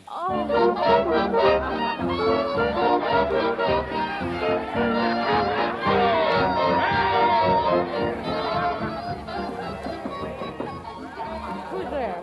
Pete. Oh, go jump in the lake. Hello. What do you think this dressing room is, a public thoroughfare? Say, you ought to see the crowd out there. It's packed. I told you we'd do it. They're waiting to see you, Lily David, the little office girl who thought you was Lizzie Glutt. Waiting to see me. Ha! Well, you don't have to get hysterical about it. Oh, Pete, can't you see how silly this is? Let's pretend we're sane again and call the whole thing off. No, why do that? Why? Look at me. I'm supposed to go out there and try to sing, try to dance. Dance. In an outfit like this, I can't even walk. Oh, you'll come all right. Just sing your song and do your dance. That's all. All they want to do is all they want is a chance to see you. Yeah, I'd like to see you go out there in this and let them look you over. I feel like a fancy porch swing. Lily. Oh, shut up. Well, Lily, look, I brought you something. See, a bracelet. A bracelet? Oh, Pete. Like it? It's lovely, but you shouldn't have done it. Ah, that's all right. I got a lot of other stuff, too. Here, look. A necklace, diamond earrings, a couple of brooches, an anklet, and 6 ruby rings. Swell, huh? Where did you get this? The whole layout cost me $15. From 5 feet away, nobody can tell the difference. And this is your little present to me. Now, look, we don't know where this stuff came from. There'll be rumors, of course, that this necklace was given to you by the prince of someplace or other, and the earrings are a little token of esteem from the Duke of whatchamacallit. Uh-huh. And the anklet from some king of some little country. I'll work out a good gag on that. Oh, sure. Of course, we'll pay no attention to the rumors. We'll just wear our jewelry and let people talk. Sure. Say, Pete, isn't there something missing? Missing? Where's that little gadget I got from Napoleon? Well, wouldn't be a bad idea at that. Yeah. But don't worry, I'll have your name in headlines every day. Lily David, the famous Knoll girl, the glamour girl. I'll have you ditching everybody from a count to a Raja. Oh, could you by any chance be living my life for me? Miss David, they're waiting. Ah, she's coming. Ready, Lily? Oh, I suppose so. Oh, come on, buck up. You know, just to show me that everything's all right. Oh, Pete, you're such a fool. I don't know whether to kiss you or kick you. Well, a kiss would be easy to take, but I guess the kick would be easy to give. Pete. Atta girl. Oh, and say, Lily, that first little bracelet I gave you, it's personal, for me. It's on the level. No kidding? No kidding. Now go out there and murder him. Murder them? Do you realize you're talking to the corpse? Go ahead, Lily, lots of luck. Ladies and gentlemen, Lily David, the world-famous Knoll girl. Go on, let your music get on it.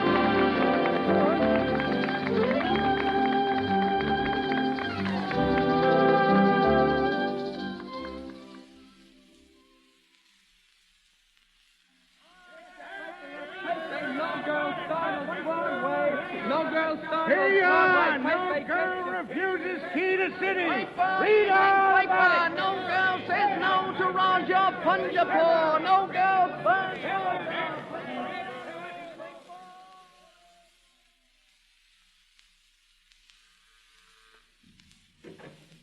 Oh, good evening, Mr. Pete. Hello, Dora. Is Lily home? Yeah, sir. But she going out soon. Who's that, Dora? Oh, hello. Hello. Get my coat, will you, Dora? Yeah, sir. Going out, huh? Yes, why? Do you realize I've hardly seen you in 3 weeks? Gosh, I know it was my idea to have you step out now and then, It but... was your idea, all right. I must be seen in the right places with the right people, correct? Yeah, but look, I didn't mean all the time. Gosh, a fella gets kind of lonesome sitting around talking to himself. What are you doing tonight? A date? The old guy with the 43 creameries. I suppose you forgot you've introduced me to him. Oh, can't you call it off? Just this once. You know, tell him you're sick. You had your throat cut or something. Why? Well, all right. Tonight, you and I? swell. We'll go out and get some popcorn, huh? Oh, Dora. Yeah, sir? Never mind the coat. And you'll find Mr. Decker's phone number in the little book. Tell him I'm staying home tonight. Atta girl. With a headache. It's a nice crack. All right, what'll we talk about? The weather? Oh, listen, Lily, I got to talk to you seriously tonight. Excuse me. Yeah. Hello? Oh, hello, Mr. Randall. It's the millionaire from Yonkers. Oh, hang up on him. How are you, Mr. Randall? Oh, just fine. What? Oh, Mr. Randall. Hey, what's he saying? No, I can't. No, I said I can't. You can't what? No, some other time, Mr. Randall. Oh, of course I do. Hey, give me that phone. Pete. Hello? Hang up that phone and don't call back again. Miss David isn't in. Huh? This is her father. So Papa's getting burned up. Well, the way those mugs talk, you think they owned you. How do you think I feel about it? Do you think I asked for this? No time for myself, working most of the night, reporters hounding me all the time. People expect